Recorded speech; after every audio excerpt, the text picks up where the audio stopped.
And just remember, you just need a quorum to start, not to Yep. maintain. Right. But we will need a quorum when we go to vote later if we stay at this rate.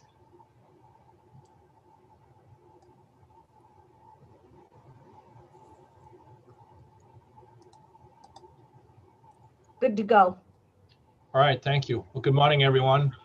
I'm Senator Jim Dill, Chair of the ACF Committee, and I want to welcome everybody. And quickly, I will go over, as usual, our protocols for today. It's electronic version, as by now everybody probably knows. Please unmute yourself when you go to talk, and otherwise keep yourself muted. And if you need to use the chat, just use it for like technical information, if that type of thing, because if you're going to have anything of substance, we prefer it be online so people can, everyone can hear what's being said. The public hearing protocol will be that we will have, I think we've got 2 hearings scheduled for today. We'll start with the sponsor and other co-sponsors and legislators, followed by the department, and then finally anyone that's wishing to speak on the bill, and there will be a 3-minute limit on your testimony. And if you want to submit written testimony, by all means, we urge and really like you to, because that way we have the information. So if you are speaking to us here on Zoom and have not submitted it to us in writing, please do that when you get done with your testimony. The other thing that I'd say that Representative O'Neill and I have to be the background police and check out when people are testifying. If there's anything that is deemed inappropriate, we may ask you to reposition your camera. And if you're testifying, you can testify by phone. So if that's the way you're doing it, that's fine too. And remember that only members, this is a public hearing, so only members can ask questions, and it must be in the form of a question to the members. And with that, I will introduce ourselves. So go ahead, Representative Landry. Except Representative Landry, it says you're unmuted, but we can't hear you.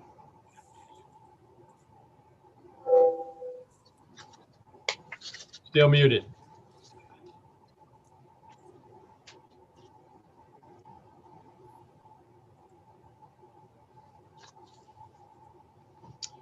All right, we'll skip over here, and you can, maybe if you go ahead and get out and come back in, maybe that will do something. So we'll do that. We'll go on to Representative Osher.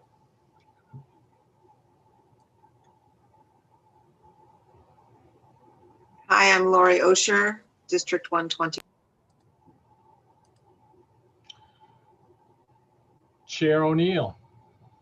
Good morning. Thank you, Mr. Chair. My name is Maggie O'Neill, and I represent House District 15 in Saco. Representative Underwood.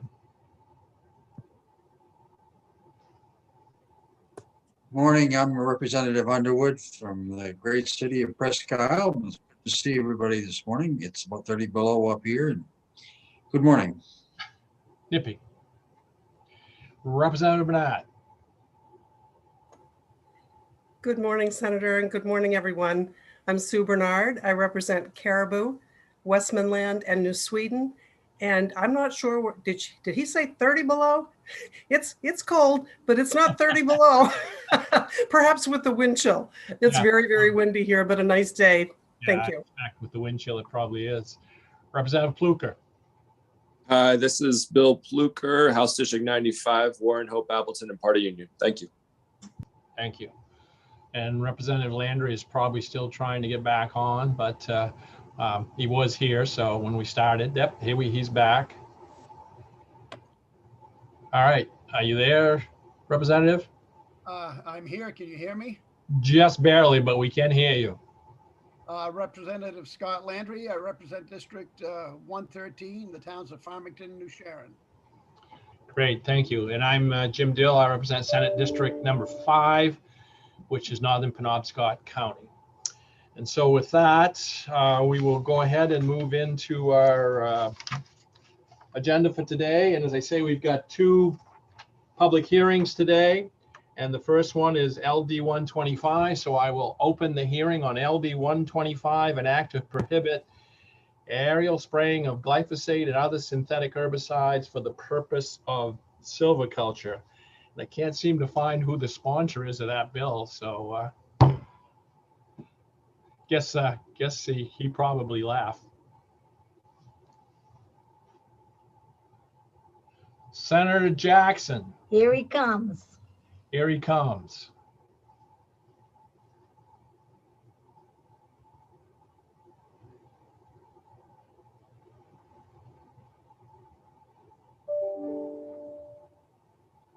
Senator Dillon. We see you, we hear you. Well, thank you, Senator Dill, Representative O'Neill, members of the Joint Standing Committee on Agriculture, Conservation, and Forestry.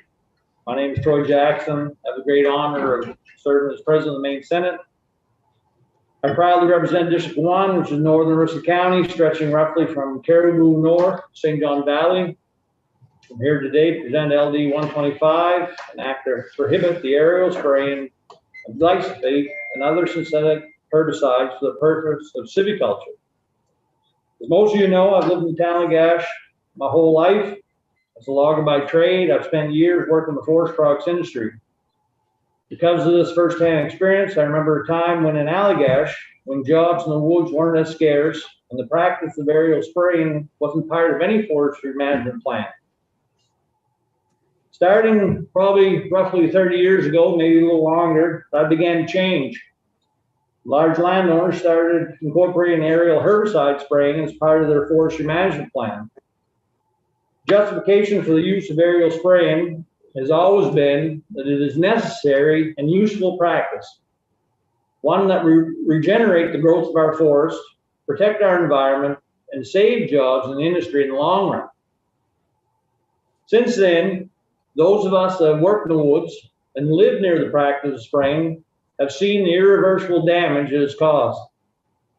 We have seen the threat it poses to the health of our families, friends, and neighbors. And today, more and more reports of the harmful effects of glyphosate and other synthetic herbicides are confirming our suspicions. Thousands of lawsuits have been filed against the company Bayer, which develops, manufactures, and sells the prominent weed killer Roundup, for failing to warn consumers about the dangers of their products, specifically glyphosate. Roundup was originally manufactured and sold by Monsanto, which was purchased by Bayer in 2018. In 2019, a court in California ruled in favor of a couple who developed cancer following the use of this product. It's my strong belief that aerial spraying of glyphosate and other chemicals has also had detrimental effect on wildlife and our natural environment. If you go to an area that's been sprayed by these aerial herbicides, the silence will take your breath away. It's quite striking. There are no birds chirping, no squirrels running around, and no trace of wildlife. For those of you who served in this committee 2 years ago, you recall that I invited members to look at some of these areas for yourself. While opponents of this bill will say that aerial spraying is safe and monitored, the truth is that it is impossible to control exactly where these chemicals end up. Aerial spraying can drift over long distances, and the lingering presence of these chemicals get into the groundwater and streams and hardens wildlife and plants alike. To me, the damage in these areas is clear, and it makes you wonder. There are also opponents that say banning aerial herbicide spraying will have a negative effect on jobs in our area. And I've heard this a lot, and this is really a mindset that far too many of us are put under in the area that I'm considering. To put it bluntly, these are nothing more than scare tactics. I can't help but point out that these same opponents are often the ones that are hiring cheaper Canadian workers and jobs that could and should be filled by Mainers. Instead, Mainers living in those areas are not only left behind economically, they're the ones that are left to live in those areas where aerial spraying takes place, while Canadian citizens working in Maine return home across the border. As I hinted at in my introduction, I know very well that there was a time when jobs in the woods were more plentiful and our wildlife and natural environment were respected and protected. These two phenomena were not in opposition. They went hand in hand. This dynamic existed long before aerial spraying was a common practice. Many municipalities in Maine have already taken steps on their own to ban this practice, including my hometown of Allagash. The reality is, use of aerial herbicides in the Maine woods benefits the bottom line of large landowners at the expense and well-being of the people living and working in those regions. It's time we recognize the harm done by aerial spraying of glyphosate and other synthetic chemicals. It's time we do the right thing and put an end to this practice. Thank you so much for your time, and I'd be more than happy to take any questions. Thank you, Senator Jackson. Representative Pluker. Thank you, Senator Jackson. I wondered, how did we had that tour last year, and could you tell us a little bit about what we saw on that tour and who attended? So this is obviously my opinion. This committee heard the legislation. There was opposition to it by the department. You know, I think many on the committee, myself included, agreed to let the department do a study, that the committee would actually come up and take a tour of the area, have a public forum in the area. And half of you took the opportunity to come to the forum, and I certainly appreciate that. Obviously, there was people that spoke on both sides, but there was mostly people in the community that spoke in opposition, while there was a number of representatives from the forest products industry that spoke in opposition to banning glyphosate. The community spoke in support of banning it. Then the next day, obviously, we went on a tour, showed people what the practice was. I mean, not being a scientist or anything like that, I showed areas that were on side hills, where brooks were close by. You know, what the concern of any drift would be to get into the water supply. And, you know, I mean, I left it up to, you know, the committee's conclusions on if they thought that was a good practice, or if they thought there was any concern about how it actually could affect the environment detrimentally, thereby the people in that area. Like I said, I was appreciative that they took, you know, those of you that took that tour. What I was struck very much by was that this was a public forum of the Agriculture, Conservation, and Forestry Committee, a meeting in an area that is affected by this. And those of you that attended was great, but the department chose not to attend, you know, this public forum, which was really unfortunate and concerning that they wouldn't at least take the opportunity to hear people that, you know, felt that they were affected in the area. But I believe subsequently the industry set up their own tour that I wasn't able to go on, but I think some of you were able to, which is good too. Obviously, to see their side of the discussion. But that's Representative Pluker. That's what I mean. I see those areas all the time. So you know, I don't know. I mean, showing the committee the concerns that I've heard from, you know, my constituents for years was important. I appreciated the people that took the time. It's a long ways, but when you live in those communities, you know, it's something that just because we're out of sight, out of mind, doesn't mean that people don't have legitimate concerns about this practice. Thank you, Senator. Representative McCray. Yes, thank you, Mr. Chair. Thanks for being here, Senator Jackson. I look back, I mean, I used to travel to those areas with my dad when I was a kid, which is getting to be quite a while ago. And there were logging companies, forestry companies that obviously were profitable at the time. They made the industry what it is today. There is a question here, I promise. And a lot of advancements have been made. And obviously we have to assume that these companies have made these advancements in logging practices because it increases the bottom line. So I guess my question is, with the advent of glyphosate, if you go prior to that, these companies were very profitable. And if all of these advancements have been made, including glyphosate, why would they not still be profitable as they used to be before glyphosate came on the scene? Why would they not be profitable now? That's my question. I mean, honestly, I don't know how to answer the question, Representative Query. I mean, if you talk to the industry, there's never been a time that they've made money, you know, as a working logger.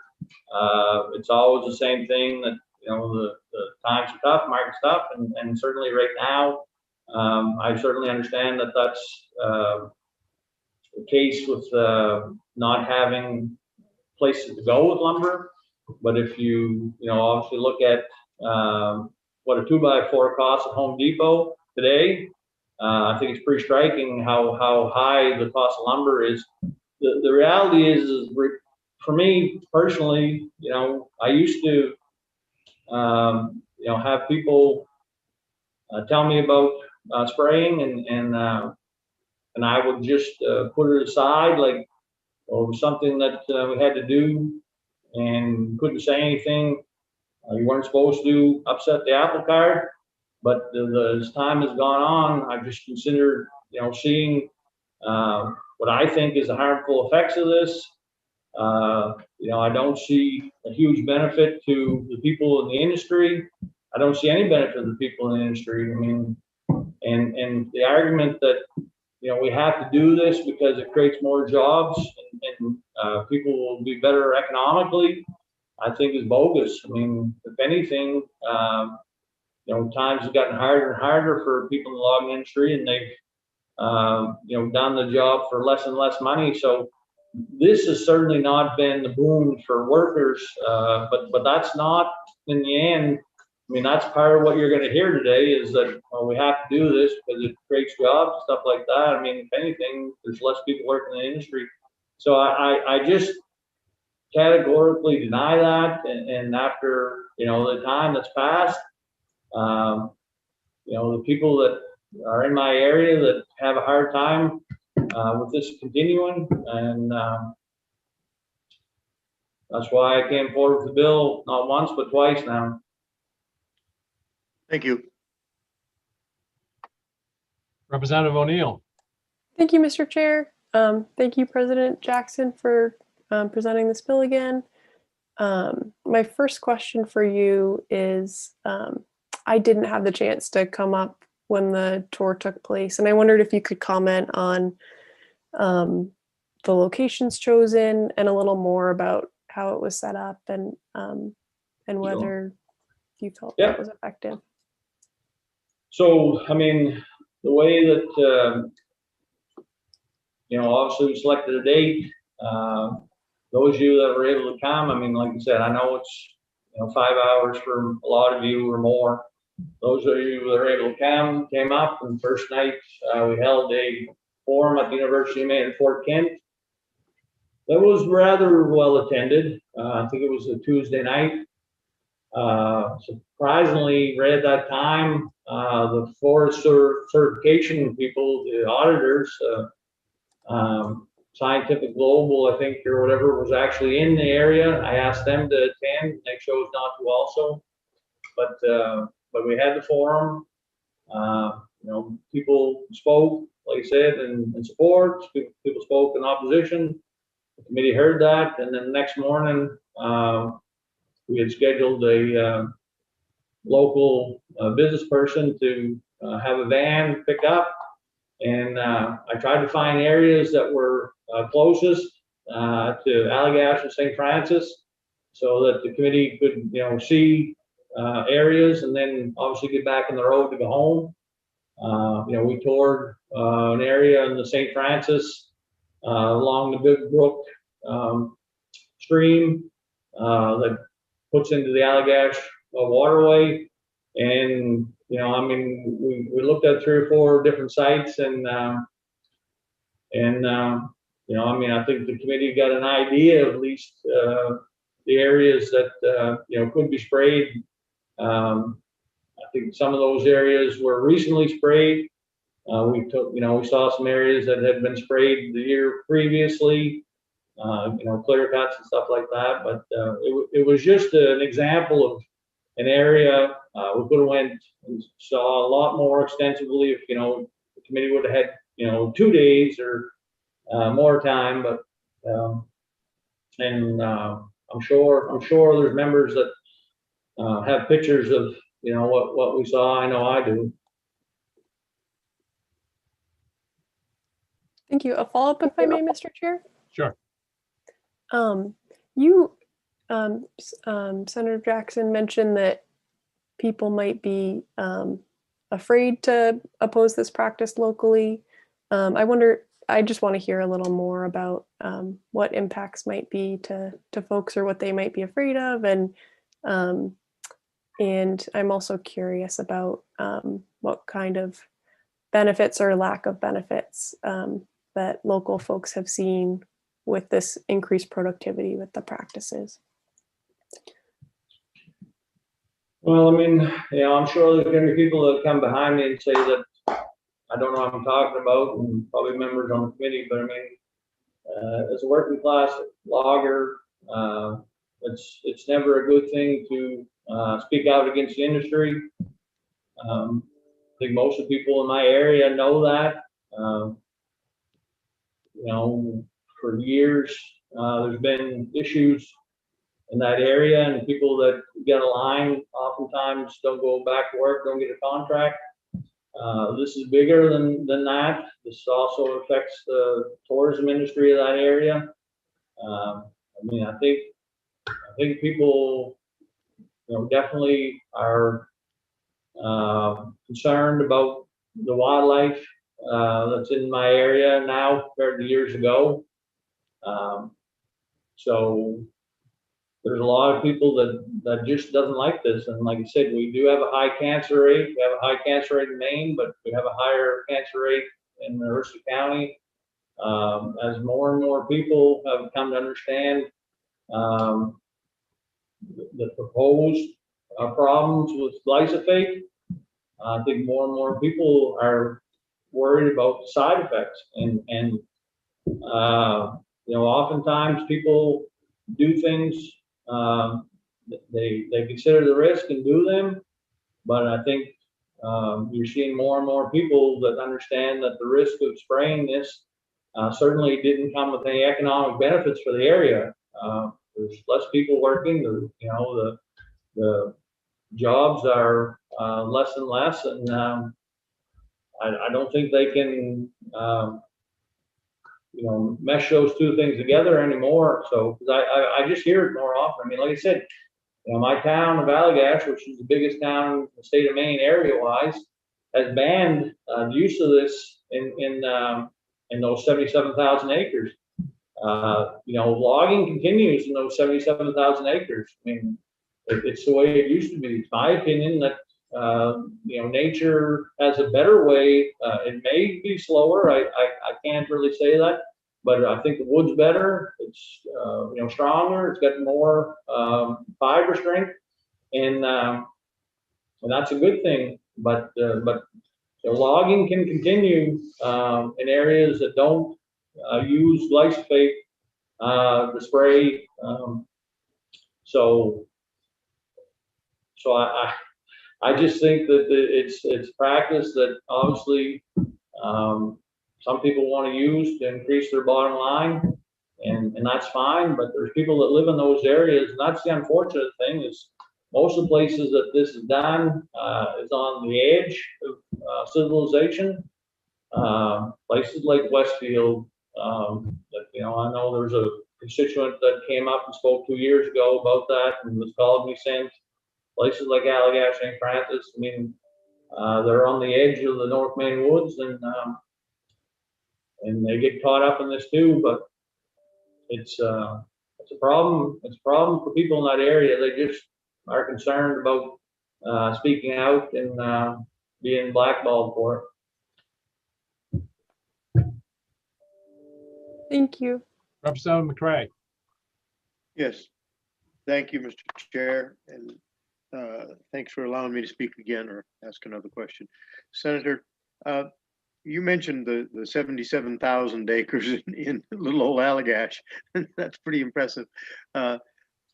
You mentioned also that logging is still taking place there, and I assume that some of the larger logging companies are involved in that. Two quick questions, and I'll ask them at the same time. Number one, in Allagash, you have banned the use of glyphosate, yet logging continues.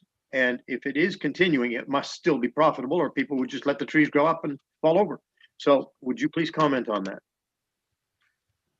Yeah, like I said, Allagash is comprised of 4 townships, 77,000 acres, and 72 of it's owned by one landowner, and they cut all the time, and they cut those 72,000 acres just like they do the rest of their land. In addition to that, the state, I believe, is the second largest landowner in Maine, and they obviously have an active logging program on their lands. And I don't believe that they use the use of glyphosate or aerial spraying on any of their land. So obviously it's done. There's other landowners out there that don't use it. There are big landowners that are profitable. I think some of the people that will speak today in opposition have only started spraying recently, probably in the last 5 years. So it's, I mean, you'd have to obviously ask them about what the cost benefit is to them. But I disagree with the practice. But I know that you can do it. I mean, they used to do it before. Some of them still don't use glyphosate, don't spray at all. Seem to be doing very well. And so I just feel very strongly that it's possible to do this without the use. Thank you again. Are there any other questions for Senator Jackson? Yes, Representative Landry. Good morning, Senator Jackson. Thank you for being here. In regard to the job loss you keep referring to, isn't a lot of that due to the increased mechanism of the logging industry? Definitely, there's less people working in the logging industry because of mechanization. But like I said, you're going to hear that, this creates more jobs, but then they'll turn around and say that they need to bring in foreign workers to fill those jobs. So, I mean, it's always, in the end, in my opinion, about the bottom line, how they get it done cheaper. And we've had all kinds of disagreements about this over time. I can go into that extensively, but I mean, we're nowhere near, what we used to have in the logging industry, that, for workers. And there's, all the time people trying to find, good paying jobs. And I don't think that, spraying an area has ever created a better paying job or more opportunity for anyone. That's my opinion. Thank you very much. Are there any other questions for Senator Jackson? Seeing none, thank you, Senator Jackson, for your testimony. Thank you all. Appreciate it. Senator Bennett, are you here to testify on this bill? I am indeed. Thank you. Are you ready for me? I am. Go for it. Thank you, Senator Dill, Representative O'Neill, and Esteemed members of the Joint Standing Committee on Agriculture, Conservation, and Forestry, I'm Rick Bennett. I have the honor of serving 13 beautiful towns in Western Maine, in the foothills and lakes region in Oxford and Cumberland counties. And I'm here to testify in favor as a co-sponsor of LD 125. I've submitted some written testimony. I'll just abbreviate it here for you. As you know, reducing our reliance on pesticides is the established policy of the state of Maine. And according to the U.S. National Library of Medicine at the National Institute of Health, an increasing number of more recent observations, and I'm quoting from a study, suggest a relationship between extensive glyphosate application and adverse non-target effects in agroecosystems. The more significant among these concerns are: 1, persistence in the environment, it stays around a long time; 2, effects on crop health; and 3, interaction with crop nutrition. There's a lot of collateral issues with this product, and as we're seeing in increasing numbers of studies, increasing attention by the public on the use of this material, its effect on farming, organic and otherwise. The U.S. Environmental Protection Agency recently released draft biological evaluation for glyphosate, includes a determination for listed species and designated critical habitats, and finds that glyphosate is likely to adversely affect a significant percent of endangered species and critical habitats. Almost all, 93% of the threatened and endangered plant and animal species on the list are actually threatened by glyphosate. So I will abbreviate my comments there, ask for the committee to give this bill its thorough consideration. I'm sure you will, and thank you for the opportunity. Thank you. Are there any questions for Senator Bennett?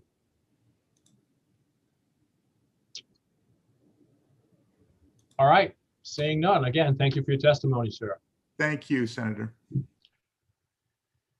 Senator Maxman, are you going to testify on this bill? I have you on the list, but maybe it was just because you were a sponsor, or? I submitted written testimony, but wasn't going to deliver it live. All right, thank you very much. Is there anyone else, legislators, that would like to speak on this? I don't have any in the waiting room Okay, very good. that I know of. All right, sounds good. Next is Patty Cormier. I'm letting her in now. Now, she's neither for nor against. Is that okay? It's the department. Okay, gotcha. Mr. Chair, did you see that Senator Brenner appears to be in the waiting room? I did not. She just chatted the group. Oh, yes. Okay, would you let in Senator Brenner then too, please? What's her first name? Stacy.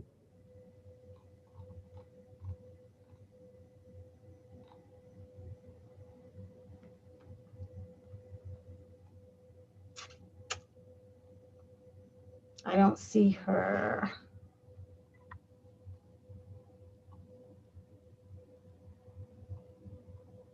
Oh, yeah, I don't, oh, she raised her hand, that's why. There we go.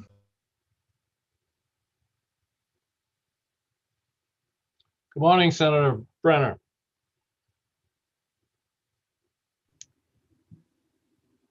Good morning, everyone. Thank you so much, Representative Pluker, for seeing me in the wings.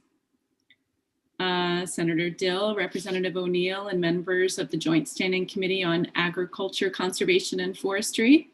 I'm Stacy Brenner. I represent Maine Senate District 30, which includes the towns of Gorham, parts of Scarborough, and Buxton. I'm here today to offer brief testimony in support of LD 125. In 2002, I moved to Maine with my husband and our young daughter to become first-generation farmers. We joined MOFGA, the Maine Organic Farmers and Gardeners Association's Journey Person program to assist new growers in how to be farmers. A few years later, we opened Broadturn Farm, which produces cut flowers and organic vegetables. Since then, the operation has grown and employs 15 people at the height of the season. Having been certified as a pesticide applicator on our farm, And recalling the curriculum, the primary tenets include prioritizing targeted applications and avoiding broad spectrum products when possible. Applicators and anyone re-entering the area where a product's been applied needs to don personal protective equipment, PPE, something we are all familiar with these days. During our time running Broad Turn Farm, we've strived to focus on safe and sustainable agriculture to produce fresh vegetables and cut flowers for Mainers, while keeping our staff safe from exposure to pesticides and herbicides and meeting our customers' desire for local products. While this bill does not address the use of aerial herbicides in the agricultural industry, I truly believe that there is mounting evidence that aerial herbicide spraying has caused damage to Maine's plants, aquatic life, wildlife, and people. It's also difficult to control since spray can drift long distances and affect the ecosystem in a variety of potential harmful ways. Not all creatures have access to PPE. My concern for the use of aerial spraying goes beyond my experience in organic farming. As a nurse midwife, I have serious concerns about the effects of aerial spraying on public health. Increasingly, glyphosate has been tied to adverse and lingering health effects in humans, including Parkinson's disease and non-Hodgkin's lymphoma. In addition to the direct negative impact, the lack of control that is possible using aerial spraying allows for chemicals to enter Maine's groundwater and streams. Maine is known for its beautiful scenery, clean environment, and abundant natural resources. We need to do everything we can to heed further damage to our ecosystem and take a leading role on this issue nationwide.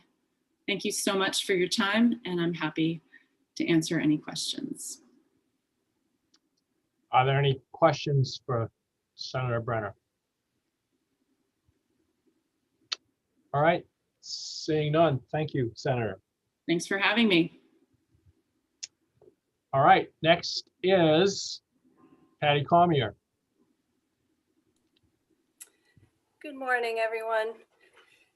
Senator Dill, Representative O'Neill, members of the committee, my name is Patty Cormier, and I'm the director of the Maine Forest Service, speaking in opposition to LD 125 on behalf of the Department of Agriculture, Conservation, and Forestry. The department recognizes that herbicide use is a polarizing issue, and we feel strongly that safety guardrails and best management practices must continue to be improved upon in order to balance health, safety, and sustainability. We also know that certain herbicides are currently used and valued as an important tool for the forest industry, and that herbicide use in forestry has decreased markedly over the past few decades. We've attached a graph that you folks should have showing the decrease in herbicide use. With that said, we have concerns with this bill. Specifically, aerial herbicide application in forestry is an efficient and effective method. The amount that is used and the way in which it is used has substantially been reduced. Banning aerial herbicides will likely result in landowners moving to ground application, which is manually intensive, has a potential for greater ecological ground disturbance, and requires multiple applications and with a higher potential for site disturbance. And then I'll be talking about a few technical concerns in a minute. So Maine forest landowners strive to maximize growth and yield of their forests at a time when consumers are hungry for wood products. They work under tight margins, are susceptible to erratic weather patterns due to climate change, and are constantly looking at ways to improve yields and maintain a healthy and sustainable product for generations to come. Herbicides are an important tool for Maine's large forest landowners seeking to improve the growth of desirable tree species and control competition of undesirable species. Banning aerial application has the potential to drive landowners to rely on less practical and less reliable ground application. Alternatively, landowners may simply give up on intensive silviculture, which would reduce forest growth rates and the allowable harvest, thereby impacting Maine's forest industry and the forestry sector economy overall. A cursory review of herbicides registered in Maine for aerial application by the Bureau of Pesticides Control Program for site prep and or conifer release return no alternatives to synthetic herbicides. This aerial application ban would also limit landowners' ability to deal with the ongoing challenges of controlling beech sprouting. In addition, climate change has contributed to the arrival of invasive plant species that will affect future forests if we do not have the means to control them. For example, tall blue lettuce in northern Maine, which is a native species, suppresses spruce and fir regeneration, is taking over up there and has been cause for more applications. So landowners are required to report to the Maine Forest Service each year the acreage treated for site prep and competition control. The acreage treated amounts to less than 5% of the total acres harvested each year and is significantly lower than it was in the 80s. In fact, current acres treated were 82% lower in 2018, or 16,417 acres, than in 1989 when the Forest Practices Act was passed, where herbicides were applied to 91,970 acres.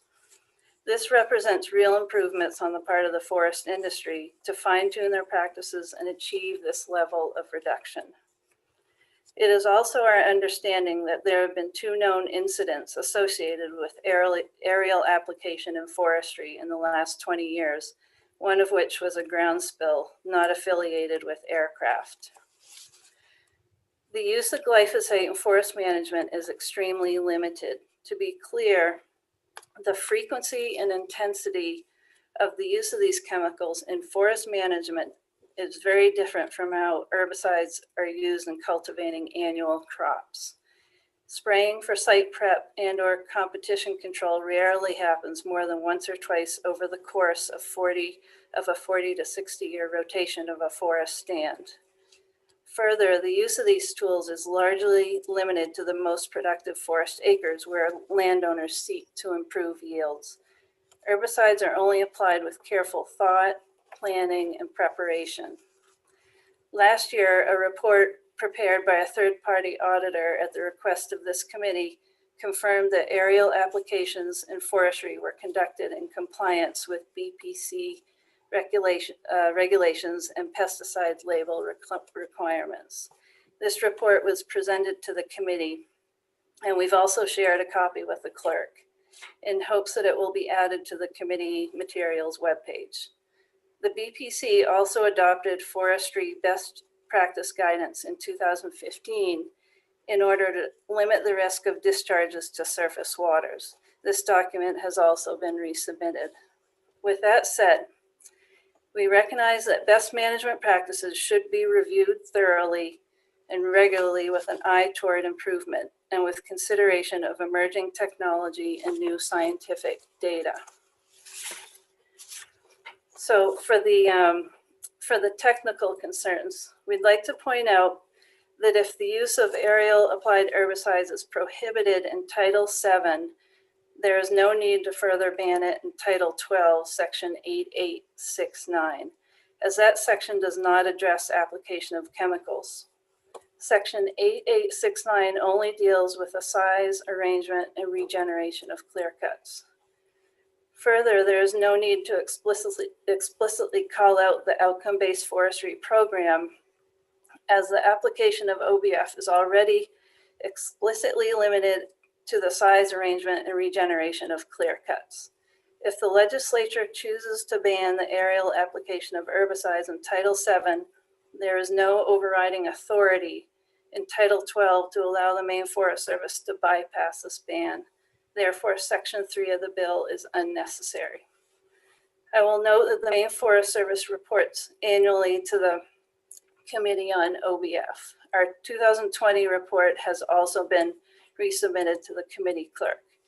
Transparency and dialogue with the committee and the public is important to the department, and we'd welcome the opportunity to present the OBF report as I did last year, especially for new committee members.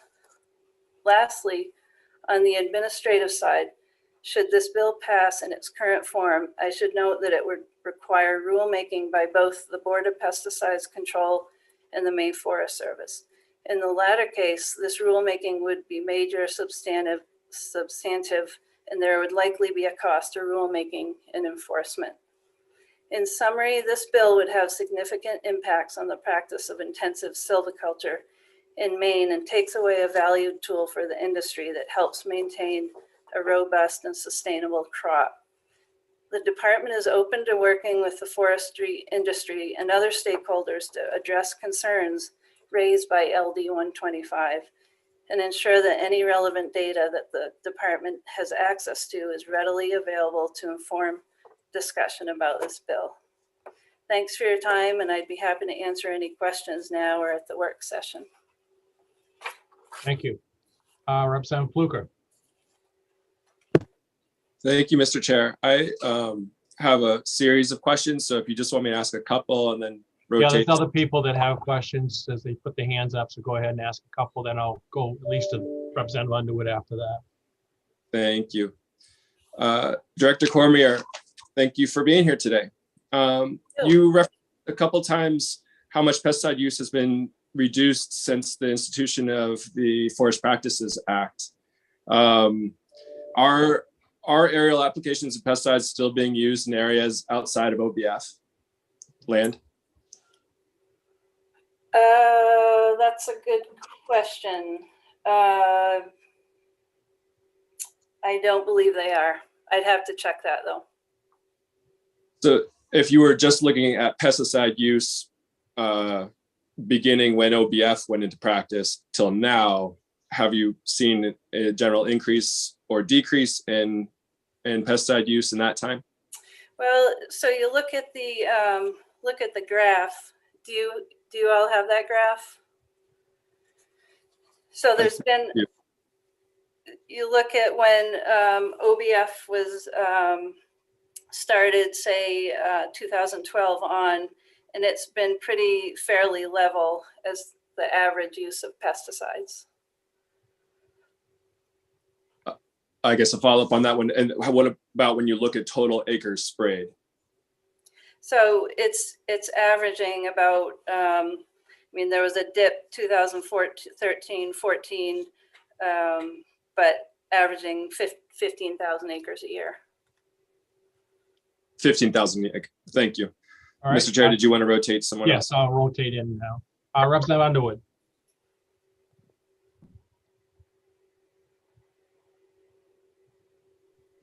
Good morning. I'm Representative Underwood, Presque Isle.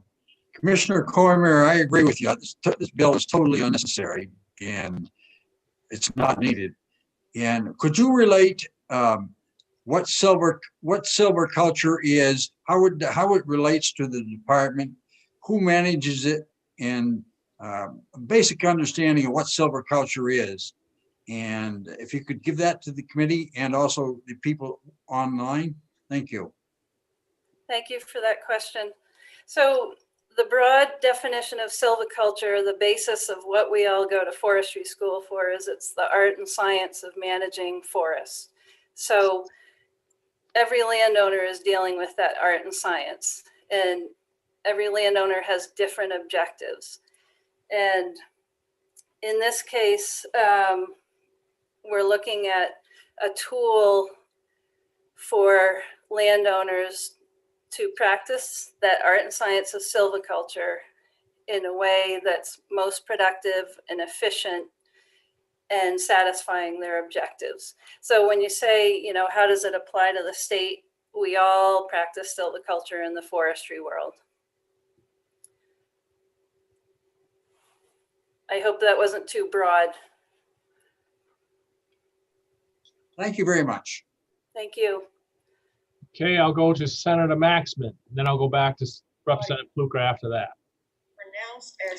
Thank you, Mr. Chair, and thank you, Director Cormier, for being here. My question is, does the department have any concerns about the health impacts of glyphosate? You know, we always have concerns about that. I mean, you know, it's not that anybody likes chemicals, but in this case, the use of aerial application, which is what is being brought to task here, is that aerial application is cause for less health risks than if it is eliminated. It's going to go to ground with more crews handling the product, possibility of spills. Aerial application is they can get the acres done in a short window as opposed to ground application, which again would be cause for more exposure.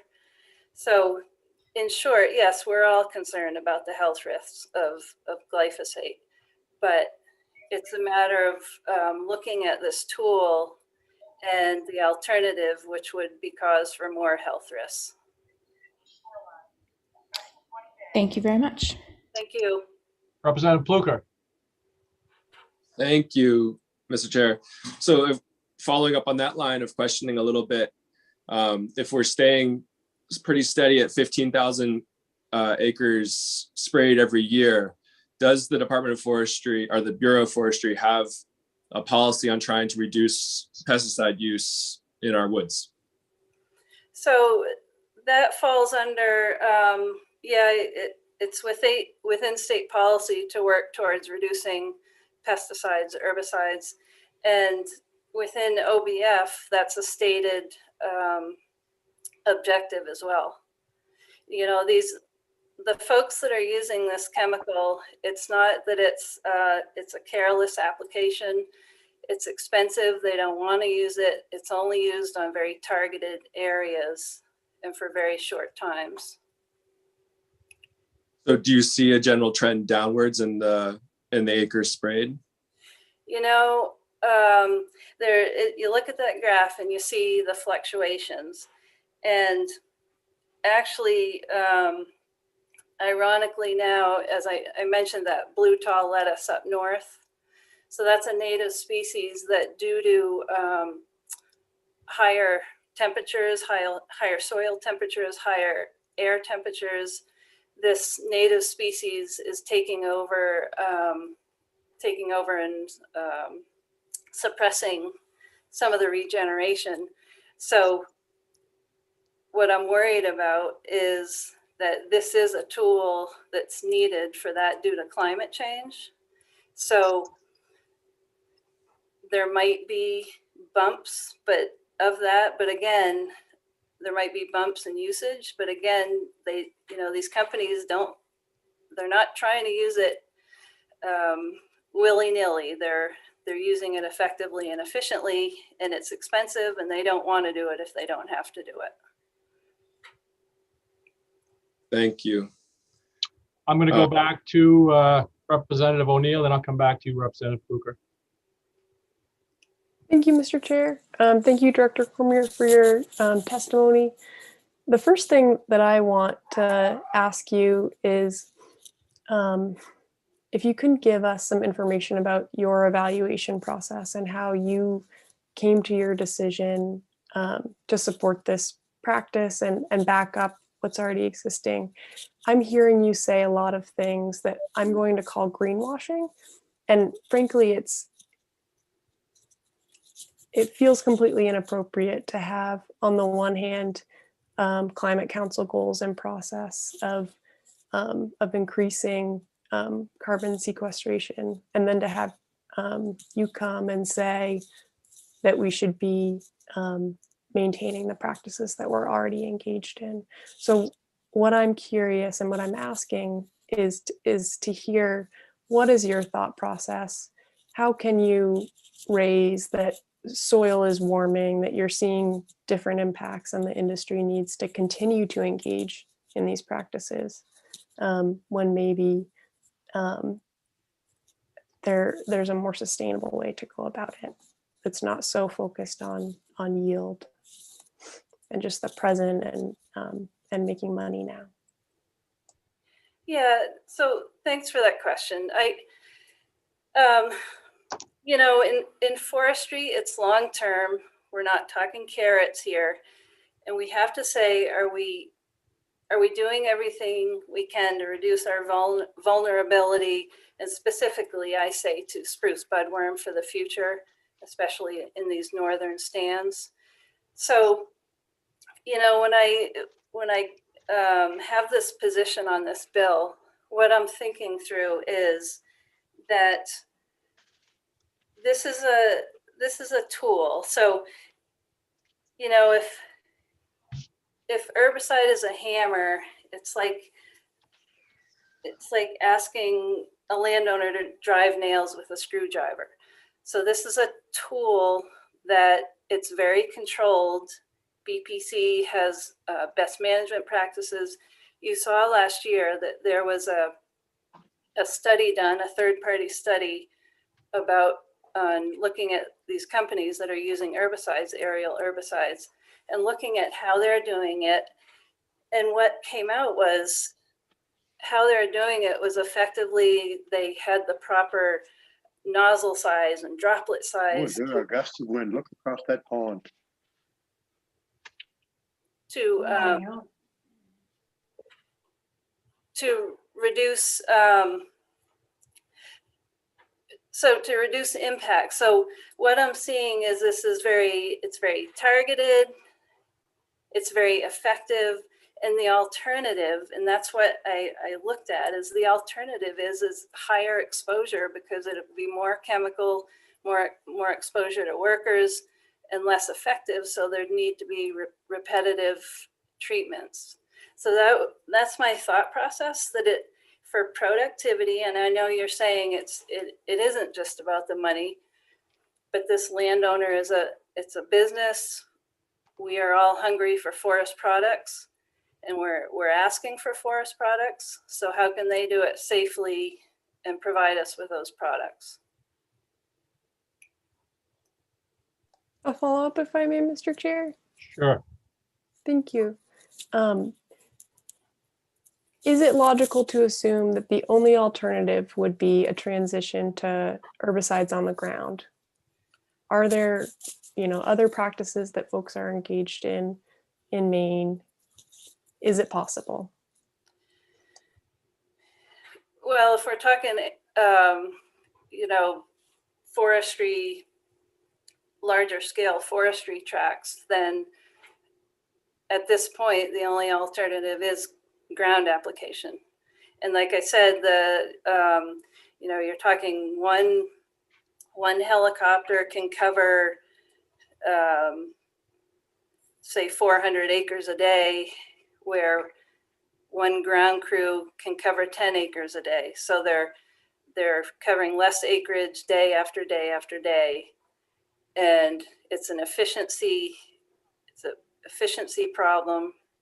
And safety wise, it's done aerially quickly, then it's done. There's safety guards in place. They've proven that.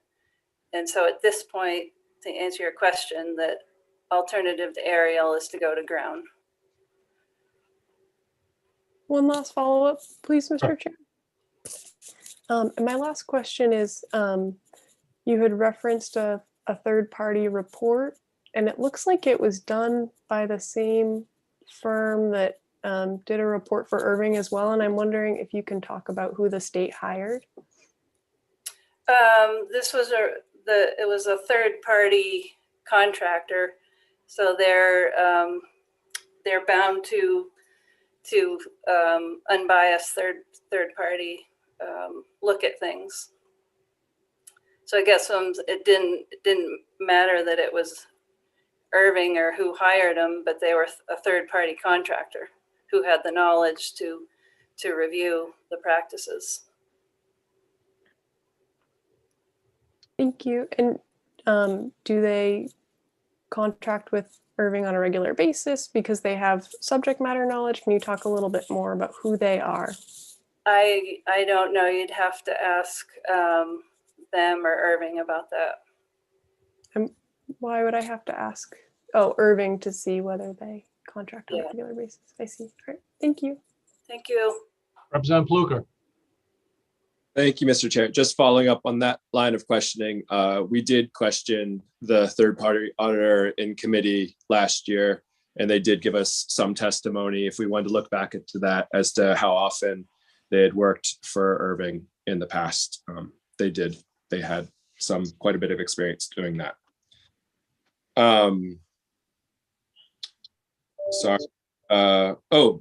Thinking about the ground applications, and you did say, it's less practical, it's less effective, it's more expensive. Why would they increase that particular, why would they do that if it was so effective, if it was so ineffective? Well, they were doing it until technology has grown and aerial has become so efficient. And with the guideposts of how it's applied, again, I'm saying it's safer that way, it's quicker that way, and it's a good all-around tool from the standpoint of safety and health and exposure. So they wouldn't just look at that and say, oh, ground-driven pesticide application is a bad practice. We know it's a bad practice, so therefore we're going to avoid this bad practice. We wouldn't expect them to think that way. No, it's about efficiencies, and I know I keep saying this, but I just can't emphasize enough that, what they're guided by, BPC guidelines, BMPs, it's a matter of droplet size from the air. So it's good coverage, it's quick coverage. It's not like, 50 years ago, there was issues with spray. They can't do that anymore.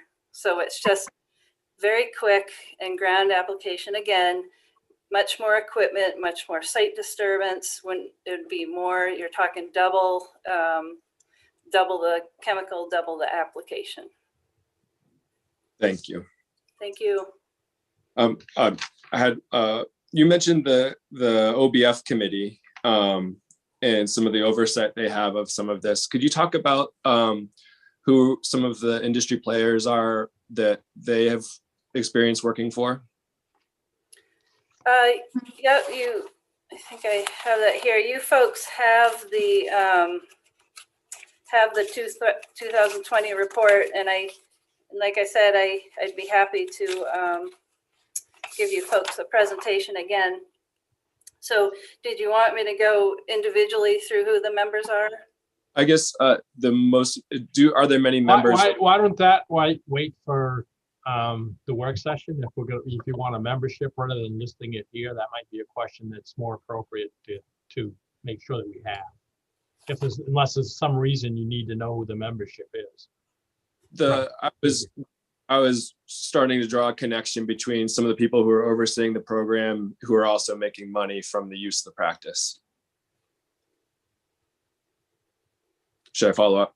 Yeah, go ahead. Okay. So yeah, specifically looking at like some Irving and Seven Islands and if there are people on the OBF panel who have worked for those folks. Okay, if it's okay, I'll just go quickly through the role. So we have Kyle Burdick, a woodland manager for Bascahegan Land Company. Barry Bergeson is a wildlife biologist, retired from Huber. Mike Dan is a retired forester from Seven Islands.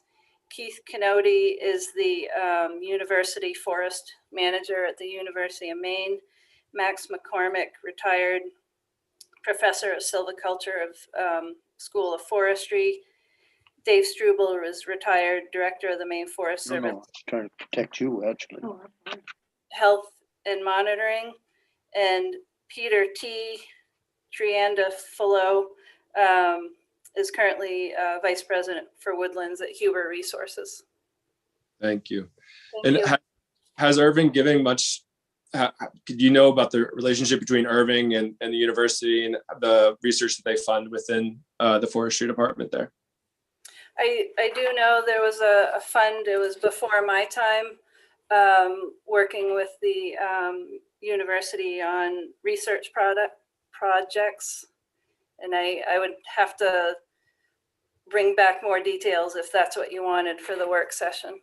That'd be great. Thank you. And the last question is, BPL does participate in OBF, Bureau of Public Lands does participate in, and do they do aerial herbicide spraying? No, they do not, that I know of. Do you have an idea why? Just they're a different objective, public ownership, as opposed to a private business. Why would public ownership not want them to return top dollar? They just have a different objective. Again, we're talking about silviculture. They're not in the same business that Irving is or the other companies. Thank you for putting up with all my questions, Director Cormier. Thank you. Representative Senator Maxman. Thank you, Mr. Chair. Director Cormier, is the department following the lawsuits around the use of glyphosate? I can't speak specifically on specific lawsuits, but we know they're out there. Yes, we're aware. A follow-up, Mr. Sure. Chair. Thank you. Yeah, so there was Bayer, which owns Roundup, whose primary ingredient is glyphosate, shelled out $20 billion last year to cover the lawsuits against it. And just a few weeks ago, they allocated another $2 billion to cover future lawsuits. And I'm just wondering if you're worried that the department actively supporting the use of glyphosate is going to open the state up to litigation, or if you've talked with the AG's office about this position that's being taken. You know, I number one, I mean, I guess we have to decide what the word actively means. I don't know if we're actively promoting forest management and proper forestry. And, you know, you got to look at the scale of this. Look at forestry and the amount of acres. There were almost 350,000 acres harvested last year. And we're looking at, so you look at the amount of clear-cut acres, and then even less is the amount of herbicide applied. So it's scale. You look at forestry, it's once application once in 50 years. Agriculture's every year. So looking at the scale of things, I'm thinking about forestry and proper management and how it's a tool for management, and it's not used in a crazy way. It's used for a very defined purpose and very thoughtful and planned out. Thank you. Representative Osha. So hello, Commissioner Cormier. Thank you so very much for your testimony. I'm new to this committee, so I'm learning. I'm reading about OBF and what the goals of it. And as a soil scientist, I'm interested in the soils goals. So my question is, you talk about the benefits of this spray application, but another goal of OBF would be to conservation of biological diversity, and that would include in soils and protection of soils, but also I'm interested in sequestration of carbon in soils. And when you use an herbicide, that undermines those things. So is there some evaluation in OBF or in your department about how the spraying of pesticides does or does not undermine the goal of storing carbon, which is part of the carbon sequestration, would be part of the Climate Council's focus? Yes, thanks for your question. So under OBF, there's sustainability goals, and one of them is soil productivity. And so yes, that is part of the evaluation process of OBF members. I would say OBF members are the most reviewed landowners in the state. So we rely on FSC certification requirements. So they are audited by FSC, third-party auditors, and it is under their goals also to reduce herbicides and reduce the impact to soil. And looking at herbicide and especially glyphosate, the half-life, it binds very well to soil particles, and the half-life is very short. So again, we're all, we're looking at that, and we're looking at the alternative would be ground application, which would be a much higher soil disturbance, much more equipment, so much higher impact on the soil. And so, yeah, we're in many ways that's being reviewed for folks in OBF. So, but evaluation doesn't include how you might remove the understory that you're trying to remove by more mechanical means, for example, labor. That wouldn't have any pesticide, any herbicide. So is that part of the evaluation? Can you ask that again? I'm not sure. Well, you gave an analysis that this is less herbicide because of the way it's being applied. I guess my question is, aren't there alternatives that are no herbicide that also reduce the competition by the vegetation with the trees being planted? There's always alternatives such as no use, and it gets down to that efficiency and what's best for growth and the landowner's objectives. So it's very complex, and it's, very dynamic ecosystems we're dealing with, very complex equations as to what's going on in the ecosystem. And,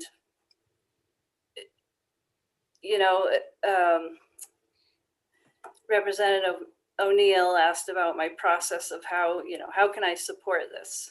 And again, I have to look at the science of it. And with this bill, we're talking about forcing an alternative that is not going to be what we want.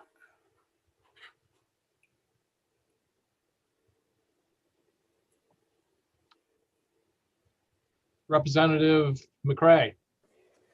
Thank you, Mr. Chair. Director Cormier, I'm going to make a couple of comments, and my question is, can you react to these? And that's not just to get a question in. I look at forest practices, and they've changed over the decades for sure. And I see things like, at one time, clear cutting was, oh my God, this is the worst thing on earth. Okay, but it was more efficient. It produced more wood, it blah, blah. And then I look at the large machinery that is in the forest doing the job. And I've been in these places numerous times. And sometimes you can't walk through there because of the disturbances of things like skidders and filibunchers and all of this. I mean, you have mentioned numerous times this morning about the disturbance of the land when you bring machinery into ground spray, et cetera. And I can't fathom that it would be anything like this big machinery that has taken over the woods, if I could say it that way. I also am concerned about, sometimes we create some of our own problems. For example, if we clear cut, is that not going to open the landscape up to prolific growth of native species, such as the things that are creating a lot of ground cover, making it hard for spruce to get up through the ground cover, et cetera, or for that matter, non-native species. So this is a very difficult thing for this whole committee. I'm certain. And I look at these, and it's so hard to take evidence that you bring and evidence that somebody else brings that are diametrically opposed. So I'd like to have a little reaction to those comments that I've been noting as this discussion goes on. Thank you. So I'd like to refer back to Representative Underwood's question of silviculture. So when we talk about what this is all about, we go to silviculture and spruce fir management. You can only manage in a certain way. And that involves, there's many complexities to it, but again, the art and science of forestry and silviculture of spruce fir management is clear cuts. So yes, there's big machinery out there, and all of us in the Maine Forest Service are constantly out there trying to get with landowners about proper planning of these cuts so that you don't have you reduce as much as possible soil disturbance. And it's about the operator. It's not the big machine. It's about that operator doing a good, careful job. But you know, when you talk about this issue here, I'm talking about science and silviculture and managing, particularly spruce fir. I don't know if that answered your question.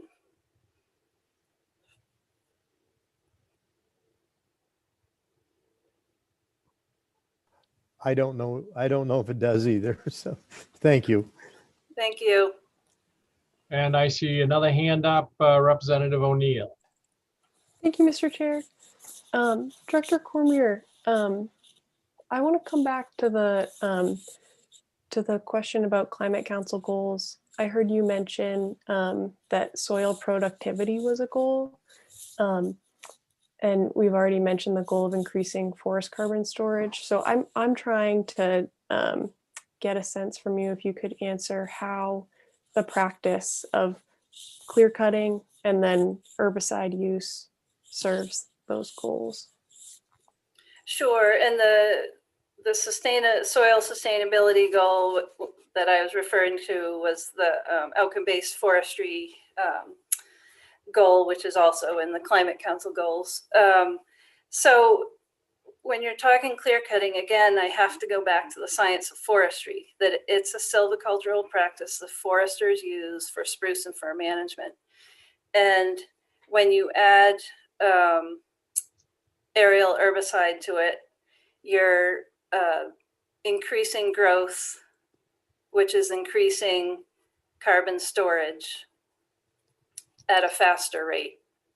So the simplest answer is you could be doubling the growth of that stand by using aerial herbicides, and there's your carbon storage, which is adding to the climate goals.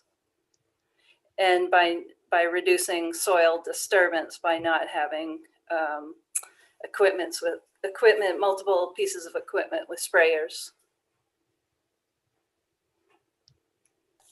Thank you. A follow-up, if I may, Mr. Chair? Sure. So I just have some questions about,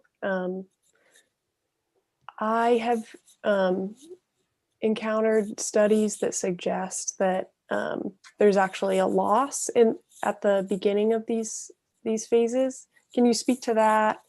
I see you nodding your head relative to carbon storage. And I also hear you talk about reducing soil disturbance in terms of not having mechanical equipment go over the ground versus the spraying. But I think it's kind of a circular argument and a shift from what I'm suggesting, which would be to move away from those wide spraying practices. And I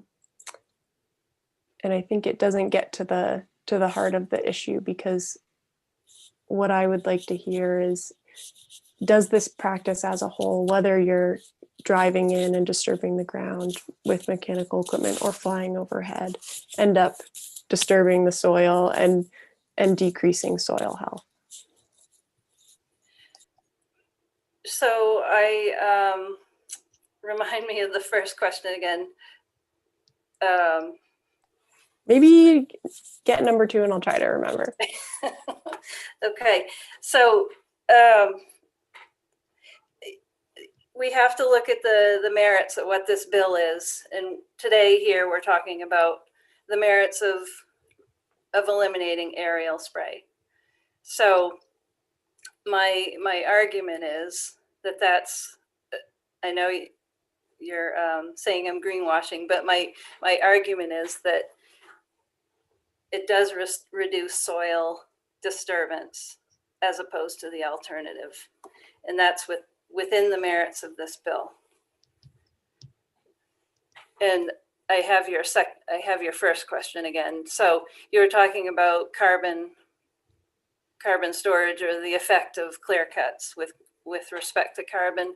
So when a clear cut is done, you are talking a net loss at that point, but the acceleration of growth within, I'd have to look again, but 5 to 10 years, you've exceeded the growth, and you're having more carbon growth at a faster pace. Thank you. A follow-up, please, Mr. Chair? Sure. So I'm no scientist, but my understanding with these practices is if you clear cut and then spray with herbicides, there's going to be a loss to the root system and, you know, whatever is growing under there. Can you talk about those impacts? What are we missing here when we only talk about increased growth because you're spraying? So most of the herbicide spraying is what we call release. It's done in the fall. And the target is raspberries, might be invasive species, that tall blue lettuce I was talking about. So you've got the spruce fir seedlings that they've hardened up, what it's called hardened up. So they're not affected by the spray. So the aerial spray eliminates the competition for those seedlings, allowing for growth, allowing for that carbon storage. The spray itself, glyphosate binds quickly to soil, and it has a short half-life. So it's not, its efficacy is short within the soil. And it comes down to proper planning. This is all about proper planning, that that there's no wind, there's no, the temperatures are correct, and that there's no big rainstorms coming. So it's just there's a lot of controls to it. You've asked about a lot of questions about soil health. So I'm saying with aerial glyphosate, you got to look at the risks and rewards. And with this application, with the objectives, with accelerated growth, then I'm again, opposed to the bill. Thank you. I think my question was more when we're looking at clear cut, replant, and spray versus maintaining root systems.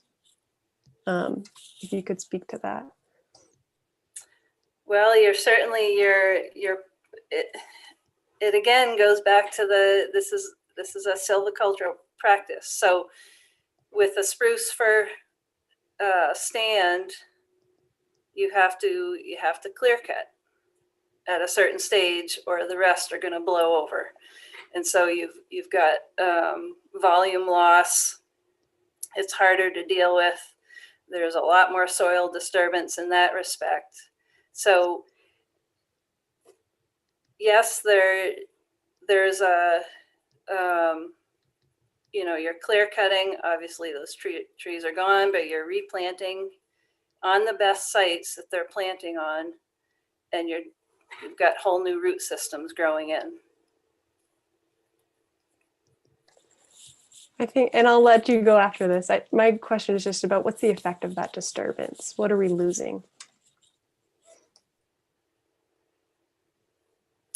Well, I guess I'd have to think about that one, but I mean, there's risks and rewards for all the silvicultural practices we have. Maybe I can come back to the work session with that answer. That'd be helpful. Thank you. Representative Underwood.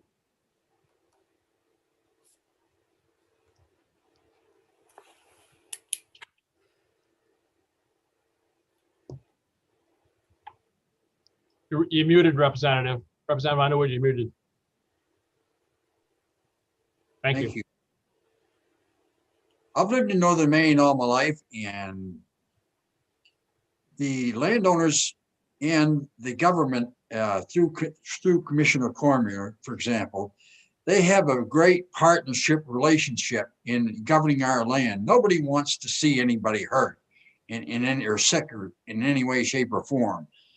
Commissioner Madeline, Senator Dill, no? So far, you're okay. Well, anyway, I just wanted to express my support for Commissioner Cormier, that she listed off a lot of names, and they're landowners up here, and they want to treat their land with the greatest respect that they can, and they do, and allow them along with the government and private ownership, to manage the lands. And as long as nobody can come up with a specific reason why they should change, then leave them alone and let them do it. So this statement or question is for Commissioner Cormier, are there any other areas in relation to this bill that needs to be brought in to help you out with your argument in not supporting this bill? Thank you. And you bring up a great point that these folks who are working in the woods, they're people that love the woods. They're not trying to mistreat the woods in any way. And they're doing a job because we consumers are looking for forest products. There's a need out there, and they're doing the best they can under the constraints they have. So, I just want to reiterate that you just got to look at the scale of this, and there are many stopgaps in place for control of this and monitoring. They're monitored more than any other landowner. And, we have to ask if we are doing everything we can to reduce the vulnerability for the future. And I say that with respect to spruce budworm. So these practices I worry about that. I worry about the long-term viability. If this bill goes through, we're going to have the potential of having a lot of stands, slower growth, less spruce content, and we're going to be up for problems with the next spruce budworm infestation. So forestry is so long-term, and this is a complex issue. And I welcome your questions, but it's, forestry, I just say, we've got to look at the science of this. There's a lot of emotion. There's a lot of noise with glyphosate out there. There's a lot of studies too. And like I said before, I stick to the science of what's going on and think about the alternatives. So thank you.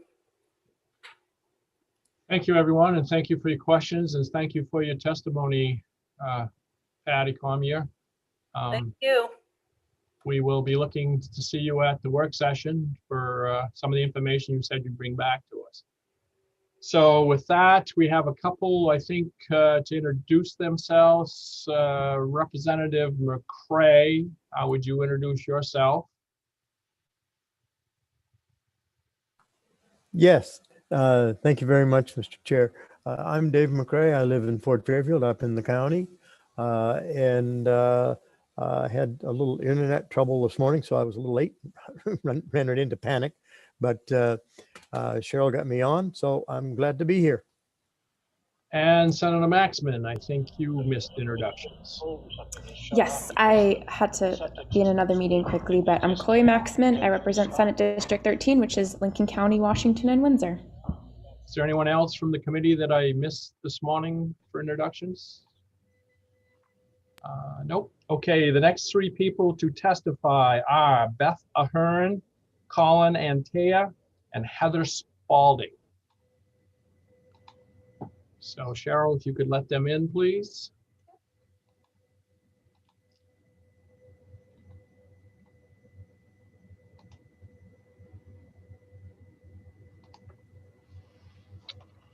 Hi, can you hear me? Yes, is that you, Beth? I see, I can't see you, but I Oh, can here hear we you. go. There we go. There we Undid go. my video.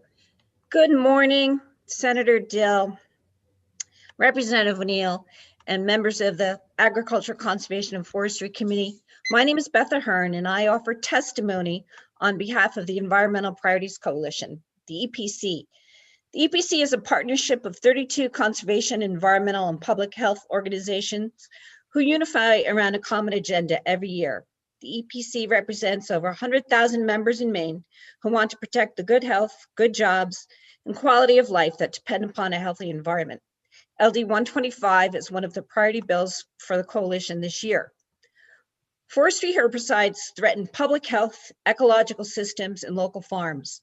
Maine's largest landowner, Irving, routinely uses aerial spraying of hazardous chemicals to manage the growth of the trees they harvest. Glyphosate, the most commonly used herbicide in forest management, is linked to serious health impacts. There's lots of science. The International Agency of Research on Cancer, an agency within the World Health Organization, published a study in 2015 that determined glyphosate is a probable human carcinogen. It is the main ingredient in Roundup, and multiple studies have found that in addition to cancer, it may cause chromosomal damage, harm fetal development, reduce liver and kidney function, and lead to endocrine disruption. 10 countries have outright banned glyphosate, and many more have severe restrictions. Vermont banned all herbicide spraying for forestry in 1997. There's a wonderful blog by my colleague Stacy Haynes that I've attached in the written testimony for you to read.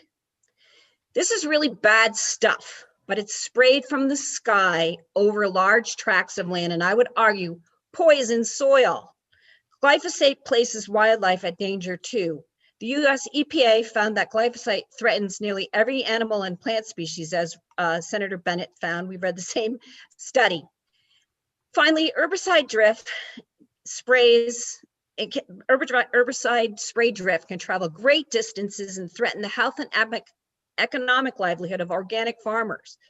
Contaminated produce cannot be marketed as organic, and farm families whose land is contaminated by this drift must surrender their organic certification for 3 years through no fault of their own.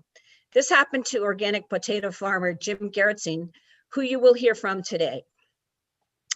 Unfortunately, Maine's reliance on herbicides for forestry management is increasing. Contrary to what Director Cormier says, Mitch Lansky found that the spraying has increased over the last 11 years, an average of 69%. And with all due respect to to Director Cormier, I find that the state hiring the same firm, SES, who did the Irving, who works for Irving, to say that that is an independent assessment, I think is absolutely incredible.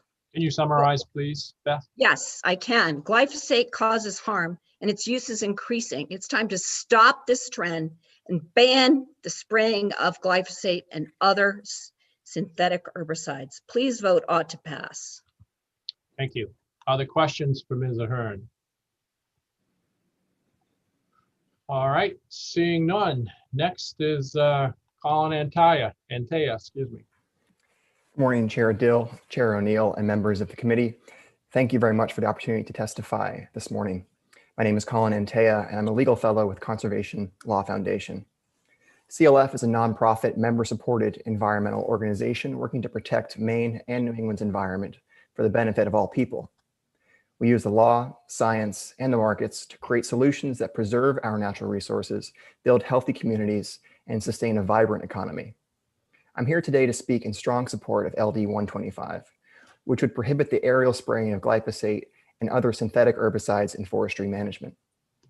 Glyphosate is far too toxic to be sprayed over Maine's forests. The World Health Organization's International Agency for Research on Cancer has deemed glyphosate probably carcinogenic to humans. This puts glyphosate in the same category as other dangerous substances, including nitrogen mustard, a compound created for chemical warfare, DDT, and a number of other pesticides now banned in the United States. In addition, California has classified glyphosate as known to cause cancer under its well-regarded Prop 65 consumer warning program. Glyphosate sprayed over Maine's forests threatens the health of the pesticide applicators and the foresters and loggers who work in the area. In addition, glyphosate sprayed aerially is likely to drift and put nearby homes and farms at risk. Glyphosate's harm to humans has been proven in a number of recent court cases, with juries awarding more than $2 billion to homeowners and a school groundskeeper who developed cancer after using glyphosate. In addition to being a risk to human health, glyphosate is an unacceptable danger to Maine's forest ecosystems. As you've heard already this morning, but which I think it bears repeating given how stark the numbers are, the EPA has determined that glyphosate threatens 93% of species listed under the Endangered Species Act and 96% of critical habitat. The EPA determined that glyphosate is toxic to mammals, birds, fish, and aquatic invertebrates, and found a variety of chronic effects to growth and reproduction. Forestry is an integral and historic part of Maine's economy. We must manage our forests in both a responsible and economical way, including protecting the health and well-being of those who work in our forests.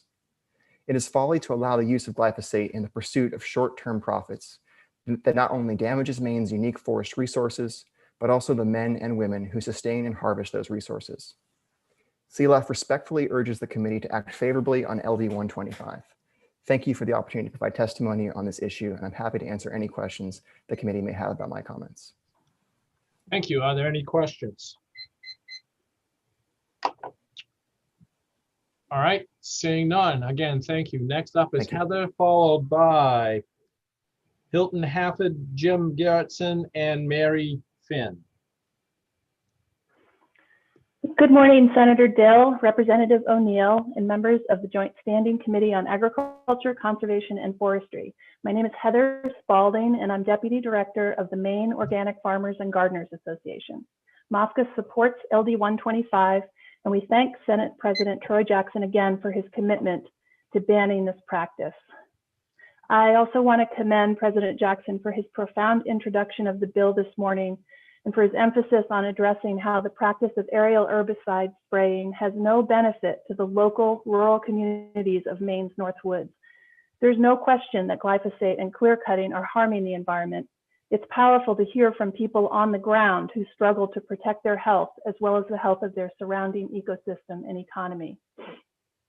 We often hear from the forest industry that soil health is a priority and that young trees may take up carbon faster than old trees.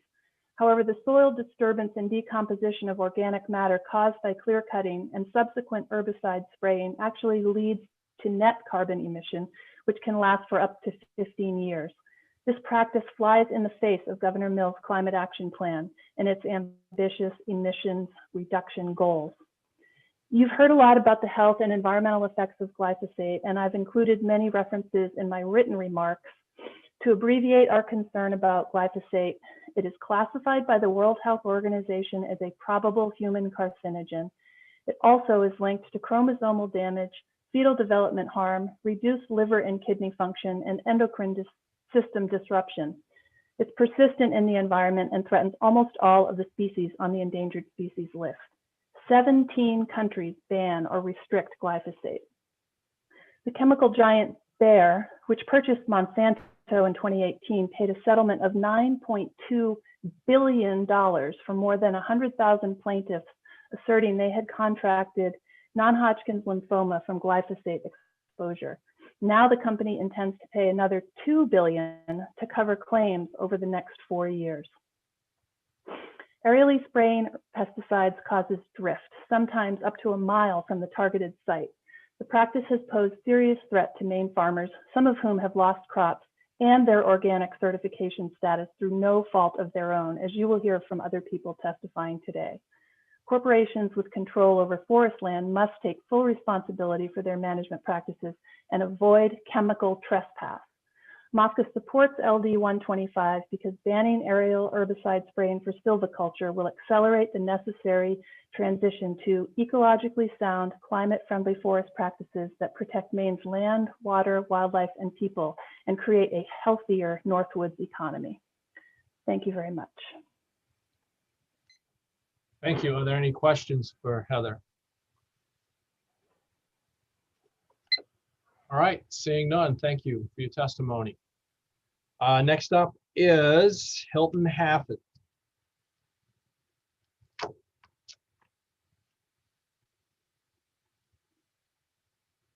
Is Hilton still? He is not in the waiting room any longer. He is no longer in the waiting. I see him there. His hand is up Where?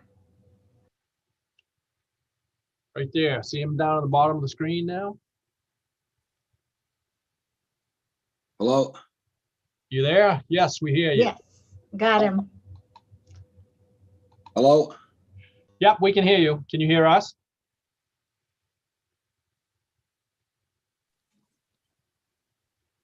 Hello? Mr. Hafford, can you hear us? I can. Okay, go ahead. Hi, my name is Hilton Hafford. I'm from Allegash. I want to thank Senator Jackson for introducing this bill. If he wouldn't have been from the area, we probably wouldn't be having this discussion. I'm here in favor of speaking in favor of the bill. Just would like to relay a few comments. I guide in the North Main woods, and I've been over every piece of it that's in question as to the spray. And I'd just like to relay some comments of some of the people that I take out. Some of the people, when we go by these, what we call dead zones here, we stop and we look at them, and the people, even from Southern Maine and from out of state that I take out, they ask me what has happened here. And I start explaining to them what I see and what has happened and the procedure that's been done. And some of the comments are, well, why don't you contact DEP or EPA, Maine Forest Service, Inland Fisheries and Wildlife? Why aren't they doing something about it? We cannot believe this is happening. And that's only from the destruction we see on the top of the ground and not what we see underneath that we don't know anything about. I've been an opponent of aerial spray since in the 80s when this started. I've been an opponent of the herbicide, and I see the effects of it firsthand here. We're losing our wildlife. We're losing our wild bee population. We're losing habitat for the wildlife. And everyone seems to talk about the industry and the bottom line of the industry. And so are we going to sacrifice our wildlife and our environment for the bottom line of the industry? And without singling out anyone, another observation is that the city of Portland land base is 14,000 acres. This procedure is done to the equivalent of the city of Portland on a yearly basis. And industry will say, well, we only do it one time. It's kind of like saying, we're only going to kill everything here once. We're not going to come back and kill it again. And no one really seems to have a grip on the underlying effect of what is happening with it. Prior to this bill being introduced, I guess for the second time, the governor was contacted about this spray, and her comment was, who was spraying and what are they spraying? Well, it's in the northern part of the state, and it's affecting our rivers, our brooks, our streams, our fish, our wildlife, and we'll have the trees growing whether they be from natural ways or not. But once the wildlife is gone and once the environment is gone, it's never coming back again. So are we going to sacrifice that for the bottom line of the industry? And it just seems to me that, you know, I said to a lot of people, oh, where are the environmental groups? Where are the animal rights activists? Where do the animals fit into this picture? And it seems like everyone has just dropped that out of the equation. We talk about— Summarize, please. What's that? Your 3 minutes are up. Can you summarize quickly, please? No, I guess that takes care of about all of it. Okay, very good. Thank you. Are there any questions for Mr. Hafford? Representative O'Neill. Thank you, Mr. Chair. Thank you, Mr. Hafford, for your testimony. I'm wondering, you talked about what you have seen in all your experience guiding and being on the land. Can you talk about different impacts that you've seen, maybe to streams or things like that? Well, streams that I've been to in the years before this procedure was done in those particular areas, you would go to a small brook and you would see trout in those brooks. And if you put your foot in that brook, it would almost make you cry as to how cold the water was. The thing about it is now you go to it and the water is warmed up in those streams, if they're even existent now. The water is warmed up in those streams to where it's nothing but a puddle on the side of the road. There's no more cold spring water. The tributaries of the rivers are all warmed up. The trout are almost non-existent in a lot of places where this procedure has been done. You can go to places along the rivers and the streams where it seems like, you know, we hear that there's got to be a buffer and there's got to be this and got to be that to protect the streams. But in reality, when you get there, none of that has happened. Thank you. Could you elaborate why that hasn't happened? It's kind of like having a speed limit and no one to police it. Thank you. And if I may, one more, Mr. Chair. Sure. Why do you think more people from your area aren't coming to talk? Do you think there's some fear about speaking up? And could you talk about that? I spoke to a lot of different people, loggers, other guides, inland fisheries and wildlife people, forestry people, and all of them have the same thought and will say the same thing behind closed doors. And they will also tell you, we can't say anything about it because if we do, we put our lives in jeopardy as far as economically. And no one wants to speak out because of the threat that the company can be to them. And they just don't speak out about it. And they don't understand that what we're losing, sportsmen, for instance, they don't want to speak out because they could be not able to take their sportsmen on that land. But if there's nothing there to go for, the sportsmen aren't coming anyway. The outcome-based forestry thing seems to me that the outcome-based forestry thing would be the equivalent of humans being outcome-based smoking. That would be the equivalent of what's happening in the forest industry. I realize there's a great concern and a great need for forestry and what they need to do to the forestry, but do we sacrifice the environment and our wildlife to just grow trees? Thank you. Senator Maxman. Thank you, Mr. Chair, and thank you, Mr. Hafford. A very, very similar question, but I was wondering if you could comment a little bit more about what you've seen around the impacts to the soil and the land with the crushers and skidders dragging chains in the woods. Well, that was another thing, because I've listened to the testimony of Cormier, and they were concerned, and you had brought it up about the impact of disturbing the soil and the aerial spray as opposed to mechanical spray. The procedure that is done for prep work for the soil is a large grinder behind a skidder and dragging chains that goes through and it grinds up stumps, roots, and exposes the soil in order to replant the trees. One of the concerns that they had was the budworm. The trees that are planted now are a genetically altered tree that's supposed to withstand any blight. So why do we need the spray? Why by eliminating the spray, would the budworm have an effect on trees, spruce and fir trees that are non-native and are not going to be affected by budworm?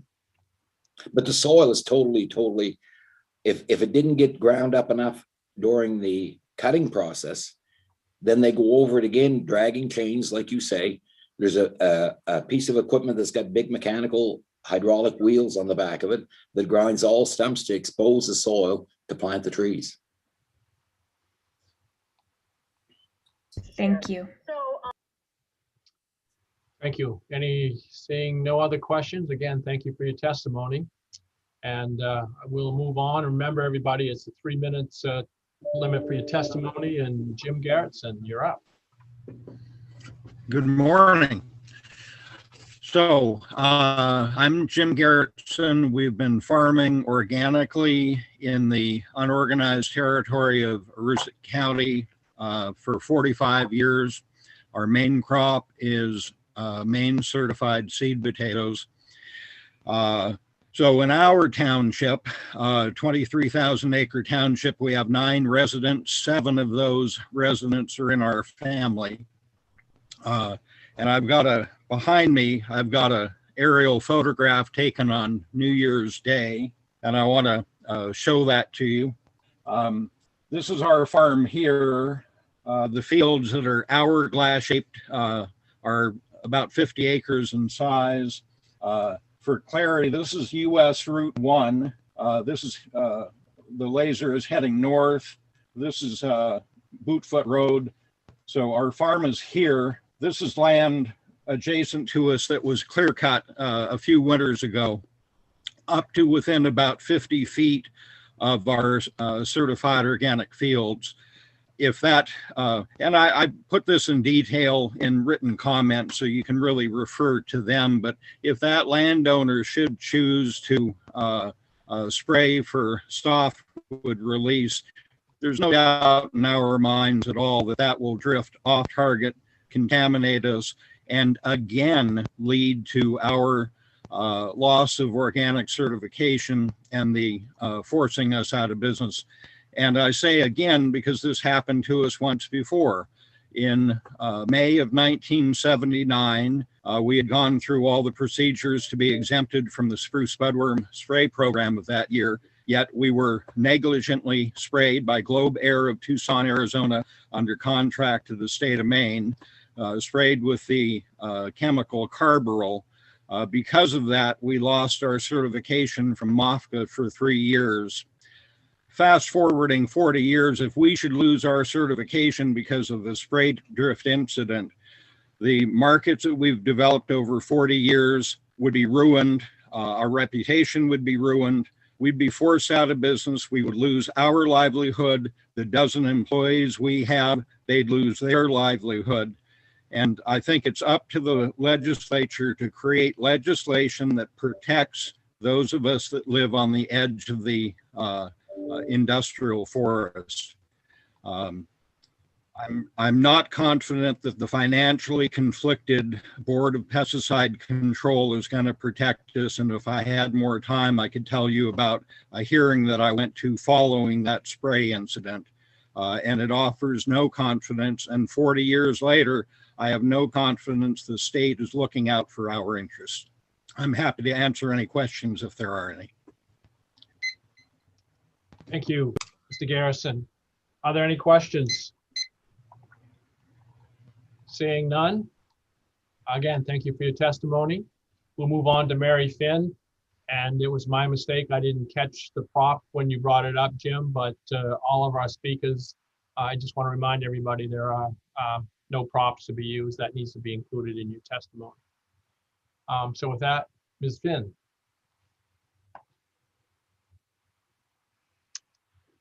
And followed after her will be Mitch Lansky, Roberta Manter, and Sarah Woodbury. Senator Mary, Dill, please. Yep. Senator Dill, Representative O'Neill, and the honorable members of the Committee on Agriculture, Conservation, and Forestry. Thank you for the opportunity to submit testimony in favor of LD 125. My name is Mary Finn, and I am a resident of Saco. I submit this testimony on behalf of the Maine Unitarian Universalist Advocacy Network as a person of faith, acknowledging our responsibility to protect the quality of the environment.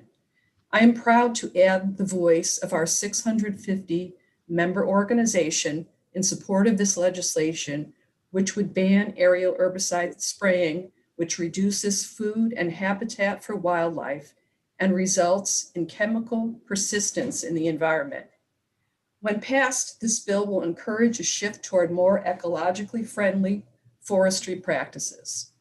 My family is a customer of Maine organic farmers who have been affected by aerial spraying and loss of their organic certification, which also deeply affects their ability to make a living from their farms. My family also enjoys camping and hiking as thousands do in the northern Maine woods and wish to continue to do so in a non-toxic environment. Glyphosate is a deadly environmental toxin that is currently banned in other states because It is a harmful toxin and was determined to be a probable human carcinogen in 2015 by the World Health Organization. Let's do the right thing here and ban it. Unfortunately, the use of aerial spraying is increasing, particularly by larger landowners, although it is contrary to Maine state policy. We believe that by passing LD 125, the state of Maine will ensure a healthy Maine forest ecology and economy. Let's do what is right to protect the environment and the Maine people. Thank you. Thank you. Are there any questions for Ms. Sin? All right. Again, thank you for your testimony, and we'll move on to Mitch Lansky.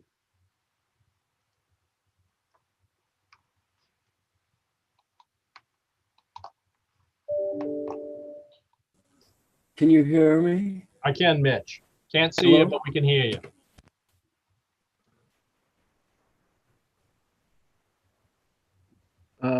Hello.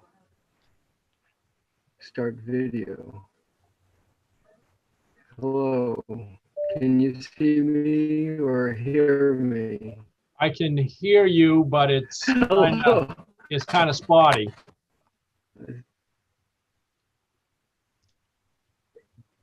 I'm so sorry. Let me see if.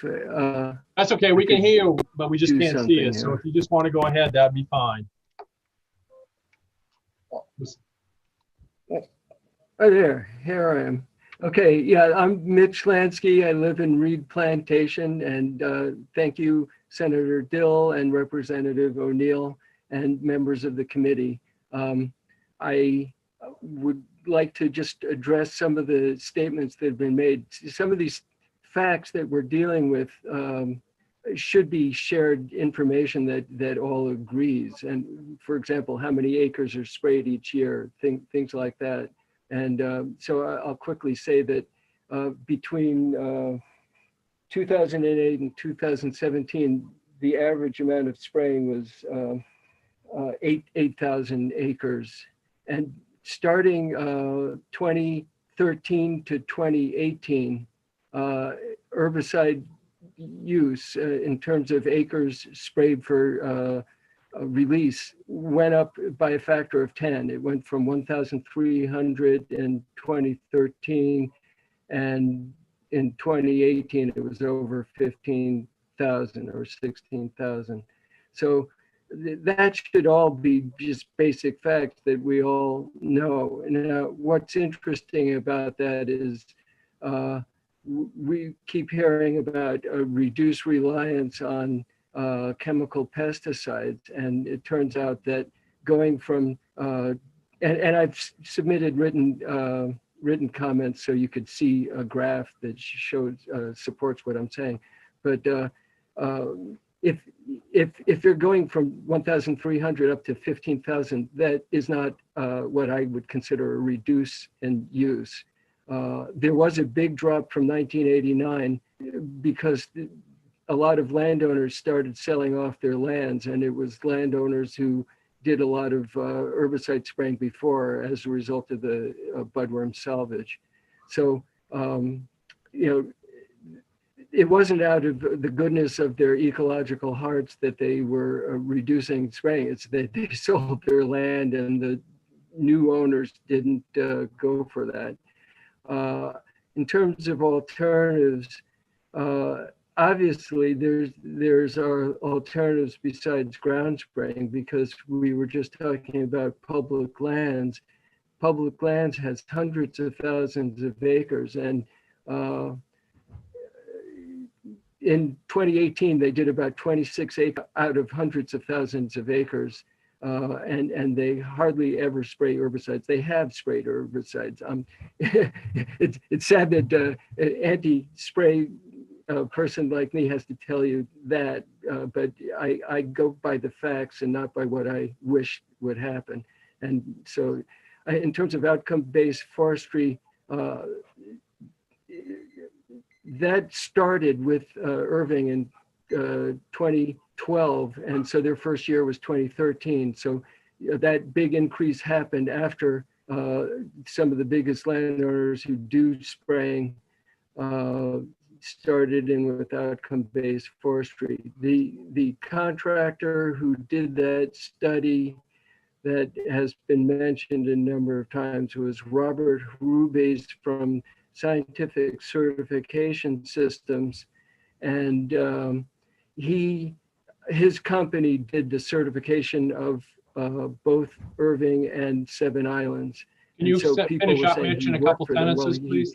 he contracted to do their certification. No, I just as soon stop because I could keep going forever. I'll stop, and if there's any questions, I'll answer those. Thank you very much. Are there any questions for Mr. Lansky? Representative O'Neill. Thank you, Mr. Chair, and thank you, Mr. Lansky, for your testimony. Could you complete the thought and explain a little bit more about the study that you were talking about at the end and who conducted it? Oh, that study was done for the Pesticide Control Board, and as a result of Troy Jackson's bill from a couple of years ago, it was decided to turn that into a study and see how well the herbicide use was done in terms of following the rules and regulations and keeping it out of water and stuff like that. And so it's not much to read. It's just a bunch of tables showing how things went. Like they were supposed to not spray higher than 10 feet. Well, most of the spraying was over 30 feet, but it's besides the point. It's not worth talking about actually at this time. I think there's other subjects we should be talking about besides that study, because there's not much to see from that. Are there any other questions? A follow-up, if I may, Mr. Chair? Sure. So we've talked quite a bit today with Director Cormier about Maine's climate plan and about soil health and storing carbon. Can you talk a bit about whether clear cutting and spraying helps us achieve those goals and what alternatives might look like at scale? Yeah, I could. Besides being a resident of Reed Plantation, I've also written a few books, and I've written a bunch of studies, and I've paid a lot of attention to climate change issues and forestry. One important thing that you should know is that trees or wood, if you take the moisture out of it, is 50% carbon. So if we're talking about carbon storage, the way to have more carbon storage is to have more volume per acre of trees. And so if you have a silvicultural system that actually reduces the average volume per acre across the landscape, then that's not going towards increasing carbon storage. And other people have referred to this, but Patty Cormier admitted this was true, that after a heavy disturbance such as a clear cut, there's a period, and what I have a reference to this in my written comments, of from 10 to 15 years when the site is a net source of excess carbon going into the atmosphere instead of taking it in and sequestering it.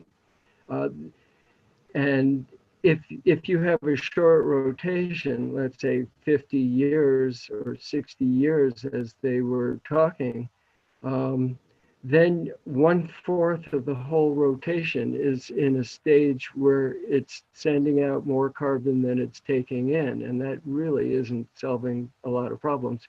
And it's also a short rotation clear cuts actually, when you average everything out, it leads to less volume per acre across the landscape. And so this doesn't seem like the best approach to capturing and storing more carbon. And one last thing on that is that we were told that plantations grow so much faster. And so that's more important for carbon storage. Well, actually, if your cut is equal to your growth, the speed at which it grows doesn't matter if the speed at which you cut keeps up with that growth.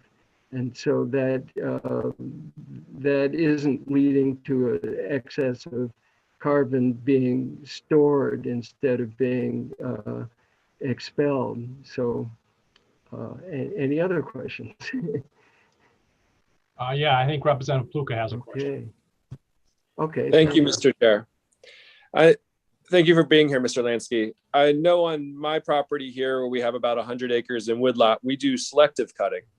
Why is selective cutting not an option for large landowners who are involved in outcome-based forestry?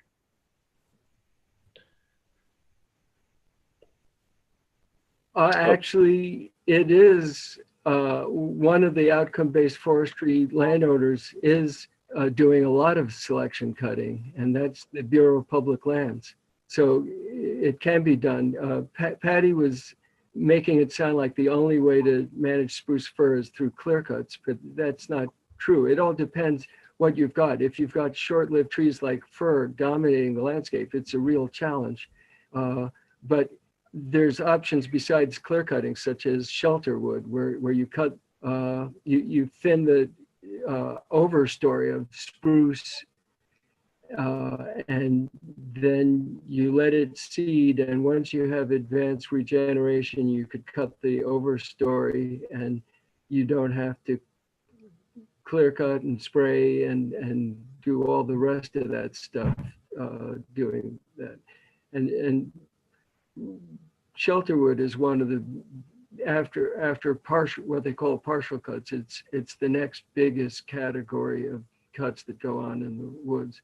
But there's a lot of challenges. I'm not saying that there's simple alternatives that work every time. So what you do is you use the least disturbing practice that allows you to do what you're doing. And you're on your 100 or so acres, you're doing the absolute right thing to do. If you could do thin so that the stand is wind firm, you could build up a beautiful stand doing that, especially if you've got long-lived species like red spruce, rock maple, yellow birch, things like that. So follow up, Mr. Chair.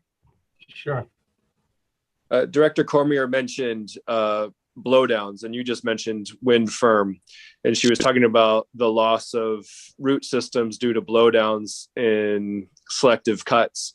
Is that, how would you equate blowdowns in that situation to the use of clear cutting? Okay, one thing that's really important with selection cutting is that you don't cut too heavily in stands that aren't wind firm, such as pure stands of fir. You have to leave, the trees like other trees, and they protect each other.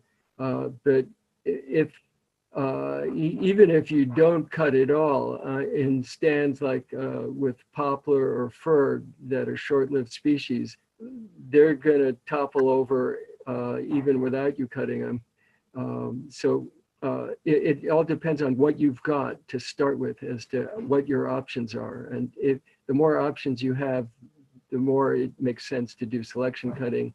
If you've got stands that are completely unwind firm and that even a little thinning, you might have to do a shelter wood cut or a patch cut. There's different options. So I can't make a prescription for every situation, but I could just give you the general philosophy of using the least disturbing system that's suitable to your site.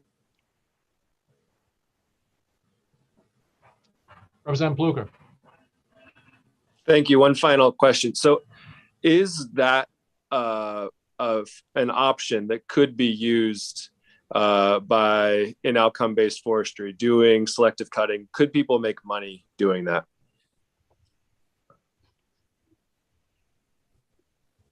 The Bureau of Public Lands is growing 24 cords to the acre, whereas in the northern industrial sphere of Aroostook, by the way, I am in Aroostook, in the deep south of it, Aroostook, Somerset, also Washington County, they average less than 16 cords per acre because of the heavy cutting that's been going on. And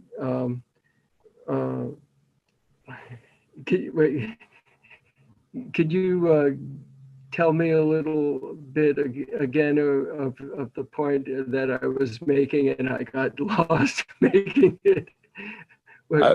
I was just, the idea was, Yeah. so you said that you could actually do Oh. increase production by using not clear-cut methods. And I was asking for details around that and if that was an option Yeah. of our larger landowners. Thank you. Yeah, Bureau of Public Lands has more volume per acre, but it's also growing more wood per acre per year. It's growing 18% more fiber per acre per year, and it's growing bigger trees because it's not starting from scratch. It's, you know, you're putting volume onto existing trees. So what they're doing makes sense economically, but it also makes sense because you don't mind living near it. You don't have to be afraid to breathe the air or be afraid to open your eyes and see what's going on. It's more oriented towards multiple value protection rather than just a single value. Does that answer the question? Thank you very much. Yes, it does. Thank you very much. Representative O'Neill. Thank you, Mr. Chair. Mr.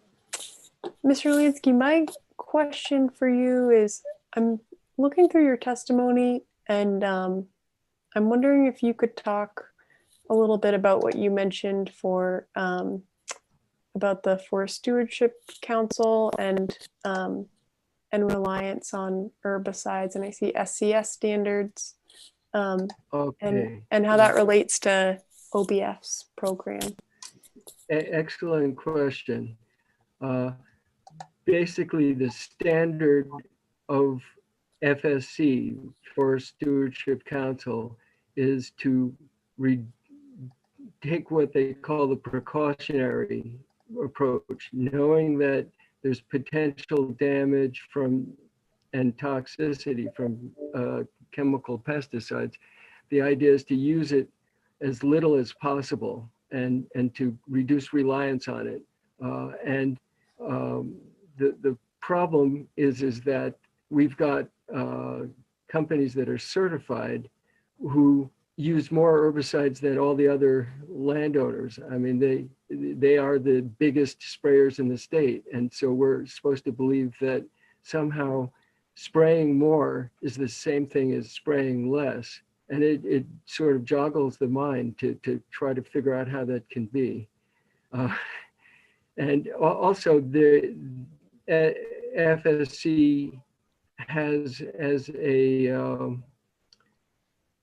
non-certificational threshold is to have forest management systems that are dependent on continued pesticide use. So that violates the idea that you're actually reducing reliance. What you're doing is ensuring reliance because you have to spray every year. And Irving sprays about 95% of its plantations. The fact that they're doing the plantations with all the site prep that other people have talked about and soil disturbance is leading to a need to spray. So then you have to decide, do you want to spray from the ground or from the air? And that's a false choice that you're given. But you know, the final thing that you have to know is if there's a company that's doing a forest management system that makes them rely on pesticides, why are they being certified if that's a non-certification threshold? And I can't answer that. You'll have to ask them if you get them. Seeing no other hands, I want to thank you for your testimony, Mr. Lansky. And the next one on our list. Thank you for listening. I appreciate it. Yeah, thank you. Roberta Manter. Senator Dill, Representative O'Neill, members of the Committee on Agriculture and Forestry. My name is Roberta Manter and I live in Fayette. I'm here to give you a personal story, and I promise you will see how this is relevant in just a minute. My family is known for living into their 90s. So when my husband David's parents and uncles all lived into their 90s, I was reassured we'd likely spend our golden years together. Then David's best friend was diagnosed with lymphoma. At the time, there was little they could do for him beyond blood transfusions and morphine. He died when he was 42. A few years later, the owner of the orchard, where David had worked for years, was also diagnosed with lymphoma. It wasn't long before he was gone too. David had been feeling run down and having abdominal pain and night sweats. His doctor ran some blood tests. Days later, the cancer center diagnosed stage 4 non-Hodgkin's lymphoma. My whole world came crashing in. David was only in his 50s. They said new treatments could keep lymphoma at bay and he'd most likely die of something else. They didn't say that something else would likely be something he would have survived if not for lymphoma. Patients diagnosed with lymphoma can now expect to have 5 to 20 more years. After 4 chemo treatments, David has been in remission for 11 years now. His checkups have been good, but his blood counts never look normal. It's like living with a ticking time bomb. You hear stories of people who have a catastrophic relapse just weeks after a good checkup. Glyphosate is now a known cause of lymphoma. David sprayed with glyphosate at the orchard for years before they knew the danger. No wonder both he and the owner of the orchard got lymphoma. They eventually switched to more ecological practices, less spray, and found they actually got better yield and didn't do in their bee population. We've learned that chemo can have lingering consequences, including what they call chemo brain. David graduated at the top of his high school class and was invited to go to MIT. Now he has trouble remembering things, and he's slower to process information. It's frustrating. It's hard to tell whether his other symptoms are the result of lymphoma or chemo or the pesticides and herbicides themselves. But in any case, we blame his long exposure to spray materials as the root cause. His immune system is not what it used to be. So he tends to catch whatever's going around, and it takes him longer to recover. Imagine how that makes us feel these days. Also, he has nerve problems. Sometimes he has trouble feeling what he's doing, not a good thing for a mechanic. Other times he has excruciating pain or feels like his skin is on fire. We worry for our grandchildren. These chemicals are now in everything. Cheerios and Quaker Oats test particularly high for glyphosate. Is it any wonder these poisons are now commonly found in children's bloodstreams? This can lead to pediatric cancers, decreased cognitive function, and behavior problems. It's time we cleaned up our act before it's too late for the next generation. Once this stuff is out there, you can't pull it back. It's in the environment. And I know one of the people earlier said that it had a short half-life, but it's still out there. Thank you for listening. I hope you'll vote in favor of this important legislation. Thank you. Thank you. Are there any questions? All right, seeing none, I will move on to our next speaker, which is Sarah Woodbury, followed by Alexander Ingraham, Anthony Horahan, and Christopher Fife. Sarah. Good morning, Senator Dill, Representative O'Neill, and members of the Agriculture, Conservation, and Forestry Committee. My name is Sarah Woodbury. I am the Director of Advocacy for Defend Our Health, formerly known as the Environmental Health Strategy Center. Defend Our Health's mission is to make sure that everyone has equal access to safe food and drinking water, healthy homes, and products that are toxic-free and climate-friendly. I'm here to testify in support of LD 125. I'm not going to read my whole testimony because a lot of folks have gone over some of this stuff, but the things I just want to highlight, especially in light of Mrs. Manter's previous testimony, that the most commonly used of the herbicides in forest management is glyphosate. Glyphosate is linked to serious health impacts. A 2019 study found links between glyphosate exposure and increased risk of non-Hodgkin lymphoma. As reported in CNN, the researchers found that all of the meta-analysis conducted to date, including our own, consistently report the same key findings.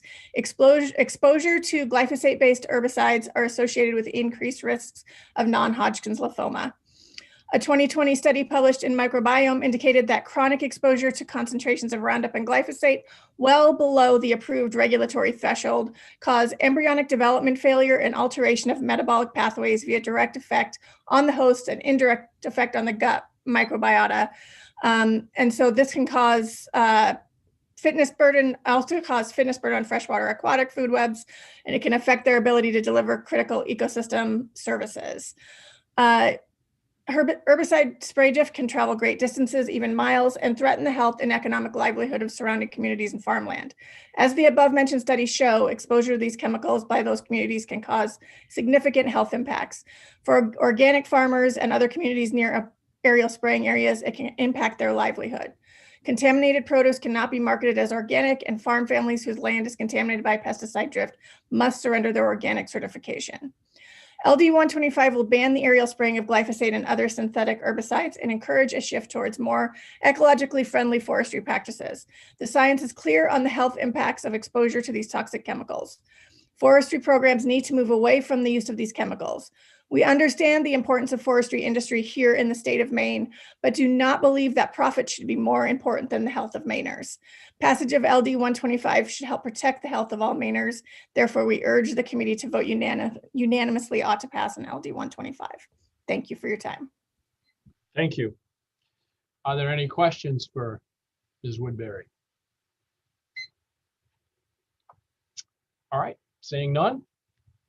I appreciate your testimony today. Next is Alexander Ingraham. Good morning, Senator Dill and members of the committee. I'm here to testify against the LD 125. I am from Hamden, Maine, and I am president of Pingree Associates. We're a large landowner in the state of Maine and have been working on the land for over 180 years. Aerial application, as mentioned by Director Cormier, is an important aspect of our silvicultural management of the forests. In reference to some previous comments that have been made, we actually predominantly do selective thinning throughout our forest. Clear cutting herbicide is used as a very selective tool and a minimization of the total acres that we harvest on an annual basis. It is used purely to increase growth and maximize growth over the lifetime of a stand, which ranges from, on the optimistic side, 40 years, and on the long term, over 100 years, depending on the species that is being selected for growth. These tools are an important part of our industry, important part of the overall growth cycle of the forests in Maine, and allow us to better manage our forests for outcomes that provide benefit to not just loggers and people that work in the industry, but provide items such as pulp that goes for toilet paper, lumber that goes for houses, and store carbon over the long term. Another item that was discussed earlier, that these managed stands actually have lower cords per acre than other non-managed stands. That is also not factually correct. These stands are accruing more growth on them and sequester and are at a higher inventory level at final harvest than a unmanaged stand would be. So the growth potential on these very selective areas is higher. It sequesters more carbon over the life of the stand. And there is certainly some rigorous third-party verification that goes on for all the actions that we do on the forest on an annual basis. Our management company, Seven Islands Land Company, who you'll hear from later, is FSC certified, SFI certified, and when they were still allowing larger landowners to be part of the Maine Tree Farm, we were certified under that in the 60s. Our family has been focused on sustainable management for better part of 180 years. And we use this tool very, very discreetly to maximize yield on a highly selective amount of acres. Over the vast majority of acres that we manage, it is not part of the management scheme because it is not suited for those acres. It is only used where needed, where appropriate, and as judiciously as possible. Aerial herbicide is that judicious use. Thank you, and I'll cede the rest of my time to others. Thank you. Representative O'Neill. Thank you, Mr. Chair. Thank you for your testimony. Oh, sorry, you shifted, Mr. Ingraham. I had a question about how many acres Seven Islands cut in recent years, and maybe that's not something you can answer offhand. And if that's the case, would you be able to bring it to the work session? Because I'm curious about. No, I can answer that. We acres cover cut. on average roughly 2% of our land holdings on an annual basis. So that equates to roughly 20,000 acres. 20,000 each year. Correct, each year. Okay. And the vast majority of that is selective harvesting. Also in some of the other silvicultural prescriptions that Mitch Lansky referenced, whether it's group selections, whether it's shelter woods, these are all silvicultural tools in our toolbox that we utilize. And a follow-up, Mr. Chair, please. Sure. So of the acreage that you're talking about, how much gets clear cut and how much gets sprayed in acres? A very, very little amount, I think, and Seven Islands will have to correct me on this specific number, but I believe this last year we sprayed less than 100 acres in total. Most of that spraying was being done to control beech bark disease, which creates basically a senescence among American beech tree. It's an invasive pest that infects the beech and causes them to basically get about 20 feet tall and then get down to a minimum growth cycle after that. And the second part of your question, sorry, I got distracted by beech. I was curious about the ratio of acres clear cut to ratio of acres sprayed. And if I don't know if 2020 was an outlier, and if that is the case, I'd like to have data for 2018, 2019 as well, please. Yeah, clear cutting is a fairly low percentage of the total that we do. I think it's right around 1,000. Not all of it ends up being herbicided. It depends on what the need is. If it's an area that doesn't require it and the vegetative competition isn't a threat to either natural regen or any plantation, then we won't spray. But in most instances, especially where we are going to be planting those stands to give the seedlings, which are a high cost investment for our group, a chance to survive and have a long-term payback, you need to do an herbicide application. Thank you for your response. And would you please bring or submit documentation to the committee before the work session for 2018, 2019, and 2020 with that ratio? Yeah, I will let Seven Islands submit that on our behalf. Okay, in acres would be helpful, please. Representative Underwood.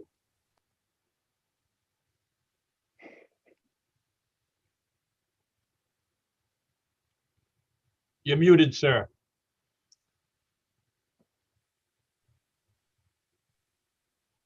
Mr. Ingraham, how do you handle a situation where if you're going to do any kind of cutting or spraying, if in the limited use you have, with any organic farmers that are nearby?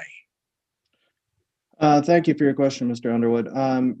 In our instance, our areas are very remote. The standards require us to notify any neighbors that are close in adjacency. So it's all part of the process. We have to notify any of them in writing, and we also have to list in the newspaper that we will be applicating on such sites.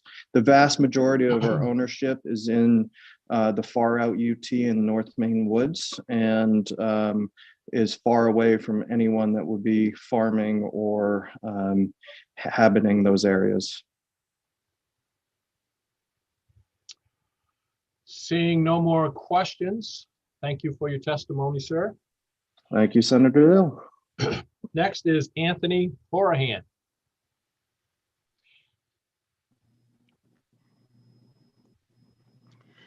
Good afternoon, Senator Dill, Representative O'Neill, and esteemed members of the committee.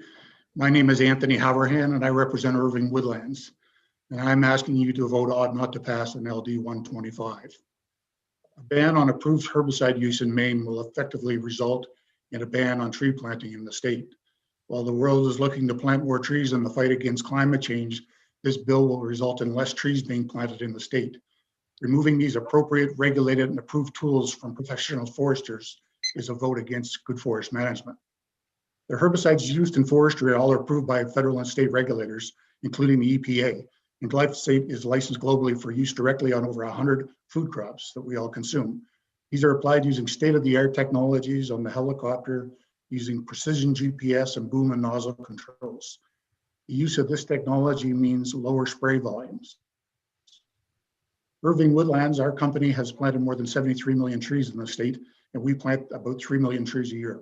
Aerial herbicide is an important tool to ensure that seedlings aren't overtopped with raspberries and other vegetation that will be choked out, that choke out the light and the nutrients the seedlings need to survive.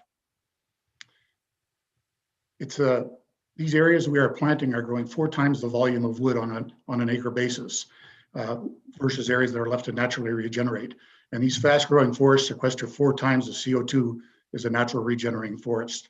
There's great interest around the planet on how we can better utilize forests and good forest management to store more carbon as we transition off fossil fuels and deal with a changing climate. The Biden administration refers to this in the American Innovation Effort on net zero building construction. And interestingly enough, the nominee for EPA Administrator Mike Reagan was answering Senate questions. He stated, we're going to work together with farmers and foresters to make sure they have the tools and information they need to continue to be stewards of the land as we tackle climate and other environmental issues. Yet here we are today as foresters and landowners fighting to keep a very important tool for our industry that will play a key role in dealing with increasing invasive species, as Director Cormier pointed out, and that can play a large role in helping Maine lead the way in climate change. The banning of aerial herbicide could lead to the elimination of planting of our 3 million trees annually in Maine. This means an immediate reduction in the amount of softwood we can sustainably harvest off our land base. This results in job losses, and I know the sponsor talked about this earlier. It's not threats, it's the reality. If we're not growing as much wood, we can't cut as much wood sustainably. And there's 16 to 20 people that would have to go home. And these are hardworking loggers, truckers, and foresters that, because of no fault of their own, just poor policy, will lose their jobs. As well, the local economy in Aroostook stands to lose annually about 1.4 million in spend from these folks not buying parts and fuel and no longer having the planting crews in the area for the summer. So the elimination of planting on the Irving lands means we have a net reduction in the amount of carbon that gets tied up on that land base. And that's 8 million tons over the next 40 years. That's the equivalent of leaving 40,000 cars on the road for the next 40 years. So this is a tool we desperately need as land managers. So I urge you to rely on federally approved science and facts and continue to support Maine's tree planting and carbon reduction initiatives. Thank you, and I'd welcome any questions. Are there questions? Representative Osher. Thank you very much for your testimony. And yes, I understand, we all understand that growing vegetation sequesters carbon in the biomass of that vegetation. However, are you, in your statement was talking about how not spraying pesticides would be a net detriment because there would not be carbon sequestration in that above ground biomass. And so I don't quite understand that, because when you're applying pesticides, that knocks back certain vegetation. And so that vegetation certainly is not going to be sequestering carbon. But also, you also mentioned how important soil carbon sequestration is. But are you aware of the residence time of carbon in soils, and that the residence time and carbon in soils far exceeds the residence time in any above ground biomass? And so, although certainly you're looking to have lumber be a commodity, and that's one of the reasons you want to spray pesticides, can you address for me how the growth of vegetation on the landscape and the storing? I guess I want to know if you understand the residence time of carbon in soils. I guess that would be a question. Yes, do yes, I you do understand? And maybe I could take, maybe I could take it in 2 pieces. The idea of spraying an acre of land Generally, when these areas come back after being harvested, you'll get a lot of what we call non-commercial species, something that's not going to grow into a tree sufficient to make lumber that will store carbon or hardwood that will store carbon. A lot of this is shorter lived species, your gray birches, pin cherries, that certainly absorb carbon initially. We're looking to transition those into a commercial crop where we can also store in the life cycle in the finished products. And we know from all the research we've done on our areas that, on average, a naturally regenerated forest will sequester somewhere around 30 tons of carbon per acre, where we know these planted areas will sequester about 120 tons per carbon at 50 years old. So that's the above ground. The below ground, we also understand the importance of the carbon in the soil. And certainly we're not removing stumps. So initially, as has been referenced, you have a period of time where those sites actually release carbon, but then are more than made up for by having these fast growing areas of plantation that we have on about 7% of our land base that's planted currently. So, and we're very cognizant of carbon and all the other nutrients in the soil because that's the basis of our business today and 100 years from now as well.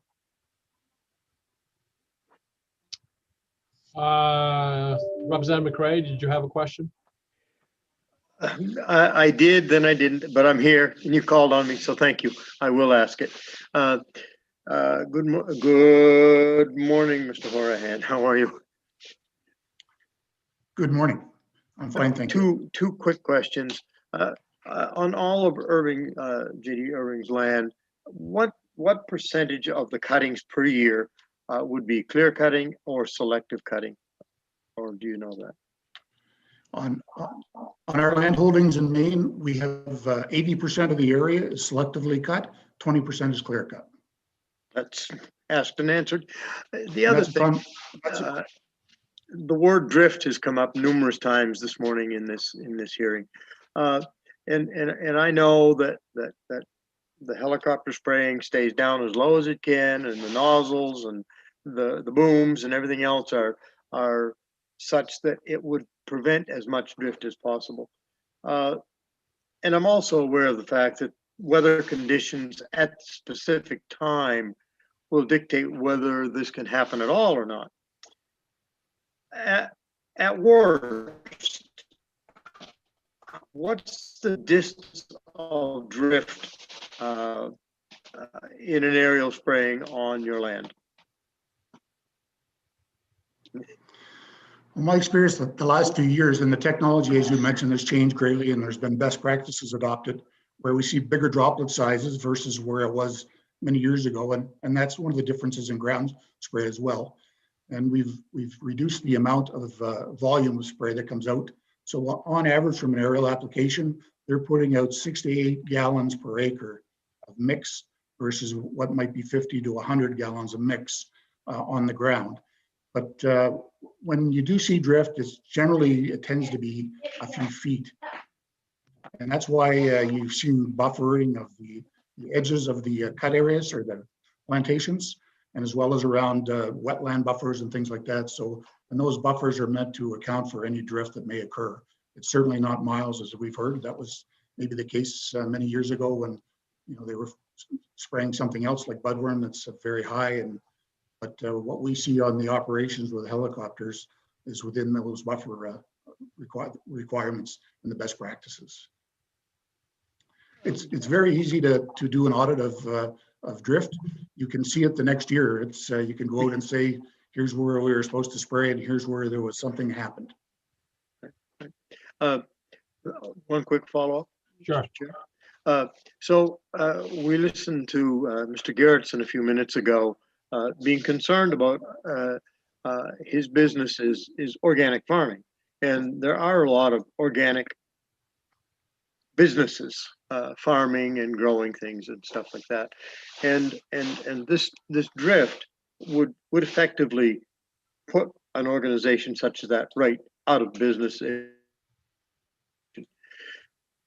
Does your company have holdings, or would they consider not using aerial spraying if they were anywhere near an organic business?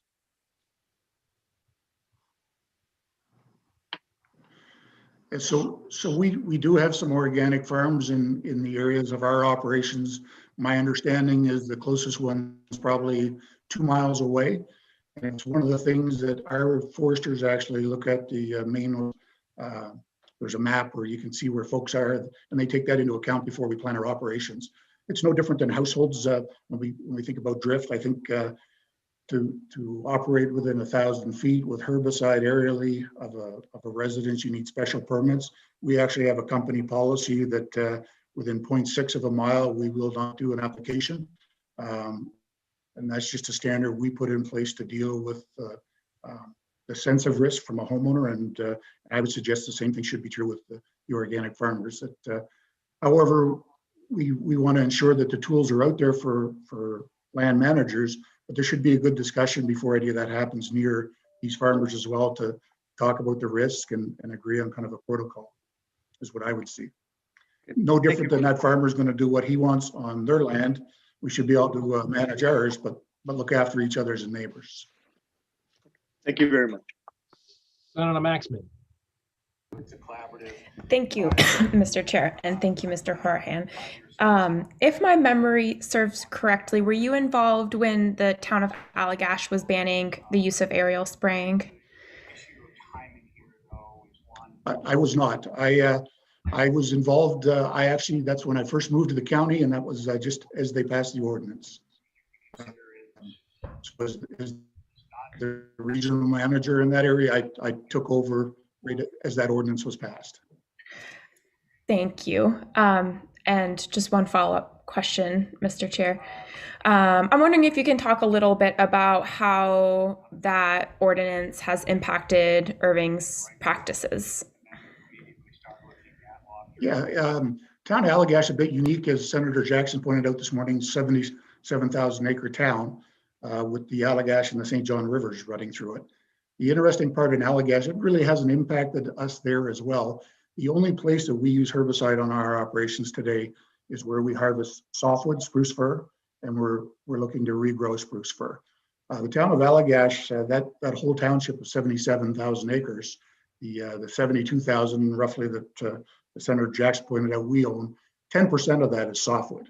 And most of the softwood tends to be in the riparian areas along the St. John and the Allagash River. The rest of the town tends to be hardwood. And where we have good quality hardwood, we manage that long term for good quality hardwood to make the veneer logs, for furniture, and for folks like the folks at Seven Islands, their hardwood mill in Portage. So we're looking at longer rotations in those hardwoods. So really in the town of Allagash, it's had a minimal impact. And just because it's such a low percentage of softwood in that town, and where the softwood is located along the rivers and whatnot, is an area we wouldn't traditionally be looking at planting and managing that to manage softwood stands. So minimal in the town of Allagash.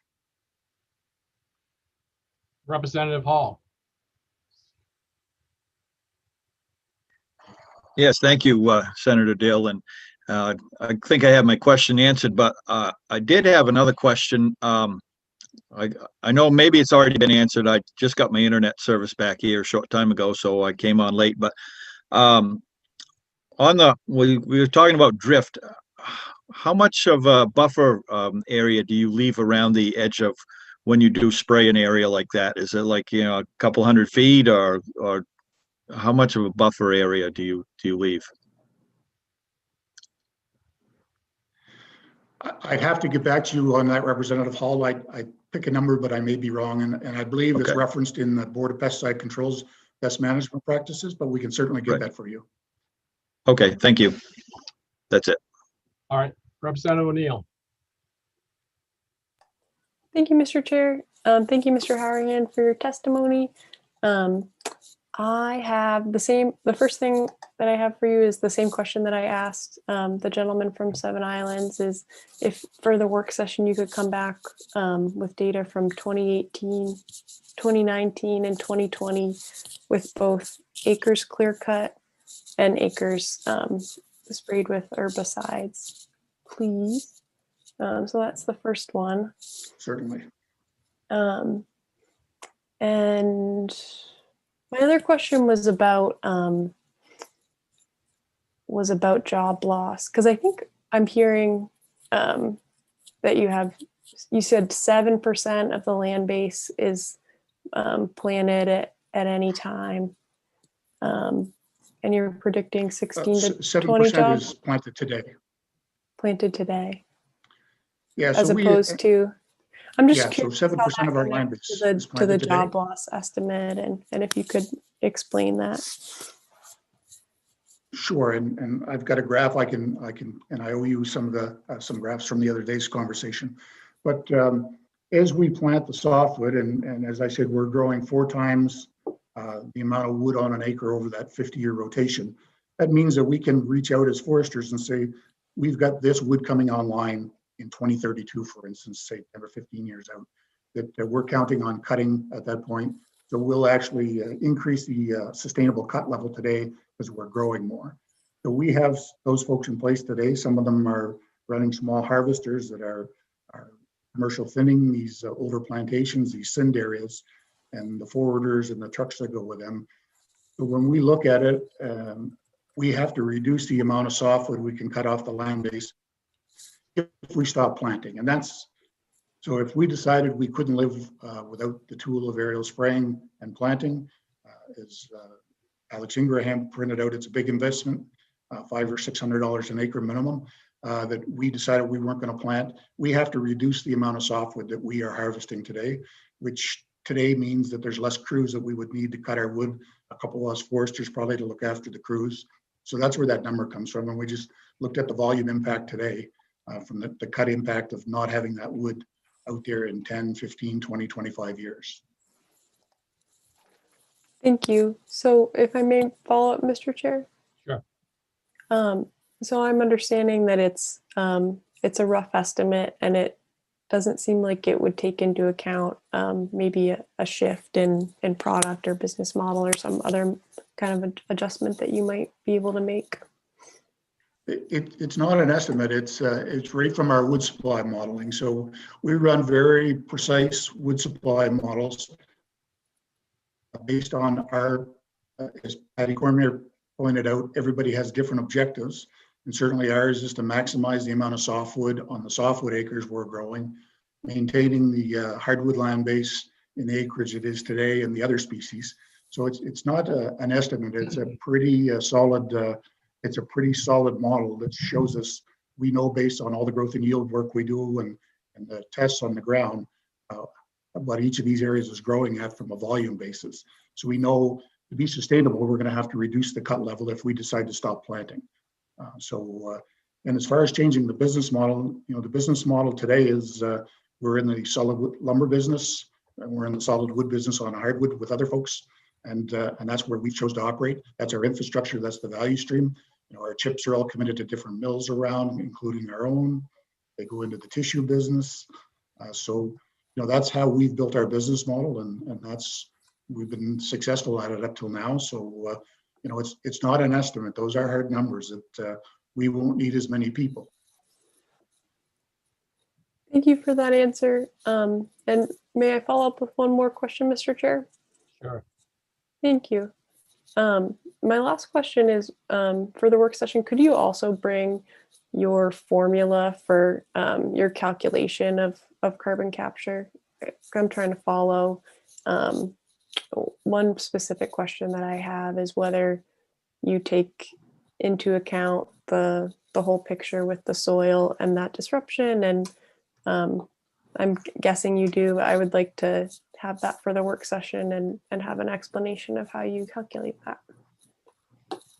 Certainly, but I can tell you the numbers I quoted are simply the above ground biomass at this time. So regenerating a forest versus planting a forest on the same acre, assuming everything's the same on the soils, it would just be the above ground biomass. But I can provide you with the equation we use on that from the models. That would be helpful. I'm sorry, my internet's being finicky, but that would be helpful to have for the work session. Thank you. I have one quick question for you. A lot of the testimony we've heard today was certainly against the use of glyphosate. If this bill took the turn of just eliminating glyphosate for aerial application in the silviculture practices, with the herbicides that would be left, how would that work? Would it work as well? Are they worse, same? What would that do if we just eliminated glyphosate?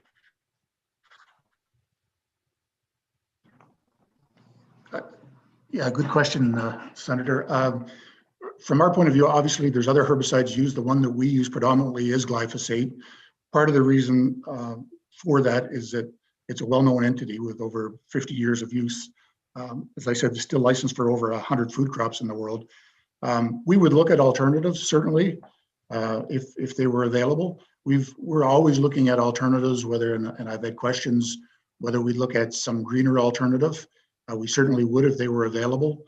We've done everything from, I looked after a flock of sheep when I first started with the company, that thinking we could do some of that. We've done a lot of mechanical stuff, but by and far today, glyphosate is the one of choice because it's so well known and accepted and so much science around it. But certainly we would look at other ones. And Patty Cormier mentioned some of the invasives we're seeing in the north now with wild lettuces and whatnot, that there's a lot of work being done, and folks are trialing different herbicides to see if some are more effective on those invasive species, and not just in forestry, but in ag and other fields as well, like blueberries and whatnot, is my understanding. So certainly we'd want to understand them, but certainly glyphosate is the one kind of the go-to today.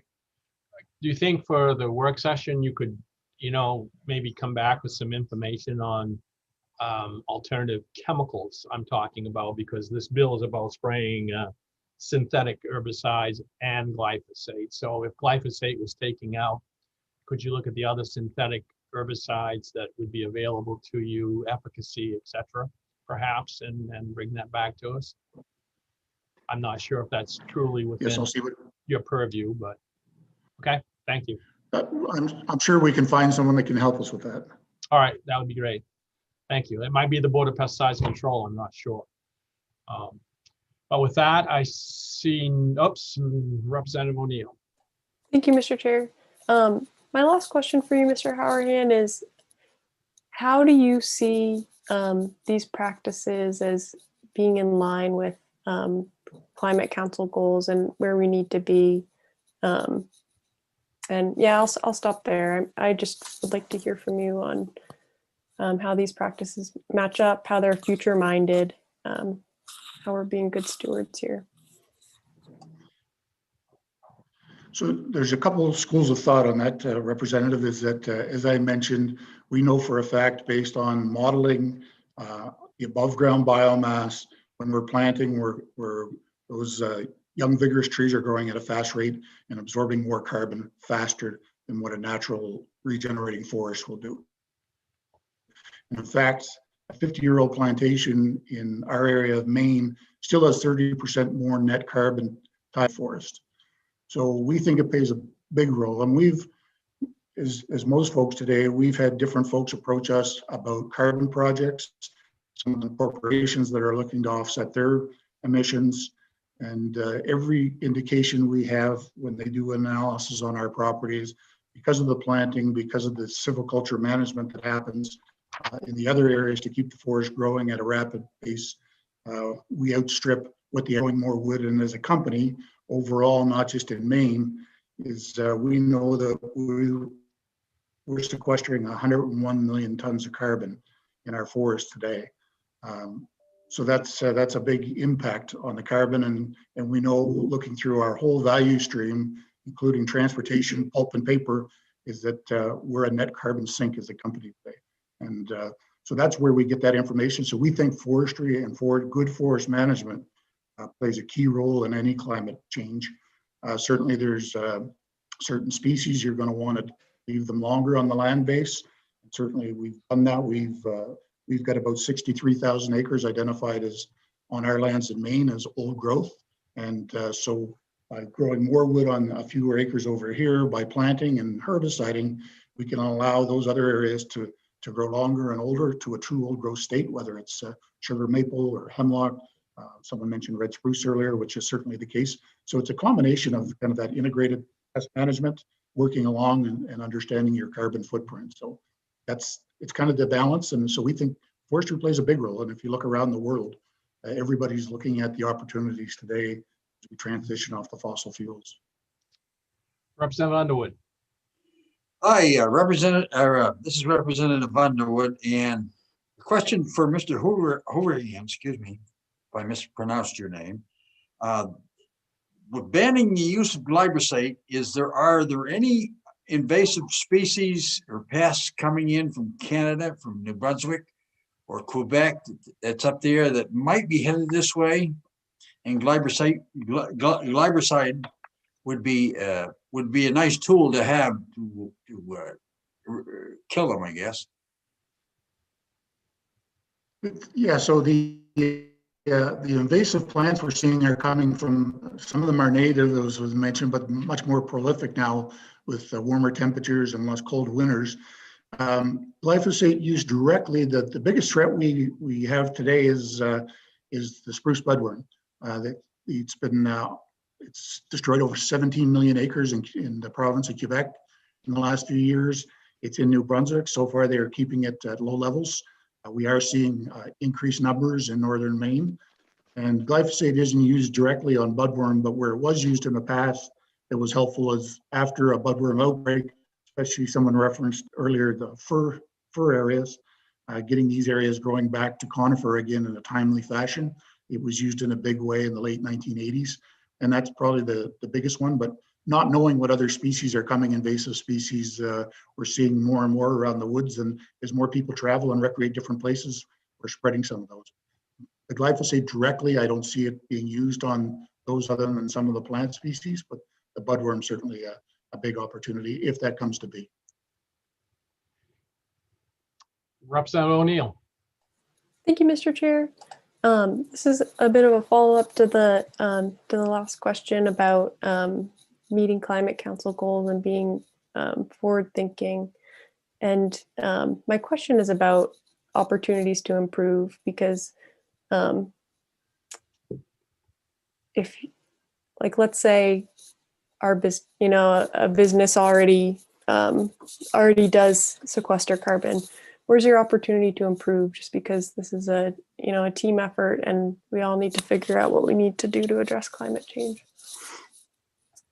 So instead of saying the way we are is good, what are the opportunities to improve? And I think that's the spirit of this bill and conversation.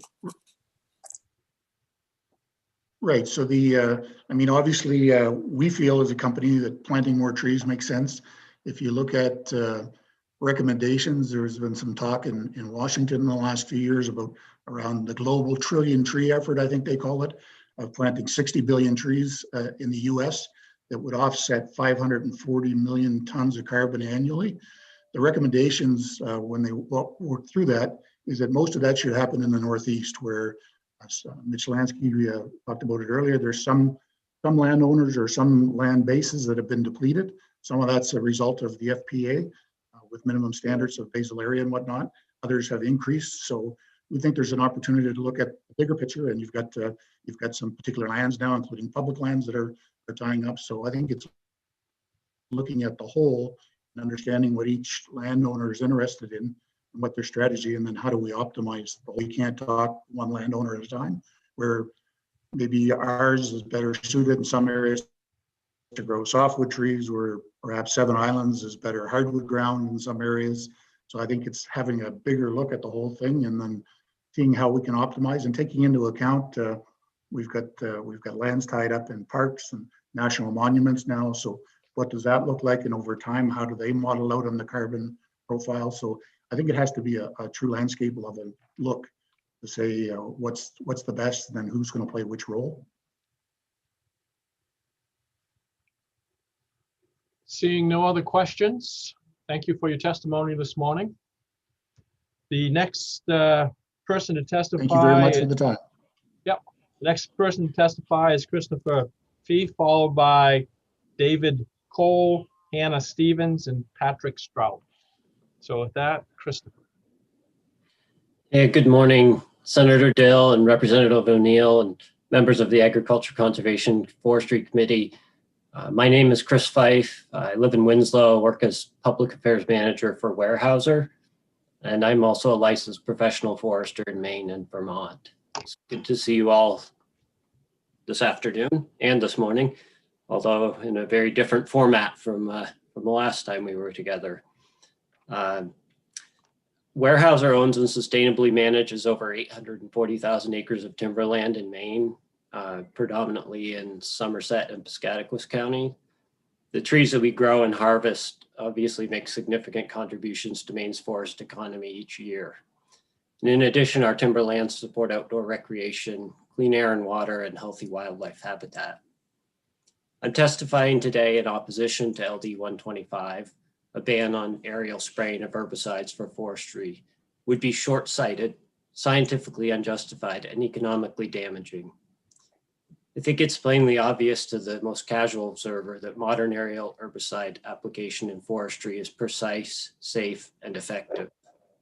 I'd like to point out a few facts that might be helpful to the committee.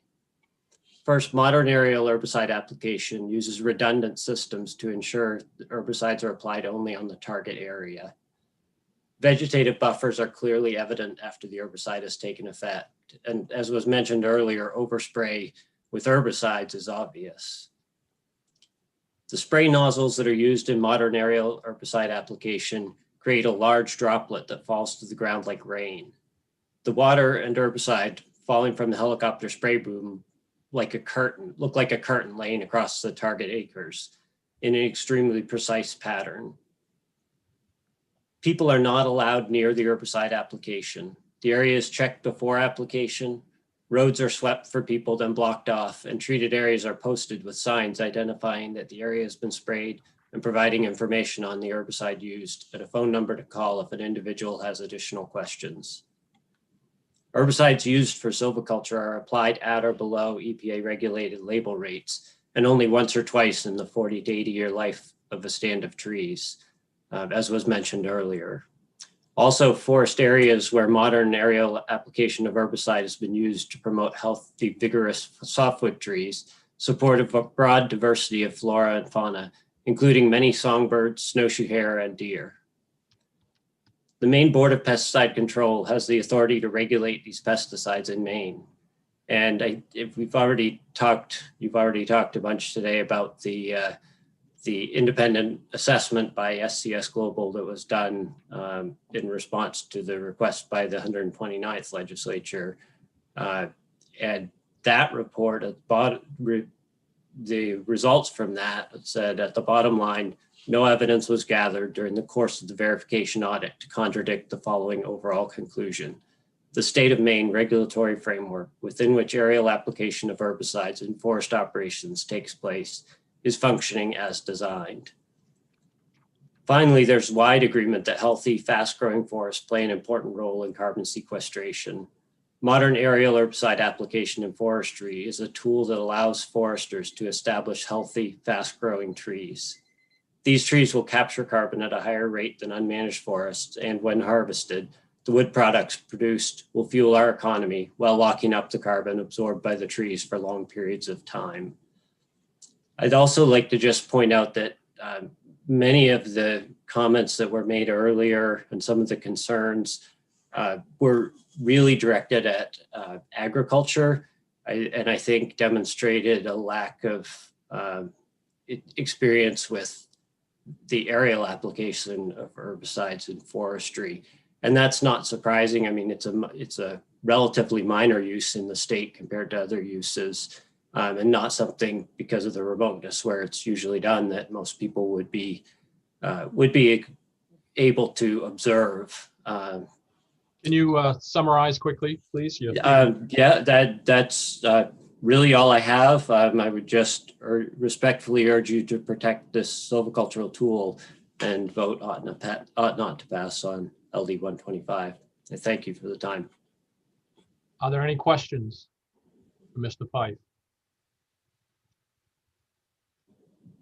Yes, Representative O'Neill.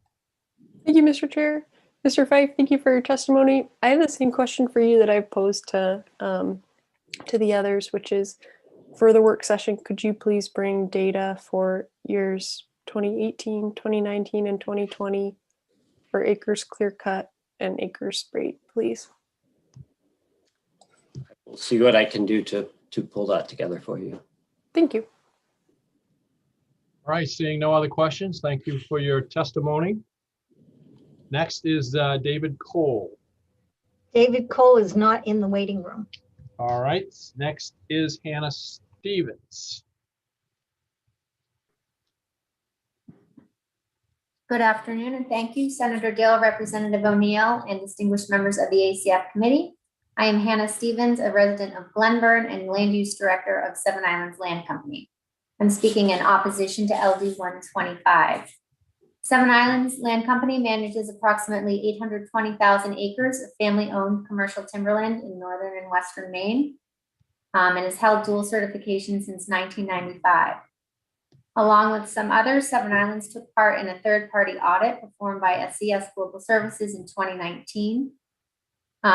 That report found that there is a consistently high level of compliance with applicable BPC regulatory requirements and pesticide label law. For Seven Islands, herbicide is one of many silvicultural tools which we use to promote healthy, productive forests. It is targeted and narrow in its scope with specific desired outcomes. Aerial herbicide, at which the bill is directed, is used on Seven Islands land base primarily for management of diseased beech trees, as well as to encourage the growth of desired softwood species. The majority of American beech trees in Maine are affected by beech bark disease, which leads to cankering, early mortality, and low beech nut or mass production, which is an important food source for wildlife.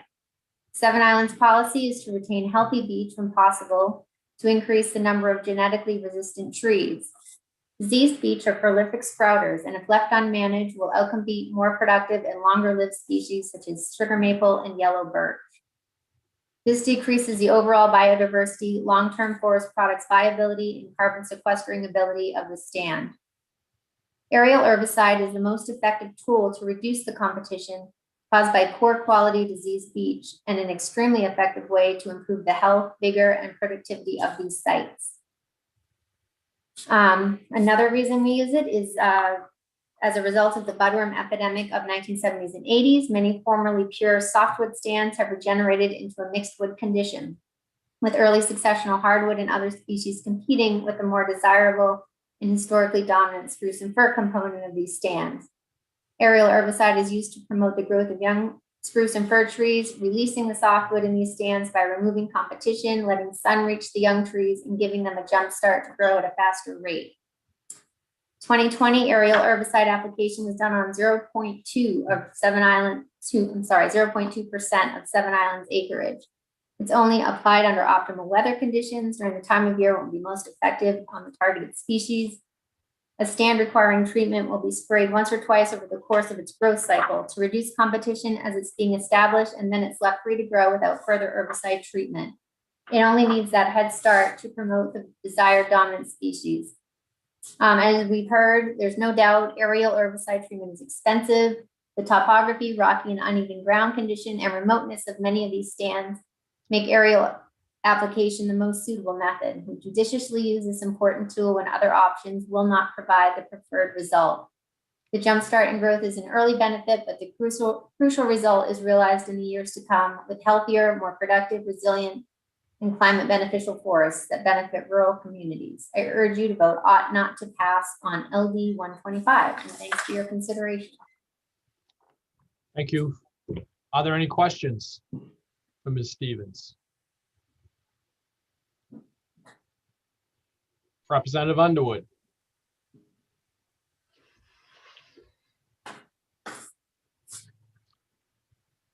You need to unmute yourself, sir. Hi, what is budworm, and how does it affect us in the growth of trees? And also included in that is organic. I didn't hear that last part. I'm sorry. Basically, I'm interested in defining what budworm is and how does it affect the trees, and how does glyphosate, how does that help you manage the growth? So I want to preface this with saying I am not a licensed forester personally, but the budworm affects spruce and fir trees, and they prefer fir. by defoliation. And so how we use glyphosate in this process or other herbicides is to make more resilient stands to budworm. And that might mean planting more spruce trees or resilient spruce trees, and reducing competition of, things like raspberries in those stands and things that will overshadow them as they're giving that head start to grow. So we're not treating the budworm specifically with herbicide. We're treating, we're making a healthier stand that can be more resilient to a budworm epidemic. Are there any other questions? Being none, thank you for your testimony. Next is Patrick Strout. Well, thank you, Senator Dill and Representative O'Neill and distinguished members of the ACF committee. Patrick Strout, Maine Forest Products Council. I think you've heard from a number of my members, and I think the sense you should get, as well as the sense of those that could make the tour in the woods, that this is a group of professionals, many of them professionally registered foresters. They take this responsibility of managing the land seriously. They're highly trained. And when it comes to the use of herbicides and aerial applications, I think they are more than willing to demonstrate their professionalism and concern for the land and the land base and the people that they supply wood to. There's really 4 points I wanted to hit on quickly. I'll mention them briefly and then talk a little bit more about them individually. But forest treatments using aerial herbicides are strictly regulated using integrated pest management. The Board of Pesticide Control best management practices are in place as well. And we have notification procedures that go beyond any of the other sectors in terms of using forest chemicals. That's chapter 51, I believe, of the regulations. Those are put in place so that there's plenty of notification of anybody in the surrounding area, plenty of opportunity for dialogue. And I think most importantly, you're going to see the emphasis on the use of these in the early years of establishing a plantation. It's used once in either a 40 or 80 year rotation. You'll hear some landowners extend that out to 100 years. A ban would shut down planting trees, and it eliminates a management tool for foresters. We're going to talk a little bit more about spruce budworm because I think that's a serious problem that we have to historically take a look at. The track record for safety spray programs is good over the last 30 years. It's excellent. The third-party audit, I think we need to pay more attention to of the operation. And then we can say something about climate change too, since I've been a part of that climate council appointed by the governor. But with regard to the audit that was done, I mean, in general, I think we need to lean more on the Board of Pesticide Control. They were put together to deal with issues of this sort, to help us understand what the risks are and what the proper use of chemicals in the environment is. And I think they have a toxicologist on board. We cannot discount the importance of that public agency in terms of answering many of the questions that have come up in this discussion. We had a bill last session. We did an audit. People are trying to question whether SCS is an independent auditing agency. They're like a PricewaterhouseCoopers. They are in the business of being independent, and they risk losing their license if they aren't. And they were a third-party auditor that came in a moment's notice to try and provide some guidance on the aerial applications, and their observations, I think, are important. The chart that Director Cormier used, I think, is important in terms of looking at herbicide use. We have budworm that is nipping its heels around us. We're always concerned about the devastation it created back in the 70s in the 80s. It's cyclic in nature. It creates a lot of this even age management that the forest industry has been tasked to manage in the spruce fir forest. In those early years, we had a tremendous amount of openings created both by budworm and by salvage operations, and raspberries abounded, as well as pin cherry and other pioneer species. And a lot of the forests we have today are a result of careful management, selective use of herbicides to make sure the spruce fir forest was here for us and allows us to build sawmills. So Can that, you summarize, Patrick, in a Yep. couple of sentences? yeah, I can. With climate change, I would just take a look at Dr. Adam Dagnow's climate change solutions work, begin to take a look at herbicides and plantation culture and what it can do to help. And I guess I'd summarize by saying, we know foresters have a big responsibility to manage the forests that supply wood to our mills. They take that responsibility seriously. They have a responsibility not only to the 30,000 people that are dependent on this industry, but they also are stewards of the land, the wildlife, and they have a great story to tell. And again, we'd like to invite you on another tour if that's of interest, to come out to the woods. There's nothing to hide. There's responsible management, and we think this committee needs to see more of that, and we'll be glad to accommodate that opportunity. So I ask you to vote against this bill. Thank you. Thank you. Are there any questions? All right, seeing none, we'll move on to our next speaker. Thank you for your testimony. Peter Triandafillo is up next. Good afternoon. Can you hear me okay? Yes. And great job on my name. It's usually just Peter T.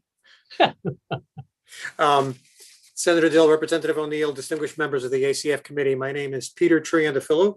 I live in Orono, and I'm representing Huber Resources Corporation. We're a family-owned timberland management business that manages timberland in the state of Maine. I mentioned that I represent them because Director Cormier mentioned that I was basically, I ran the company as the VP of Woodlands. I retired recently, so I'm still representing them. I'm a consultant, but I no longer work there full time. I'm here, and I'm also a licensed forester. I'm here in opposition to the bill, and I'm going to be respectful of your time and say that I concur with the previous opponents. And I just want to emphasize a few key points. One of the things that we use, actually, let me back up. You've heard a lot about spruce and fir and releasing spruce and fir, either planted spruce or naturally regenerated stands. That's a really important point because as a member of the For Maine Executive Committee, For Maine is an effort to promote Maine's forest industry and get new investment here. Our spruce and fir species give us a globally competitive advantage. The fiber in those species is very desirable for both paper and lumber manufacturing. It has a very high strength to weight ratio. And it's one of the things, because even though Maine's big to us, it's very small globally. It's one of the things that makes us attractive. And there is no doubt that without the use of vegetation management with herbicides, we would have less spruce and fir today for our industry to consume than we would have otherwise after the budworm epidemic. And the budworm will come back. It's a naturally occurring insect, and we will have to deal with it again. One of the important ways we use the tool is to manage invasives. Maine unfortunately has a number of plant species as well as insects that are invasive and have had an impact on our forest. You heard people mention earlier about beech and controlling beech. Beech is a native species, but the insect that attacks it is an invasive that came through the Maritimes, but from somewhere else, I'm not sure where. And it really has a dire impact on the regeneration of northern hardwood stands where we want to grow saw logs, not just pulpwood. And you can't grow beech saw logs anymore because of the disease.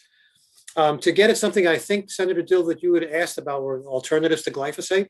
I'm sure there are under development. I mean, the science moves forward all the time. But an interesting thing about glyphosate is that beech is extremely sensitive to it, and our maple species, particularly the valuable red maple and sugar maple, are pretty resistant to it. So we can apply very, very low doses below the listed label doses, suppress the beech, not eliminate it, but suppress it and allow maples to get beyond it and then get a better stand growing. And I'm not an expert on this, but I'm not aware of any other chemical that has that characteristic. We've heard a lot today about ground and aerial application. We've done both. We do a lot of ground application because some of our work is in releasing either hardwoods from beech or conifers in areas where we're retaining an overstory. Some mature trees, and because those mature trees are there, you can't do an aerial application. It's both unsafe and the helicopter would have to be too high. So we apply from the ground. And I can say that the people that spoke about it earlier are correct. Ground application is less effective and more expensive and more difficult. So yes, it can be done, but it is where you can do it aerially, it's preferred. Two quick things that have been mentioned earlier with all the respect and sympathy for people that spoke earlier. You got your time's up, so just quickly, please. All right, I'll summarize then and say that it's a safe tool. I'm quite confident of it. I've supervised jobs for many years over my career, and banning it, I think, sends a bad message and tells the world that we're not serious about retaining a modern, productive forest industry. And I would urge you to vote against this. Thank you. Happy to answer any questions. Senator Black. Thank you, Mr. Chair. Thank you, Peter, being here. And I'm not sure if you're the best one to answer this, or I should have asked it to some of the other opponents of the bill. But you just did mention that without being able to use this aerial spray, that the volume of quality fir and spruce would be affected. And I assume that, especially in Seven Islands and some of the other ones, the quality saw logs and stuff in their hardwoods would be affected. Do you have any idea, could come back to the work session with how that would affect the efficiency of our sawmills, and whether we'd even have some of the sawmills if it wasn't for the aerial spray? And I know on my land and some of the other lands, we have a hard time growing a lot of quality saw logs because we don't use spray, and we have to do it mechanically and by hand, and it's not as efficient. So I don't know if you can address that now or at the work session. I will see what I can dig up, but I can say that, Maine saws more conifer now than we have in our entire history. And if there's one place where we're really competitive are these mostly family-owned sawmills that have invested heavily and really grown their mills. And I again, going back to what the 17 million acres of spruce and fir that we lost during the budworm, if that hadn't been tended and brought back to spruce and fir, I can't imagine those families would have spent the money because the resource wouldn't have been there. But let me see what I can find, Senator Black, and if I can find anything, I'll make sure it's there for the work session. Representative Landry. Thank you. Thank you, Peter.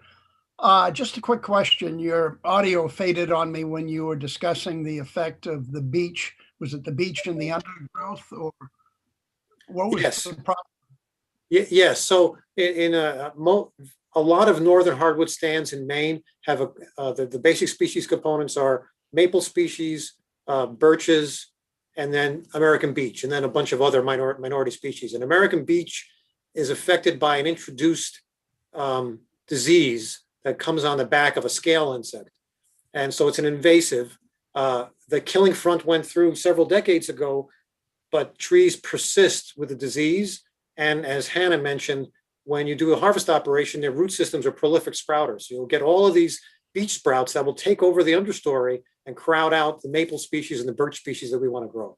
So we've used this tool we never want to eliminate species, but we use the tool to knock them back a bit so that the maple can get by it. Did I answer your question? Yes, it does. Thank you. I do see a lot of diseased beech in my area here too. Yeah, it's a shame because it's a great tree, but and there are some that are resistant. We always leave resistant trees behind to grow. You see some with smooth bark. Nobody knows yet why they're resistant, but it's always pleasing to see them. You're right there. Thank you. All right, seeing no other questions, I'm going to move on to our final two speakers, and that is Don Flannery and Melanie Stern. So Don Flannery, you're up. He is not going to speak. He is not going to speak. Okay, Melanie Sturm. Good afternoon, Senator Dill, Representative O'Neill, and members of the committee. I'm Melanie Sturm, Forest and Wildlife Program Director at the Natural Resources Council of Maine, and I'm here to testify in support of LD 125. Glyphosate is the world's most widely used herbicide. With increased use comes increased risk of exposure. In the last few years, multiple sources have raised new and credible concerns about the impact of glyphosate on people and the environment. But I summarized research on the serious human health impacts of glyphosate in my written testimony, and I'd like to focus today on the environmental impacts. In 2020, a US EPA biological evaluation assessing risks to listed species from labeled uses of glyphosate found that glyphosate could be impacting dozens of endangered plants and animals. Evidence is growing that glyphosate-containing herbicides may impact the functioning and survival of certain fishes, mollusks, insects, and amphibians, as well as soil microbes and certain algae and bacteria. Two 2018 studies found that glyphosate could be altering the essential gut bacteria of bees, harming the weight and survival rate of immature bees and increasing their susceptibility to infection. Other studies have suggested a correlation between the use of glyphosate in agriculture, admittedly a different setting than forestry, and a decline in monarch butterfly populations.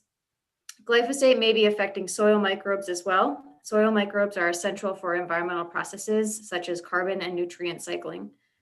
Questions have also been raised about the effects of glyphosate on microscopic algae, an essential base of the aquatic food web, and on certain types of bacteria that are an important part of the terrestrial food web. Adverse effects on the foundation of aquatic and terrestrial food webs could have cascading ecological effects. The growing body of research about the adverse effects of glyphosate on people and the environment suggest that the state should take steps to minimize the risks posed by glyphosate, which is why NRCM supports LD 125. Thank you for your time and your consideration. Are there any questions for Ms. Sturm? All right, seeing none, that is all we have for folks to testify on LD 125. So I will close the hearing on LD 125. And we're going to open up the hearing on our next bill. We have about a half a dozen people to testify. Then we'll take a short break. I don't know how long, we'll figure that out before we start the work session, just to give everybody a quick stretch. So with that, I will open up LD 316, an act to prohibit the use of chlorpyrifos. And before I do that, I think I have a couple new people. Yes, Representative Hall, I don't believe you introduced yourself earlier.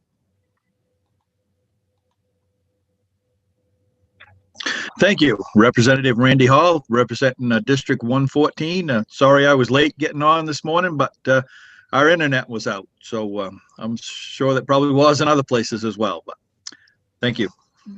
And Senator Black.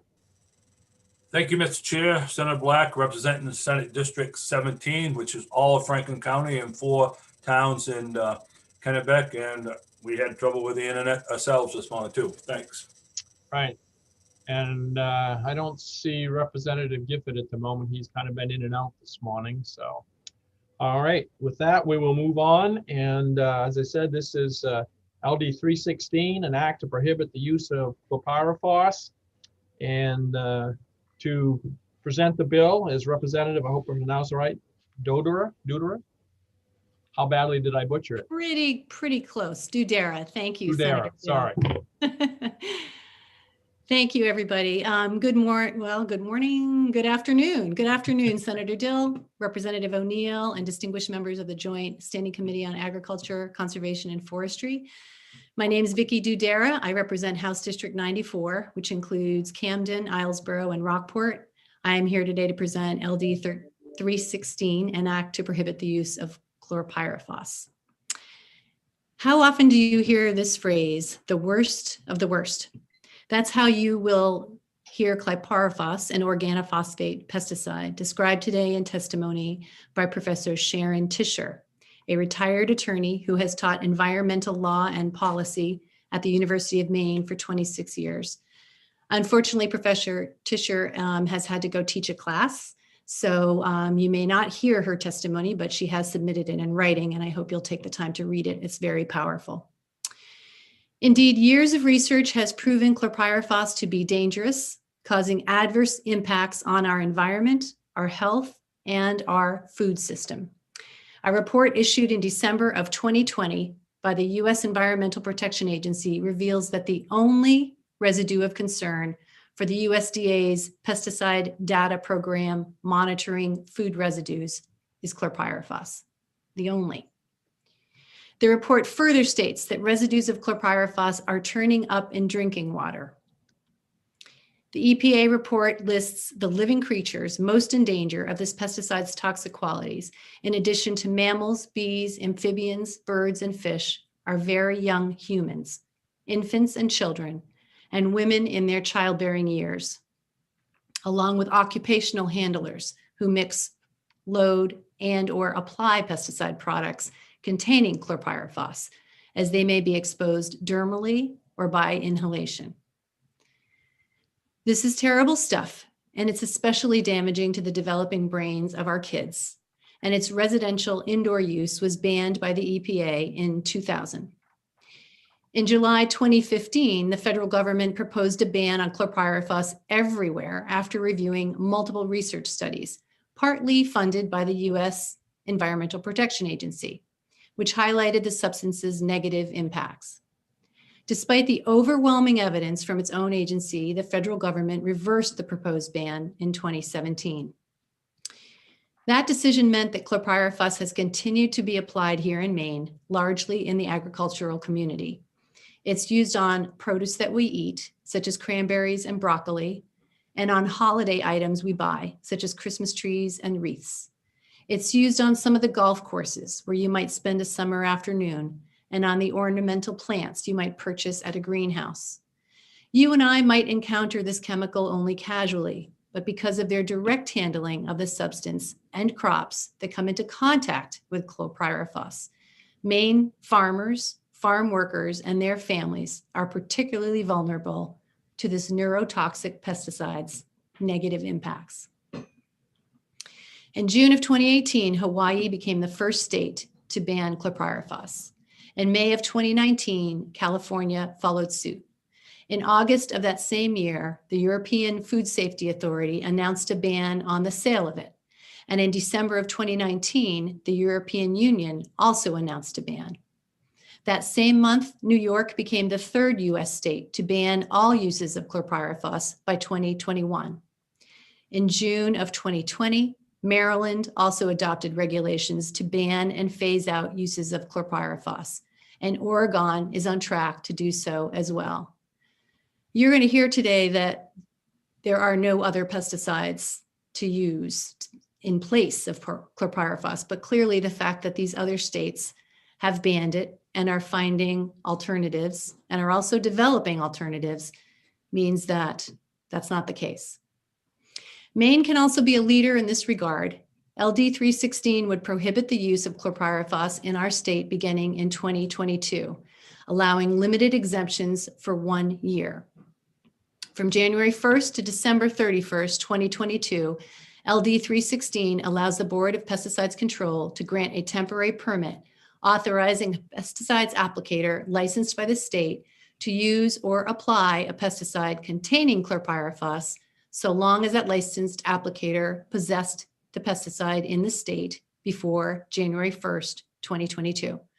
This time period allows for a gradual phasing out of the substance for farmers who have already purchased it.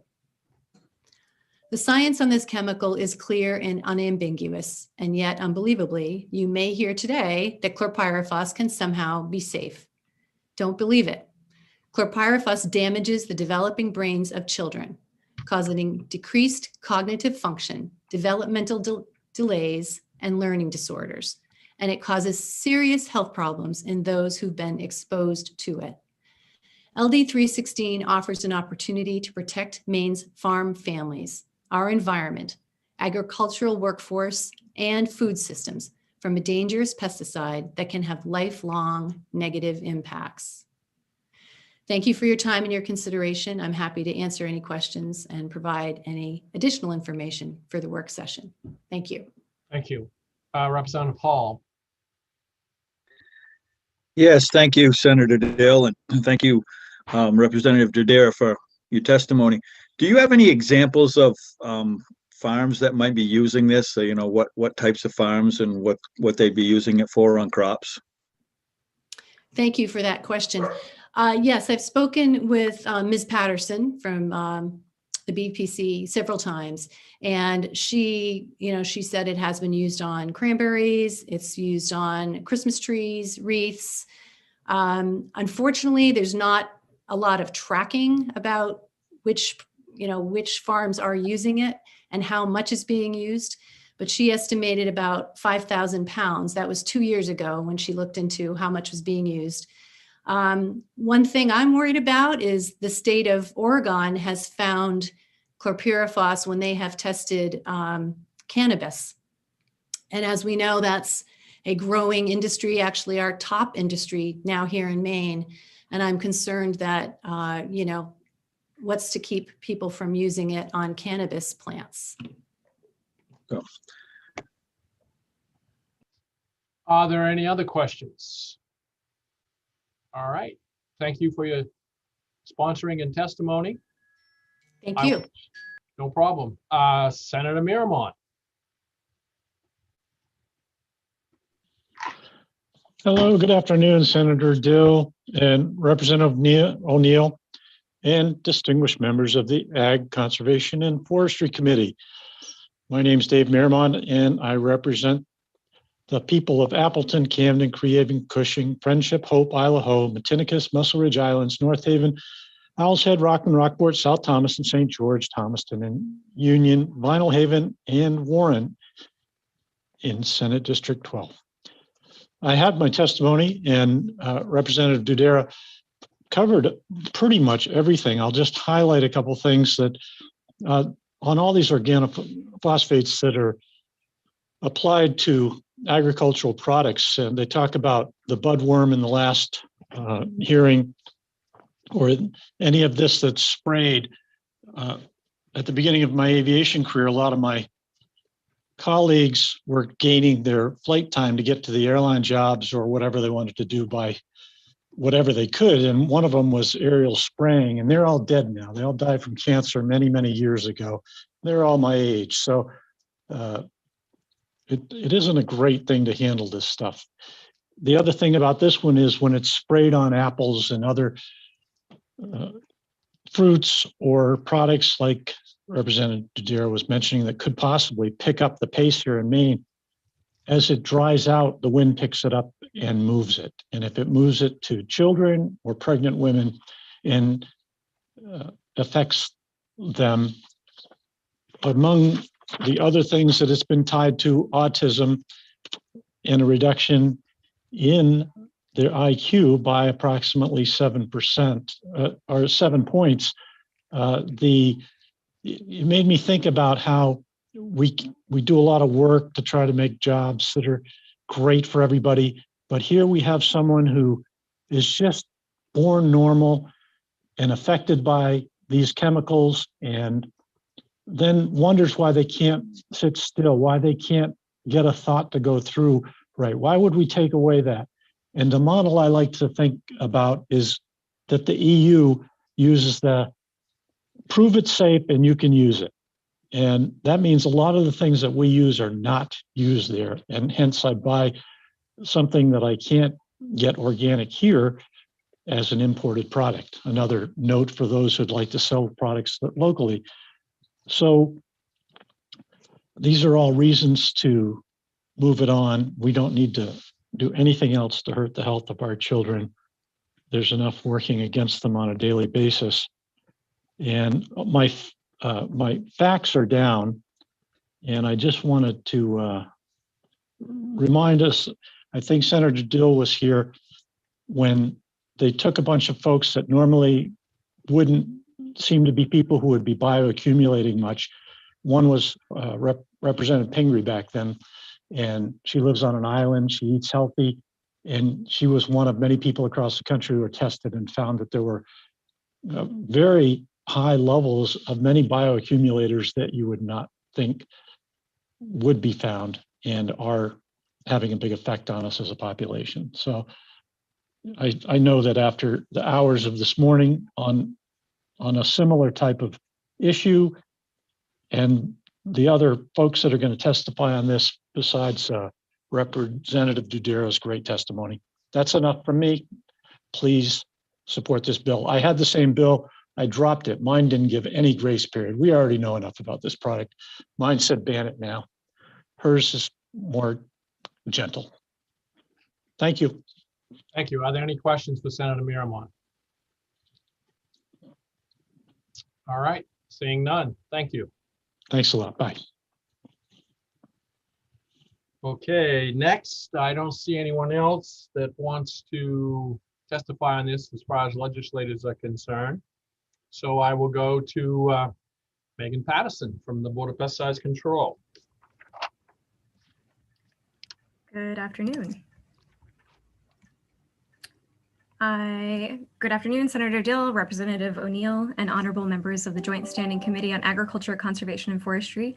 My name is Megan Patterson, and I am the Director of the Board of Pesticides Control, speaking on behalf of the board and the Department of Agriculture, Conservation, and Forestry, neither for nor against LD 316, an act to prohibit the use of chlorpyrifos.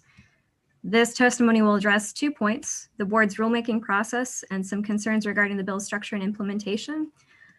And I think most of those could be discussed in the work session, or unless you have questions for me. So the board process: in recent legislative sessions, a number of bills have proposed a legislative solution for a specific pesticide policy issue, instead of tasking the Board of Pesticides Control, also known as the BPC, with a more thorough analysis of the issue. LD 316 will require the board to conduct rulemaking to accommodate both the prohibition of use and the temporary permitting process outlined. The board structure, member experience, as well as its required robust public input process make it well suited to address the directive presented in this bill. The board is a public volunteer board appointed by the governor, where members from diverse professional and personal backgrounds apply their collective expertise to help guide pesticide policy and regulation. In addition, the board has the ability to enforce its rules and regulations, which is an important consideration, particularly with regard to something like this, where measures would need to be taken to ensure people are no longer using the product should this bill pass. By following the Administrative Procedures Act and utilizing the experience of the BPC members and the capable expertise of board staff, we believe that the BPC is the appropriate body to address the prohibition of use outlined in 316. Additionally, the routine technical rulemaking process allows for adjustments should they be needed more readily and timely than the legislative process. And then with regard to bill structure and implementation, to date, the state of Maine has never banned a pesticide. However, a number of pesticides have been restricted, limited, or prohibited, and you'll see those in rule and from use or pursuant to existing state regulations. Details of those state regulations may be found in departmental rules, chapters 40 and 41, and I believe you have been or will be provided with copies of those. Hence, while prohibiting the use of chlorpyrifos as possible, the bill as currently written raises the following issues and concerns. So working with agricultural producers, industries to identify alternatives is necessary and may take considerable time. I know California has been working on this for some time. I haven't seen an identified list of alternatives. Cooperative extension will likely play a role in this as they provide pest management education to industry, agriculture, and the public. There is a need to identify metrics by which transition to lower risk alternatives can be measured. And I think this is more, I think ideally this would occur. If the goal of this bill is to remove a higher toxicity pesticide from limited use, and by limited, I mean, the 5,000 pounds that's listed, which is down from what it historically was used at. It is essential to ensure that alternative pest management methods are as effective and are not applied in greater quantity or in a way that increases exposure to people or non-pest organisms, thereby nullifying any anticipated reduction in risk. Ensuring that existing stocks are either used or disposed of properly may be difficult with the timeline identified. When product registrations are canceled, those products are immediately unlawful to distribute or use. The board can use its public input process in rulemaking to identify a method or methods of regulatory implementation that minimizes the production of waste to be disposed of through hazardous waste contractors and landfilling. This is something we have familiarity with through our obsolete pesticide collection program. Board staff will need time to provide educational outreach, to the applicator community. Should this bill become law, it will do so at the end of the growing season in Maine this year. It is unclear if this will provide sufficient time for people to use existing stocks and or identify alternative approaches to pest management. And I'll just conclude by inviting the bill sponsor, and I know she's attended some of our board meetings in the past, I believe, and the members of this committee to sign up for the BPC's mailing list and to attend the board's public meetings. So thank you for your time. I'm happy to answer any questions you have now or at the work session. Megan, I have a quick question. What's the difference between prohibiting and banning a pesticide? Yeah, so it's in rule. I mean, it has more structure to it. There might be more language describing how that process would work. I mean, a ban, in my mind, would mean immediate cancellation without sort of that implementation period that's listed in this particular bill. So a lot of the states that have pursued prohibition of use have done so with either a phase-in process, like Hawaii allowed 4 years for their phase-in of ultimate prohibition with permitting process. California has addressed some products, but not all. Other states have, like Oregon, I believe they also did sort of this piecemeal approach to limiting use of some and phasing in a limitation on others, or continuing to allow. So both California and Oregon to date, I believe, will continue to allow some products that they've perceived to be low risk or likely to not pose a risk in the same way that other products that they prohibited the use of will. And then New York has done something similar, but they have sort of a two-part, similar to Hawaii, where they're going to prohibit all uses, but over time. So they had a phase-in process too. They continue to allow 15 products for use on apples, apple trees, apple trunk treatments for an additional, I believe it was a year. I think that phase-in process ends, I think June or July of this year. So, and I'm not sure about Maryland, but yeah, so it's been a smattering of approaches, but I guess it's just to say there's more to it than simply cancellation of the registrations, which I would argue is a ban, but in rule, we call it a prohibition. Okay, thank you. Are there any other questions? All right, seeing none, we will see you at the work session. Okay, thank you. All right, next on my list, I have Anna Fetcher and Colin Antea and Heather Spalding.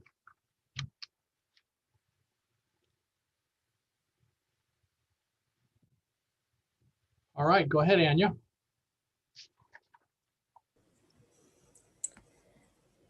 Hi, sorry, I just got let in. So, just getting my bearings. All right, hello, Senator Dill, Representative O'Neill, and members of the Joint Committee on Agriculture, Conservation, and Forestry. Thanks for allowing me to testify in support of LD 316, an act to prohibit the use of chlorpyrifos. My name is Anya Fetcher. I'm the State Director for Environment Maine, a citizen-based environmental advocacy organization that works to protect clean air, clean water, and open spaces. It is time to ban chlorpyrifos in Maine. Chlorpyrifos is an insecticide that is widely used in agriculture throughout the United States, including, as Megan just said, spraying 5,000 pounds every year in Maine. In 2016, the EPA found that infants, children, young girls, and women are exposed to dangerous levels of chlorpyrifos through the food that they eat, and that children eat up to 140 times the safety limit throughout their own lifetimes. More than half of all apples and broccoli in the United States are sprayed with chlorpyrifos. These are two top crops grown in Maine and a go-to healthy snack for children. Even low-level exposure can cause developmental delays, brain damage, and behavioral problems in children. This insecticide belongs to a class of chemicals called organophosphates, which includes now outlawed chemicals like sarin gas, which was used in World War I as a neurotoxin. While chlorpyrifos is most harmful to developing humans, people of all ages can suffer from nausea, dizziness, and convulsions from acute exposure. Evidence of these harmful effects were witnessed in California in 2017 when several workers were hospitalized from exposure and dozens more sought medical attention. Not only is chlorpyrifos threatening public health, it's also damaging our environment and wildlife, putting more than 1,500 species of plants and animals at risk. In January 2017, the EPA released its first rigorous nationwide analysis of the effects of pesticides on endangered species, finding that 97% of the more than 1,800 animals and plants protected under the Endangered Species Act are likely to be harmed by malathion and chlorpyrifos, including more than 100 listed bird species, fish, aquatic invertebrates, insects, and crustaceans. Independent research underscores that chlorpyrifos is especially harmful to pollinators. According to a 2014 study, chlorpyrifos is second only to neonicotinoids as a risk to bees, and it's the third highest total after 2 different types of neonics. And a study showed that chlorpyrifos at high, sorry, I lost my place here. The groundbreaking peer-reviewed field study showed that not only does chlorpyrifos cause colony-threatening brain damage to honeybees, but it does so at the sublethal concentrations found in the majority of fields sprayed as directed by the manufacturer. And so these chlorpyrifos can damage the learning and memory of bees that are exposed. Despite evidence of detrimental effects on our health and environment, agricultural use of chlorpyrifos is commonly still practiced. According to the USDA, chlorpyrifos is used on common crops that families consume daily, such as I said, apples and broccoli, but also wheat, corn, citrus fruits, strawberries, and more.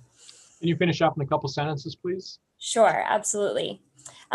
So it's 2020. We have better methods to grow the food that we need, and toxic pesticides that can end up in our bodies and threaten our health and environment should not be used. And Environment Maine and our members urge the committee to vote in favor of LD 316. Thank you so much for your time. Thank you. Are there any questions for Anya? Seeing none, we'll move on to Colin Antea. Hello again, Chair Dill, Chair O'Neill, and members of the committee. Thank you for the opportunity to testify once more. As a reminder, my name is Colin Antea, and I'm a legal fellow with Conservation Law Foundation. I'm here to speak in strong support of LD 316, legislation that would prohibit the distribution of the pesticide chlorpyrifos in Maine. Chlorpyrifos is an outdated and dangerous pesticide. It is a neurotoxin and a member of a class of chemicals called organophosphate pesticides that were developed by the Nazis for chemical warfare. The weight of the evidence demonstrating chlorpyrifos' harm to humans, and particularly to infants and children, is beyond debate. Chlorpyrifos is associated with lung cancer, endocrine disruption, and cardiovascular disease. It has been shown to impair placental function and nutrient transport from mother to fetus. In exposed children, chlorpyrifos is associated with brain anomalies, decreased IQ and memory function, and autism. Chlorpyrifos is particularly dangerous to pesticide applicators, farm workers, and people living near areas where the pesticide is applied. But all Mainers are at risk while chlorpyrifos remains in use. Dangerous levels of chlorpyrifos are found in common foods like apples, grapes, and berries, and it is used on Christmas trees as well. Chlorpyrifos must be removed from use in order to protect Mainers from residues of this dangerous neurotoxin. Just as chlorpyrifos is a threat to human health, it is a major risk to animals. Scientists at the U.S. Fish and Wildlife Service recently concluded that chlorpyrifos and the related pesticide malathion are so toxic that they, quote, jeopardize the continued existence, end quote, of more than 1,200 endangered species. For many endangered species, the Fish and Wildlife Service determined that a single exposure could be catastrophic.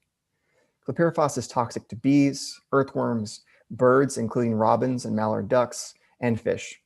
And it can accumulate in the tissues of predators that eat smaller animals exposed to chlorpyrifos. Prohibiting the distribution of chlorpyrifos in Maine is the best step the legislature can take to protect Mainers and the environment from this dangerous pesticide. CLF respectfully urges the committee to act favorably on LD 316. Thank you for the opportunity to provide testimony once more today on this important issue. I'm happy to answer any questions the committee may have about my comments. Thank you. Thank you. Are there any questions for Colin? All right, seeing none, up next is Heather Spalding, followed by Don Flannery. Good afternoon, Senator Dill, Representative O'Neill, and members of the Joint Standing Committee on Agriculture, Conservation, and Forestry.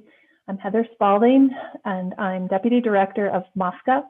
I'm submitting comments in support of LD 316, and I really want to thank Representative Dudera and Representative Miramont for their leadership with introducing this important legislation.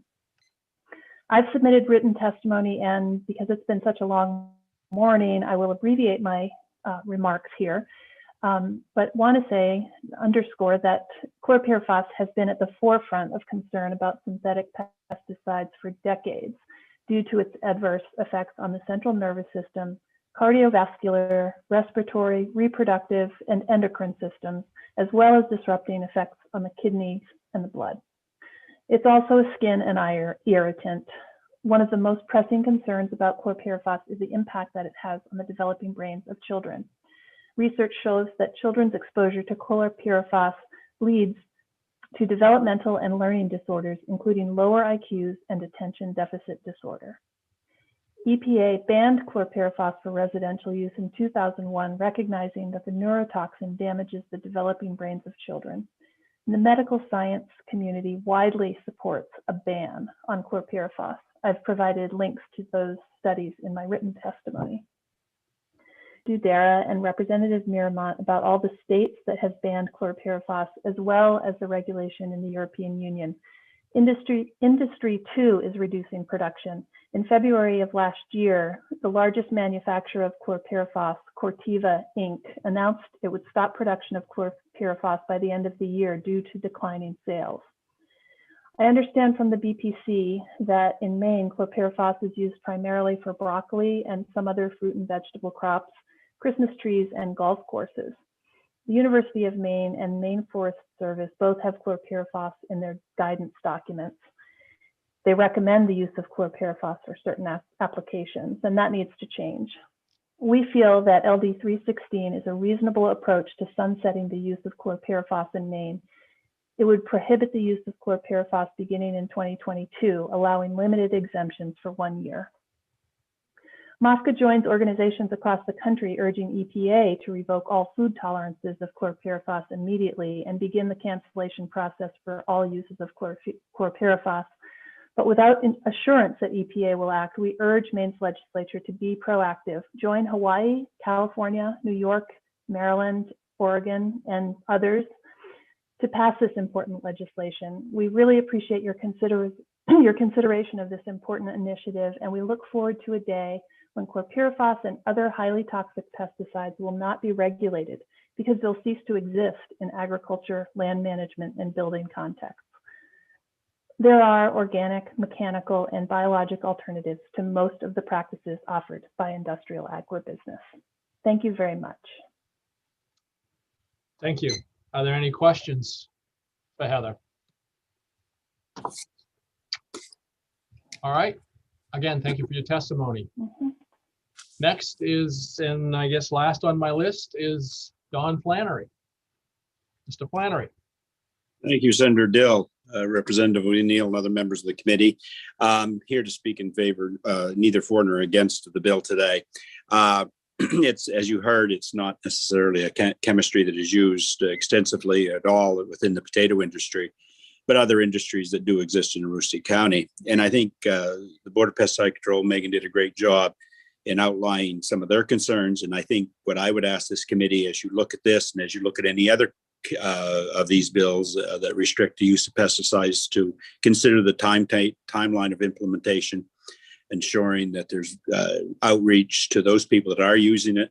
So there's a time for them to find other chemistry, evaluate that chemistry, and not to put someone in a hardship. So like I said, it's nothing that affects our industry as such, but as moving forward, if we are in this avenue again, where we're looking at restricting chemistry, I think it needs to be well science-based, but also timeline for industry to adjust. So I'd gladly answer any questions, and thank you for your time. I know it's been a long day so far. Thank you, Mr. Flannery. Are there any questions for Mr. Flannery? Seeing none, thank you for your testimony. Thank you. And I believe that is the last of our folks to testify this morning on our bills.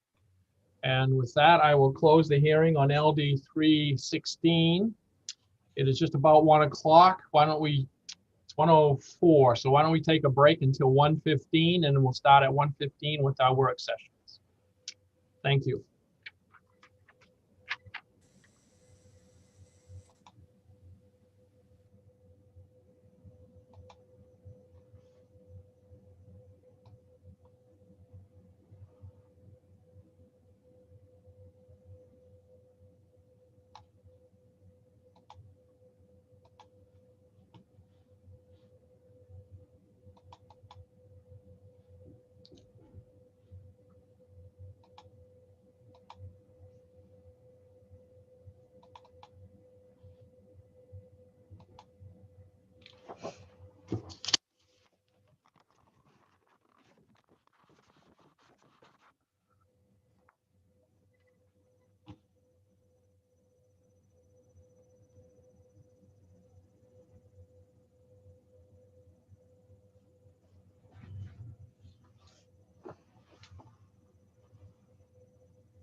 Welcome to your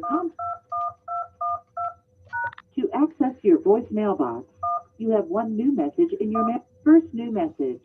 Received today at 11:57 a.m.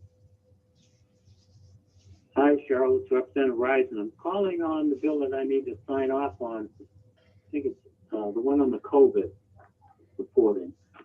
What I'd like to know before I cast my vote is where the vote stands right now. Last thing I heard, it was pretty evenly divided, and there were still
All right, it's past 1:15, so if we're all set.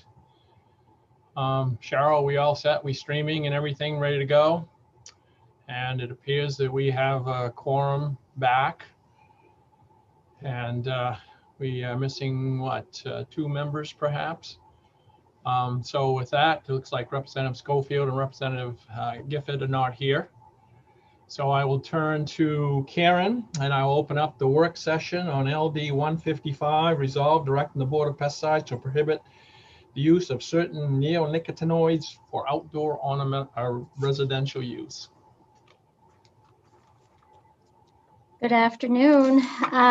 So this resolve directs the Board of Pesticides Control to prohibit the use of any product containing certain neonics. There are 4 listed in the bill, used for application in outdoor residential landscapes, such as on lawn, turf, or ornamental vegetation. And it also provides exceptions for products used for preserving wood, controlling or treating indoor insects, and treating pets. They're exempt from the prohibition. So I'm not obviously going to go over the testimony. There was quite a bit, but I did want to point out to the committee that the sponsor did allude to a suggested amendment at the public hearing to clarify an exemption for structural applications. I think this was to address concerns of New England Pest Management Association, the American Chemistry Council, and one other group. So I did paste that on the second page of the bill analysis that I did for you. So we can talk about that more later. So obviously, for those of you that were on the committee last session, this is basically a reintroduction of one of the committee reports from LD 2083. And the committee vote was actually tie because 1 member abstained. So this bill, LD 155, is almost identical to Report A. The only difference I see is that LD 155 explicitly states that these are routine technical rules, any rulemaking. So, and obviously 2083 died between bodies when the legislature adjourned abruptly and did not reconvene last year. So we haven't received a preliminary fiscal impact statement. I know there were quite a few folks that were asked to participate in the work session. So I guess I'll leave it at that for now. Great, thanks, Karen. Did Representative Grochowski present an amendment to us last time too? Didn't she change a little bit of the wording, I thought? Yes, that's what I just said about the structural applications, just clarifying that a bit. All right. So that was the only, it was just a minor. Okay. Yeah, I don't know if there, in the meantime, there have been other, language suggestions forthcoming, but that's the one that was talked about at the public hearing. Right. So, so committee members, I know that some folks asked for people to be here. I do have a couple questions for Megan Patterson. So if she's in the waiting area, I'd like to have her come in, please.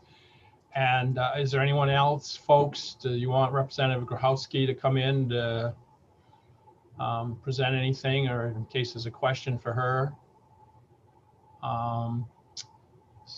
There was also, there was a question asked of the True Green lobbyist or representative. Okay. And I see him in the attendee list. Okay. And there was also a gentleman from Aroostook County Northern Turf Management. I know at least a couple members asked that he be in the work session. So all right, there so are a few. Yeah, let in Andrew Hackman, I guess. I see Jennifer Lund. Did somebody want a question of the apiarist? Did I see? Yes, someone did. So could you let Jennifer Lund in? And I think that's it for now. What about Representative Grochowski? Did Maggie, you have your hand up? Representative O'Neill. Thank you, Mr. Chair. Yeah, I just wanted to hear from the sponsor, please. Okay, could you let in Representative Grochowski too? There we go. We got a full slate now. So with that, I'll go ahead and I will start with Representative Grochowski, which is the sponsor. Is there anything that you want to say about this, on as far as amendments or changes or anything? Or are we good with where we are, do you think, from your standpoint? Thank you, Senator Dill, and thank you, members of the committee, for listening at the at the public hearing attentively. And of course, you have to bring us back for the work session, but I still appreciate your time and effort. I know it's been a long day already. I actually did have some additional amendment language that I shared with your analyst yesterday, though I know that she probably didn't want to share it with you yet without my saying so. But the amendment that I'm proposing, in addition to what you've already seen regarding structural applications, does include a sentence that makes it clear that the board shall allow for the use of these products on ornamental vegetation by certified applicators in order to manage emerging invasive insect pests. And I list a few of those, but I do not restrict them to just that list in order to safeguard the public health, safety, and welfare of the state. And that's language that probably can use a little refinement, but largely was drawn from the original LD 2083 proposal from the 129th legislature. So I wanted to include that to address a number of the questions that Megan Patterson had specified in her testimony to you all. Additionally, no one here will probably be surprised that I continue to look at the data and the evidence. And I know there were some questions around, is it, if it's a bad to use in the residential landscape, then it's bad to use. Does it matter if it is a certified applicator versus a homeowner? And there's certainly evidence that homeowners maybe don't follow the instructions as closely or aren't as familiar with application processes. But I did look into some additional evidence regarding how much licensed applicators are allowed to apply. And one thing I found rather striking is that at the rate that they are allowed to apply imidacloprid on like a backyard fruit tree, for instance, results in a 24 times greater application rate than is allowed in the ag setting for the product Admire, and a 32 times greater application amount than the product Bravado. So I'm not sure why the labeling allows for that much greater application, other than that I think, this country has focused a lot of research on agricultural use of products and less so on this sort of backyard cosmetic uses. So I just wanted to let the committee know that there is a really big difference between what's happening in the agricultural setting and what's happening in the non-agricultural settings. And so even if a person is licensed and using it properly, it's still a significant impact on our environment and on these key pollinator species. And finally, I would just want to state that the EPA did conclude a imidacloprid risk assessment in 2020, and there were some proposals that come from that. They found that uses on ornamentals and turf are very highly toxic to foraging adult honeybees when there's oral contact. And they proposed in that risk assessment that current registered uses of imidacloprid the changes would be that they would cancel any residential spray applications on turf altogether. And that's actually based on human risk. And then the EPA proposed reducing soil application rate on turf. So I just thought I'd follow up with the committee that even though pollinators are maybe not foraging turf for pollen or for nectar, that because these products are so water soluble, they are moving around the environment and they are being uptaken by other plants where they are then causing risk to pollinators. So that is finding that the EPA had. And I think the only other thing I would add is that use by licensed applicators of imidacloprid, for instance, which is commonly used on turf, is 7.5 times higher than use by regular consumers. So there's certainly a lot to be said for limiting the risk in the home environment, regardless of who is actually applying it. Thank you. Are there any questions for Representative Grochowski? I have a couple, not for you, but if Megan Patterson, a couple things that you said, Representative. Number one, Megan, if you limited it to emerging pests and you list the pests on a site, once the site's there, how are you going to manage or enforce that, you know, that it's being applied for pest X? Isn't it, if the site is there, it's okay to use, or if it says that it can only be used in, we'll say, emerging pests, we'll pick on the spotted lanternfly. If that was on the list, and it says I can spray my maple tree for spotted lanternfly, does that mean I have to make sure that spotted lanternfly is there, or can I spray my maple tree? Yeah, so that's a good question. So I guess I would refer you to Chapter 41. It's where the special restrictions for prohibitions are outlined. And so in looking through the history of our rules, it looks like where we've wanted to make a nuanced restriction where a product is restricted as restricted use at the state level, but then there's more nuance to that. For example, dialox. We've outlined that in Chapter 41 of the Board of Pesticides Control's rules. And so additional information is put there. But you're right, in the state of Maine, we regulate to site. We do not regulate to pest.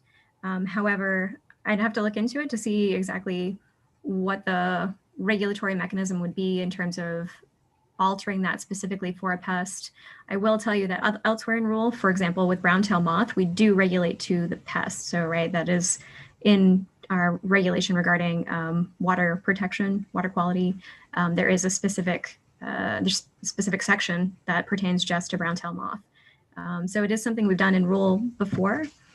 With regard to enforcement, you know, these products, if this bill passes as it's written, will be prohibited from use by homeowners. And that tends to be the population that's the trickiest for us to communicate with regard to enforcement, because they don't have, you know, we don't have that routine connection of recertification classes, licensing requirements, annual reporting. We don't have that with homeowners. So only commercial applicators will have that capacity to make those applications. So I think the mechanisms might not be very clearly there in rule, but I think we've in practice exercised similar efforts to prohibit use or restrict use for other things. And I think combined, probably you could get at exactly what Representative Grochowski is talking about. The other question I have along those lines is she mentioned that it would be routine technical rules. I mean, within the board and the regulations, you must have some requirements of what is a routine technical rule versus a substantive rule. And I'm guessing that just because we say it's routine, that may not, I don't know if putting that in a statute or bill overrides what the board has to do on rulemaking. Yeah, so it's actually in statute. So what is not what is routine technical, but what is major substantive for us is in statute. And so I do not believe most of the things that rise to the level of being in statute and being major substantive have to do with notification or there's actually a list. I could get that for you if you like. I was just curious if I just didn't want to make sure that we weren't, you know, usurping whatever you already have over here in one place and we're making it a lower level or something. Yeah, I don't think this would be unless there was some, you know, some clause put in place related to, you know, I guess notification or I can't honestly think of what else is in that section, but I just looked at it this morning. I just don't recall. But it is right in statute. You know, if it was something that had to be major substantive, the board would go through its routine, regular rulemaking process, and it would just come back to you guys again, and you'd have to take a look at it. Right. So you get to see my shining face one more time. Okay, no comment there. Are there any other questions for, I see Karen has her hand up. I just wanted to point out too, I mean, this is a resolve. And I think the default, it's always routine technical. But for whatever reason, don't know if it was the sponsor, whoever drafted it, just explicitly said it was routine technical, but that would be the default anyway. And where you have to be explicit is if it's major substantive, then you absolutely have to make clear that it's because it's a different process. Right.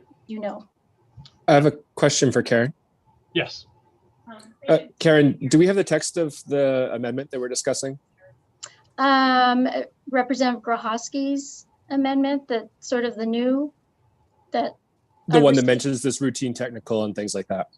the routine technicals in the original bill, and then there was another aspect that was in her testimony around the structural application, but it looks like she added another sentence to the amendment. I do have a copy of it, and I could screen share it, or I could email it to you.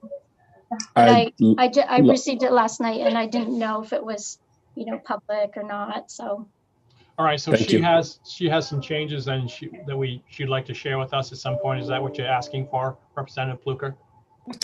Yes, I thought this. I'm sorry, I was missing the routine technical in that sentence in the bill. Yeah. No, but if she has other things too, we probably ought to see those that she'd like in changes. And I don't know if there are other changes out there from anybody else either. I see Representative Black had his hand waving at me. Did you have something too, sir, on amendments? Yes, I've got an amendment I'd like to put forth too. I think Karen has it. Maybe she can screen share it or whatever. Well, if we've got, you might just kind of go over it, or Karen can go over it, but we've got some changes from Representative Grohowski. We've got some possible amendments by Senator Black. Is there anybody else that's got anything? We might want to get those, but well, let's finish our work session here, and we may decide that we want to table it and look at the new changes and come back, but that's just a thought, because I would certainly like to see them both in writing and compare them and see what they are. Are there other questions? Are there other people that you have questions for right now that you'd like to come forward to present? I know we have Mr. Hackman from, I believe he represents True Green. I'm not sure who had a question or did have a question for him from last time. I also saw Jennifer Lunn, who's the apiarist for the state. I don't know if somebody had, I see Senator Black. Do you have a question for her? Yes, I do. Okay. Jennifer Lunn, please introduce yourself. Hi, I'm Jennifer Lund. I am the Maine State Apiary Inspector, apiarist. So I work with all things bees. I work with beekeepers and a bit with the blueberry industry. Thanks for being here. Senator Black. Yes, thank you for joining the meeting. As the state bee inspector, you get all kinds of calls all over the state, and are very familiar with the health and well-being of the beehives, both commercial and hobbyist. And I, being a beekeeper and familiar with many commercial growers and hobbyists, I have never once been able to confirm a hive loss or heard about a hive being lost to neonics. Can you be more specific? Yeah, I can. So whenever we get a kind of a suspected pesticide kill call, we forward those to the Board of Pesticide Control. They help we do an inspection. I go in, oh, somebody needs to mute. We go in, we do an inspection, we take a look at the hive, take samples for analysis, and we probably respond to a handful of those each year. And since I've been here, not a single hive loss has been attributed to a pesticide kill. Most often it's actually due to mismanagement on the beekeeper's part. So starvation or a big pest that we have, varroa mites and their associated viruses. So it's not a common cause of death in Maine at all. Are you good? Yes. Yep. Follow up for her. Yep. Yes. So in talking to you and in your testimony just now, the main causes of loss in Maine beehives is varroa mites, lack of management, starvation, that kind of stuff, not pesticide problems. And that's what I've seen in the industry. Yeah, that's correct. So most of the, I would say, so I do a lot of hive autopsies on dead hives, especially this time of year. I spend a lot of time working with beekeepers to figure out the causes of their hive losses. And predominantly, I would say about 75% of the hives that I look through are the losses caused by varroa mites and viruses. That's our biggest loss of the driver of losses across Maine, but also across the United States and most of the world. It's a really serious pest. I would say about 20% of losses have to do with queen loss, so a queen issue in the hive. And I'll lump in that as well, losses due to environmental factors. So it's not necessarily a cold winter, but one where we get wide temperature changes. It's just really difficult for hives to manage, 40-degree drops, ups and downs throughout the winter. And then the last 5%, I would say, would be other pests and diseases. So things like European foul brood, American foul brood, nosema. So yeah, it's predominantly driven by varroa mites and its viruses. Those are where we're seeing the biggest losses. Is there any control for the varroa mite?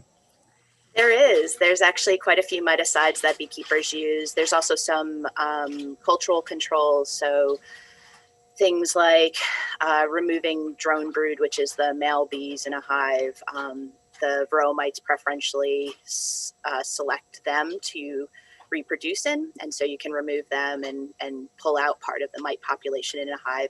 But predominantly most beekeepers are managing using miticides. So these are pesticides that are used to kill mites but don't kill the bees. And so yeah, that's predominantly what most beekeepers have to use. Do the neonics have any impact on the varroa mite that you know of? With any pest and disease, putting a whole bunch of factors together into a hive, added stress, can impact. There's been a couple research papers out there. I would have to actually look through the literature. I didn't look through to see that. Yeah, I don't know either. I was just curious. So. Yeah, with anything, when you combine factors on a hive, you can see effects that they may impact them. But overall, I would say I did a little bit of research searching, and I've done a little bit of participating in a couple of research projects, and we actually see in pollen samples and in wax samples in hives in Maine relatively low incidences of even picking up neonics. So, okay. And if the committee is interested in some of those papers, I'd be happy to forward them along. Yeah, great, thank you. Representative O'Neill. Thank you, Mr. Chair. Thanks for being here with us. I wanted to get some clarity on your role and what you work with and monitor. Is it mostly honeybees as opposed to the 267 native species? It is mostly honeybees, yes. Okay. Yes, that's predominantly my focus is the managed bees in Maine. Okay. And something that the sponsor had brought to us during the public hearing was that the literature shows that it's kind of, I don't know if I'm going to word it right, but like a compounded effect or like a pre-existing condition that will weaken these bees and then make them more susceptible to other things. Can you talk about that? I'm just curious. I know that yes. the research came up and I think it was something about the research was on acetamiprid. I'm gonna. Yeah, acetamiprid. Yep. Yep. Which this bill doesn't restrict. So I'm just trying to see how that's relevant, how it all ties together. Yeah. So it's kind of it's always very difficult in these systems to tweeze out the, specific roles that each organism or potential negative impacts on a hive. They are very complex kind of units, organized units. And so we, limiting stressors on hives is definitely important. And I'm sorry, can you repeat the beginning part of the question? Yeah, I mean, my first question was about your role. The second, okay, it was just asking to understand, like you said, that that these stressors might play a role, even though it's not the direct thing that has killed them, because nobody's yeah, directly absolutely. but- So with anything, any insecticide or any pesticide in general, they can play a role in bees, in bee health. And so we really have to kind of step back and see what the likelihood of that impact could, or how often the bees are going to become in contact with those things, and kind of tweeze that apart. So there is the potential with any pesticide that there is a impact on the hive. It's not going to be, well, I can't say it's not going to be, but in what we've seen so far is it's definitely not the primary cause of loss. Okay, and are you referring to the substance that I can't pronounce that the sponsor cited for the reason that she didn't seek a restriction of that particular substance? So with acetamiprid, that particular, so there was some research that I had a bit of a role in, where we were looking at bumblebee exposure, sublethal doses of acetamiprid and propiconazole, and we saw very few impacts of acetamiprid on, the colony growth, larval development, things like that. And so the lethal dose, the LD50 on that product is actually much higher on bees than some of the other neonics out there. Okay, so lethal dose versus what we're talking about, which is the weakening. And okay, I might, want to check in with the sponsor at some point after people have the chance to speak, in case I have not remembered it correctly. But I know that we heard some studies cited.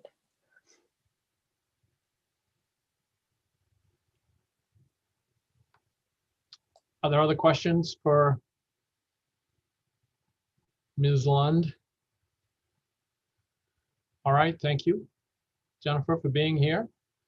I know someone had asked, I think just maybe when he was testifying, someone had mentioned to Patrick Valancourt if he could be here for the work session. I don't know if anybody has any specific questions for either he or Andy Hackman.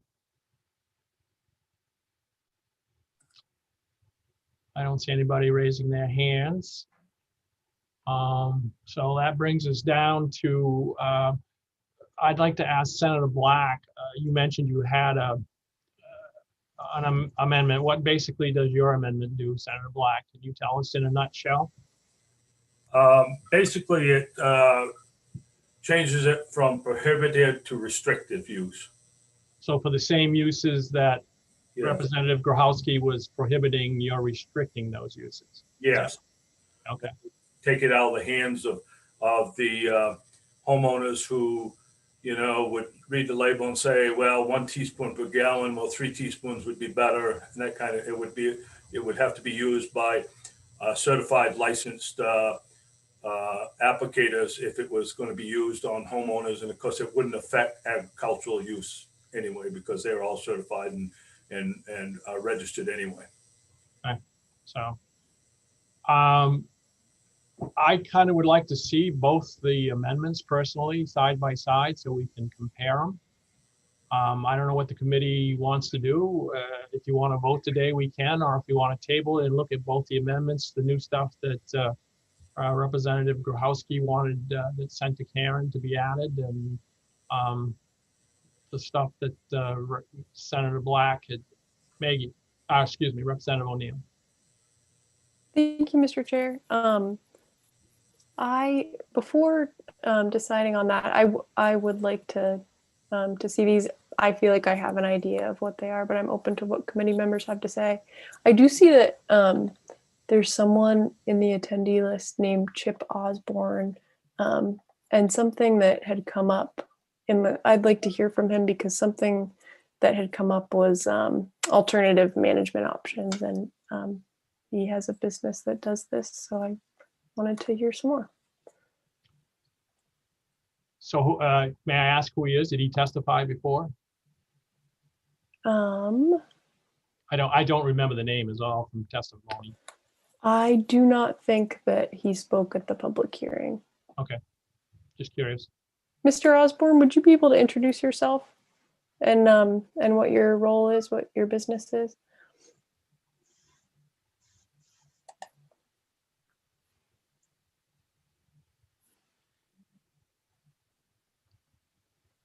You're muted, sir. Mr. Osborne, can't hear you.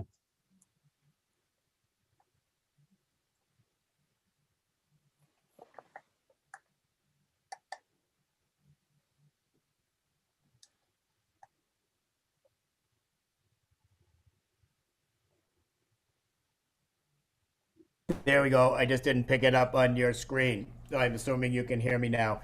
Yes.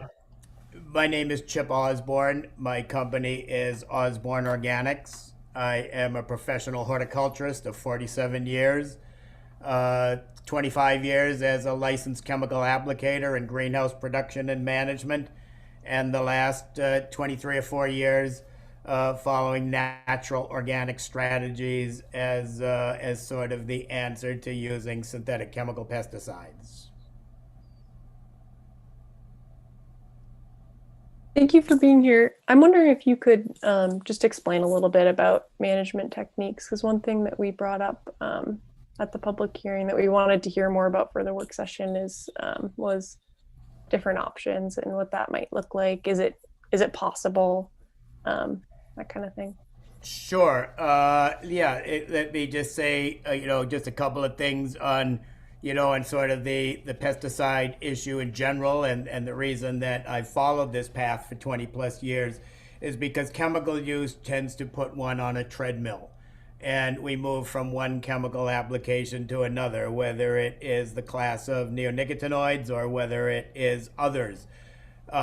Neonicotinoids came on the market as low mammalian toxicity, and we know now that the EPA model of risk assessment is not entirely accurate when evaluating that. The bottom line is that there are alternative strategies, there are alternative products. The spirit of this legislation is homeowners and or professional contractors applying these products to residential properties. There are organic products that do the same thing, that will control a grub. So if we're dealing with this issue of chemical use in the residential landscape, when you do all the research on imidacloprid and the neonicotinoids, the largest percentage of that chemical is used on turf grass for the control of the white grub. People make the claim that turf grass is not a forage grass, so it's no harm to the pollinator. But if there's clover in that lawn, which is a recommended practice and which most lawns other than the high chemical lawns have, then it is a problem for a pollinator. So we have new Bacillus thuringiensis. We have different products, different strategies that come together to form a non-chemical or non-toxic approach to many of the same landscape issues that neonicotinoids were developed to deal with. Thank you. I'm wondering, is this something that you can serve both homeowners and large properties with? Can you be successful at scale, like at a golf course or a ball field or something like that, without synthetic pesticides? Yes, it's just as folks are trained in, pesticide use and in conventional landscape management, there's also training and education that goes into natural organic management. So it's not simply swapping products, but it's adopting alternative practices. So we learn to manage as a systems-based approach, meaning we're operating with everything that we don't see in the soil as well as all the plant material we see above ground. So it's adopting a different management strategy that is part of the success in moving to alternative strategies as sort of the answer to pesticide use. I am not a landscape contractor. I manage as a consultant several large estate properties, and in 10 years have never had the need to use a neonicotinoid pesticide for anything on the property, trees, grass, or beds. So the idea that through alternative management and alternative products and practices, we can successfully manage without synthetic pesticides. Thank you. My last question is if you could explain what the transition looks like. Is it a difficult transition? What does that look like for landowners? There is some period of time that we refer to as the transition period because we are not just swapping out products, and actually a product swap approach is a recipe for lack of success. But we're taking a soil test. We're understanding what's going on in the soil. And then a transition for a homeowner may be a year and a half. Most of my work is in large public spaces, public parks, sports fields, playing fields, and we typically look at a 3-year transition. In any of my several hundred transitions around the country in large-scale properties, I've never had turf or landscape loss from the inability to use a neonicotinoid. Thank you. Mr. Chair, is it okay if I ask one more? Sure. Can you talk about whether banning these substances is actually going to get at the problem, or do you think it'll just open up to something else replacing it? Is this a meaningful action to take? Well, one of the things that we need to always keep our sights on in the longer term, moving years down the road, is the movement away from synthetic products, including fertilizers and pesticides in the landscape, because it is a synthetic manufactured that is actually just simply replacing something that nature has in place. So, we have gotten to that. The neonicotinoid class of pesticides came in the mid-1990s and was touted for its low mammalian toxicity. Interestingly enough, those products were registered on a conditional registration in the 90s without environmental studies done. So it came to market based on mammalian toxicity, not environmental. I can quote you studies, and I can make them available to you, that as late as 2018 that show that neonics are in groundwater, that they're moving through the system in the last 25 years. So this is a class of chemicals that it is worth taking and putting, and taking it out of people's hands for the broad spectrum use that it has. Taking this one chemical out, I've sat through this morning on the glyphosate and the chlorpyrifos, all bad actors, all should be removed. Imidacloprid, nowhere near as benign as we were taught 25 years ago, should be removed. But the ultimate goal is not to just pick off a few, but to always keep sights set on, trying to create and manage to a set of expectations, whatever that might be, for whatever kind of property that is, and learn to do it in a non-chemical way. And it's just a different kind of education. Representative McCray. Yes, just a very quick question. Thank you, Mr. Chair. Sir, in general, on these neonics, is there a half-life? Are these long-acting things? Are these give it a week and a little bit of rain and sunlight and it's gone? What's the story on this? Sure. When neonicotinoids, specifically imidacloprid, is used, say, in a lawn for grub control, there is a significant half-life because you're putting it down early in the season and it is there all the way through. So the half-life can be, months as opposed to days or weeks. The other issue is that it is an insecticide. It has impacts above and beyond, far-reaching for other soil-borne insects, as well as soil microbiota, which are just microscopic bugs. So there is a significant half-life, and then because we're in a habit of repeating it on an annual basis, there can be some cumulative response over extended times. Thank you very much. Are there any questions, any other questions for Mr. Osborne?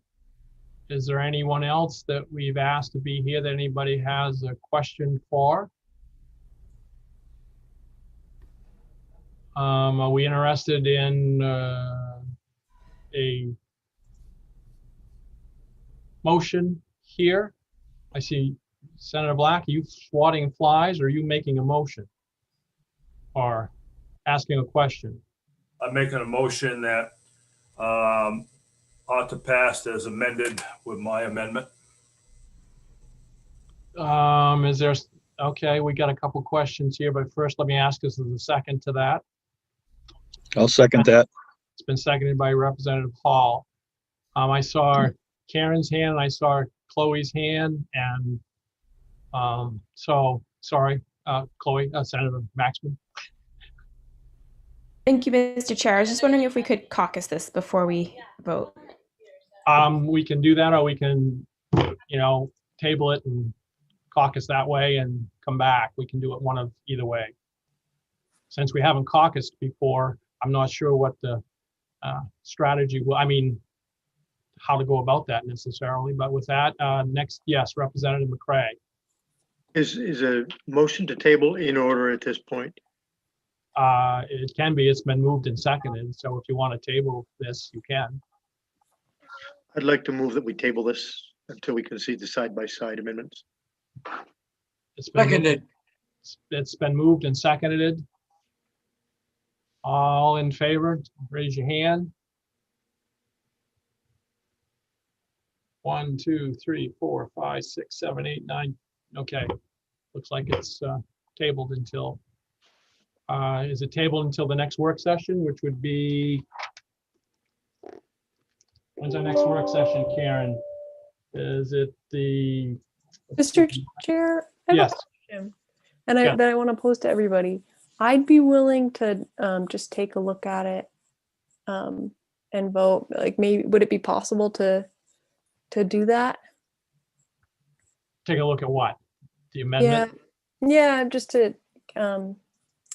Well, there's really no discussion now. We've already voted to table it. So the only question I had was when we will bring it up, and that's up to. Yeah, and that's what I'm raising now. Is just I wanted to express, I suppose, that that I feel ready to do that rather than prolong the conversation. But Representative McCray. I'm open to whether people feel like they need a little more time. Well, I think he asked to do it side by side comparison, and right. That's my motivation. Right. Okay. Let's just leave it at it's tabled until next time. Karen, did you have something? Yeah, I realize we're not supposed to be discussing anything Well, we're that's not been really, tabled, but I do yeah. want to make a point about Representative Grohowski's amendment, and I don't know if there's just, I do have a question about, and this was in the bill analysis, so this was presented at the public hearing, where she adds products, well, this is in the original bill, products used for preserving wood. These are the exceptions. Products used for preserving wood, controlling or treating indoor chains, insects to pests, blah, blah, blah. I get all of that.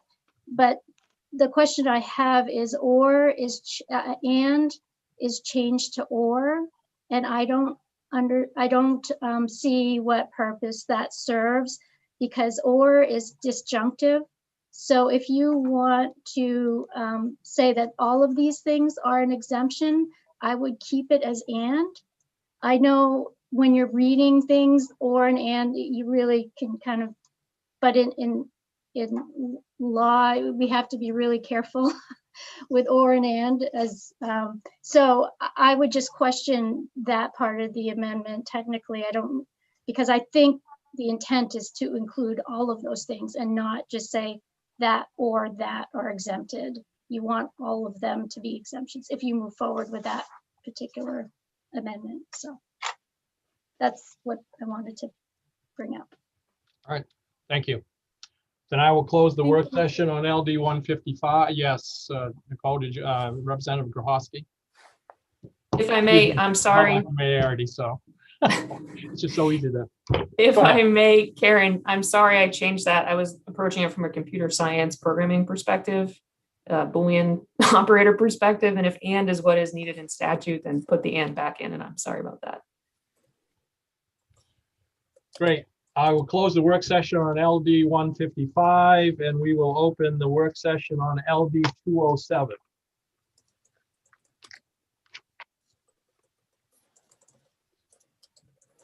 Karen, you're up again. Yes, thank you. This resolve provides for legislative review of portions of Chapter 1, the fee schedule, which is a major substantive rule for the Maine Land Use Planning Commission. The only testimony we got was from the Land Use Planning Commission in favor, obviously. There was no testimony in opposition or neither for nor against. I believe Judy, Cheryl, if you could let, I see Judith East is, okay, yeah, and if you could also let in Tim Bocage or Bocage is how I would pronounce it, but who's a senior planner at LUPC, he's also available. But anyway, we did hear from the executive director of LUPC, Judy East, that the fee schedule for LUPC has not been revised since 2007. And obviously she could go into more detail about where fees may have been reduced, where they were increased, and the reasons for that. But one thing I did want to point out to the committee that she did request that if you do approve these rules, that you maybe amend the resolve to have a different effective date of October 1st, 2021, because they are working on other rules that are routine technical. And so they sort of want to align everything so that the timing, everything is kind of going into effect at the same time. We haven't gotten a preliminary fiscal impact statement. The last thing I sort of want to go over, especially for new members, is the voting procedure on major substantive rule resolves is a little counterintuitive because an ought to pass and an ought not to pass have the same effect. So if you want to authorize adoption of the rule with no changes, I would recommend an ought to pass. But I just want to let you know, if you voted ought not to pass, this would be viewed as a failure of the legislature to act. So the agency can go ahead and adopt the rule. But if you want to sort of affirmatively show your support for the rule change, then ought to pass is what I'd recommend. And then if you don't want to authorize the rule, then ought to pass as amended would be the appropriate motion. And you basically would just amend the resolve to say it is not authorized. And then maybe in this case, it sounds like there might be a different effective date. Ought to pass as amended would be the appropriate motion, and you would just have it, specify an effective date for the rule. So anyway, that's all I have for this one. I know that was supposed to make me feel like I knew what you were talking about. Could you repeat that again? Or maybe I need a graphic. That sounded quite complicated. Yeah, so if you support LUPC going forward with the fee structure as outlined in the rule change, then you would vote ought to pass is what I would recommend. If you don't authorize it, it would be an ought to pass as amended motion. and you would amend the resolve to say that the rules are not authorized. And then if you want to make any amendments to the rule, like for example, the effective date, as Judy East was looking for a later effective date, then that would be ought to pass as amended. But then, you know, so I can figure out what the report should be, but I just wanted to make you aware that the voting procedure is a little different for major substantive rule resolves. Well, there, after all that, who wants to make a motion?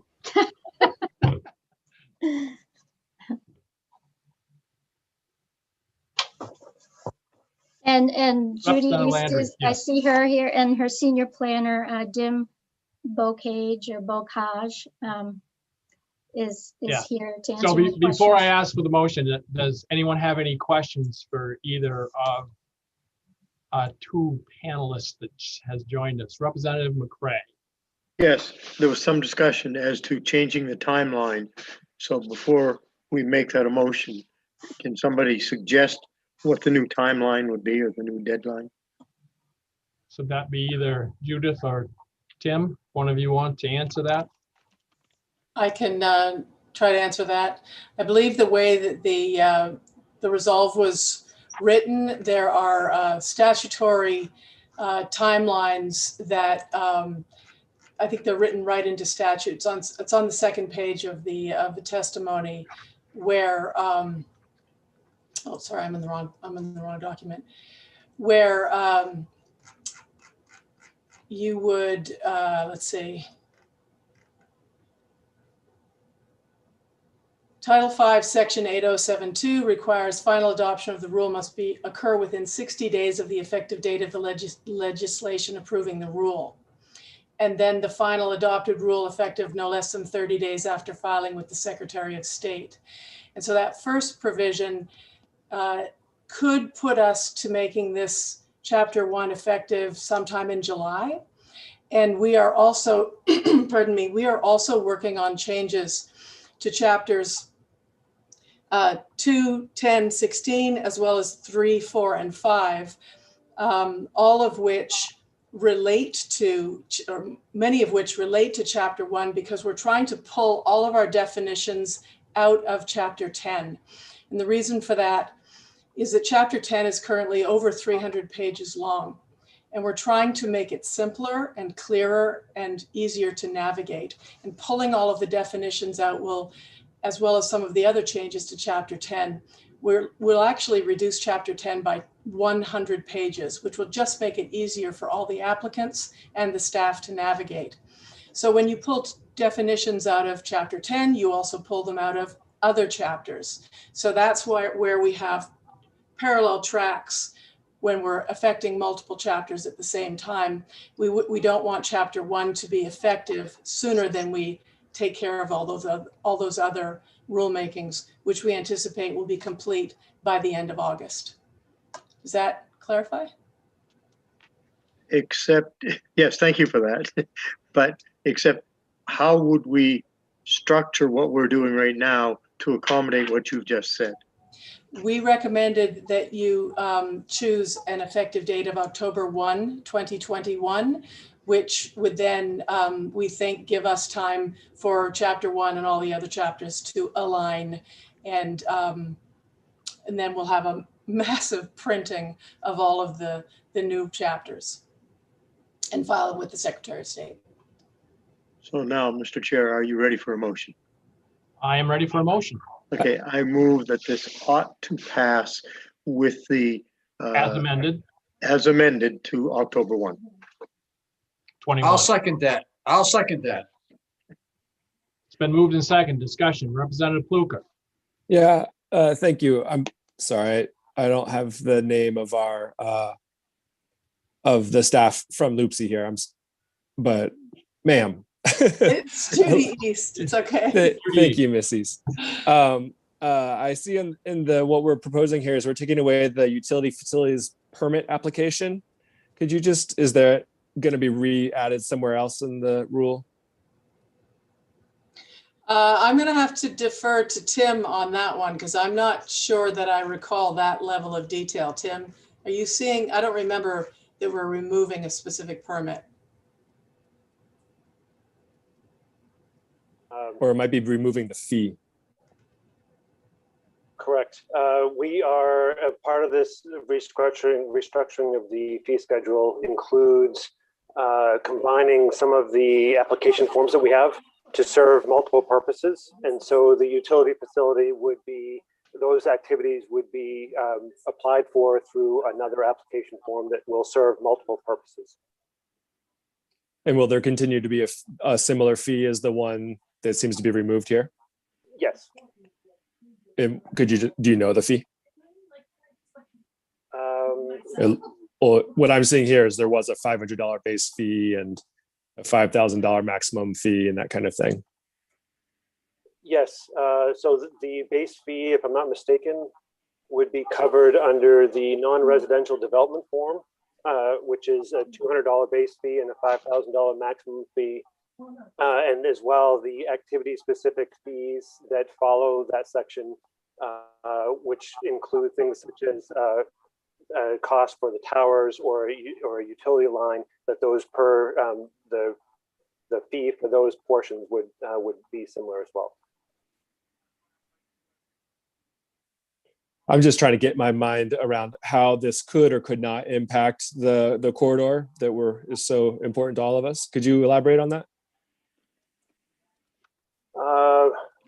Maybe Judy could correct me, but if I'm not mistaken, so the NEC-EC project, which I believe you're referring to, yes, would be, that was covered as a site law certification, which would likely may not fall into those, that it would fall under the base fee for the site law certifications, which is in section 102 subpart B1 P, and so that would have a similar base fee and maximum fee, but we may assess that differently to make sure that we are not duplicating the costs covered by the DEP's application fees and their review.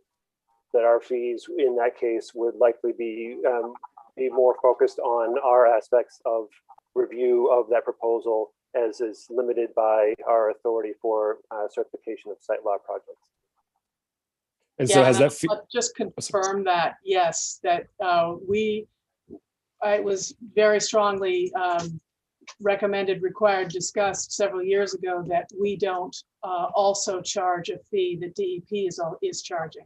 So NECEC is being charged what effectively would have been our development fee, but because it's subject to the site law has its own fees. So our fees are only to do with the site law certification. Actually, in fact, they will be going forward. In the past, we didn't charge anything for site law certification. So that's one of the changes that's proposed now.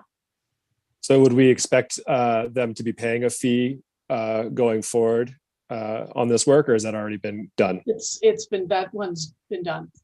But I'll use this opportunity to correct one verb tense error that I made in my testimony a few weeks ago.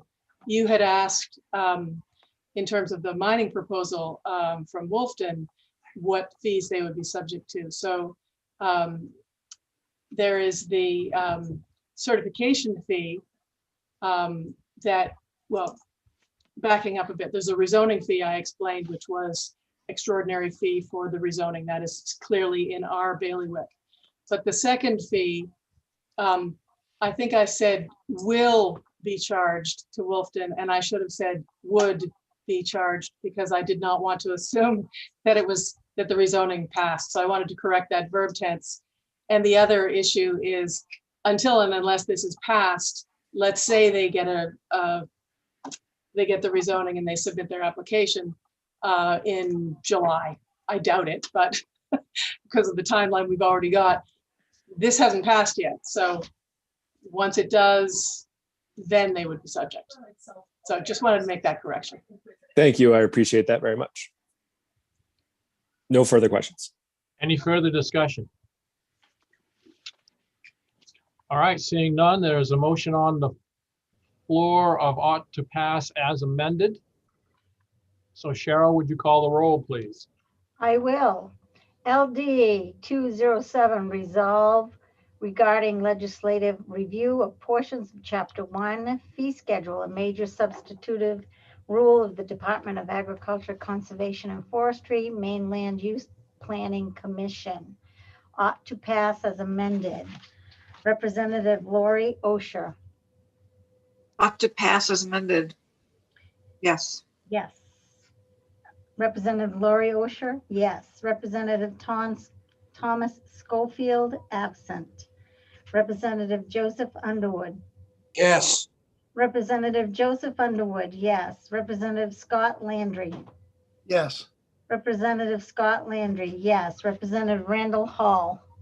Yes. Representative Randall Hall, yes. Representative Margaret O'Neill? Yes. Representative Margaret O'Neill, yes. Senator James Dill? Yes. Senator James Dill, yes. Senator Russell Black? Yes. Senator Russell Black, yes. Senator Chloe Maxman? Yes. Senator Chloe Maxman, yes. Representative Bill Pluker? Yes. Representative Bill Pluker, yes. Representative Jeffrey Gifford, absent. Representative David McCray? And yes. Representative David McCray, yes. Representative Susan Bernard? Yes. Representative Susan Bernard, yes. 11 yes, 2 absent. Okay, on LD 207, ought to pass as amended. It's a vote of 11 in favor. And with that, I will close the work session on LD 207. And Thank you. Karen? Yes. Goodbye. Thank you both. I will turn to Karen. Is there anything else for today? No, one question I do have, 155 neonics, put that on the 9th of March. Yes. the That's our next work session. Next work session. Yep, Okay. that's good. And we'll have the two comparisons. There anything else? Cheryl, anything else to come before us? Nope. Can I have a motion to adjourn? Can I have a motion to adjourn? Make a motion, we adjourn. It's been moved. Is there a second? It's been seconded by Representative O'Neill. All in favor? None opposed. Thank you all. See you Thursday. See you guys. So Karen, do you want, whoop, she left me. Karen, do you want me to put 155 on that work session? Or is that just a review? You're on mute. I'm trying to read lips. Add it to the work session, please. Yes, they can vote it.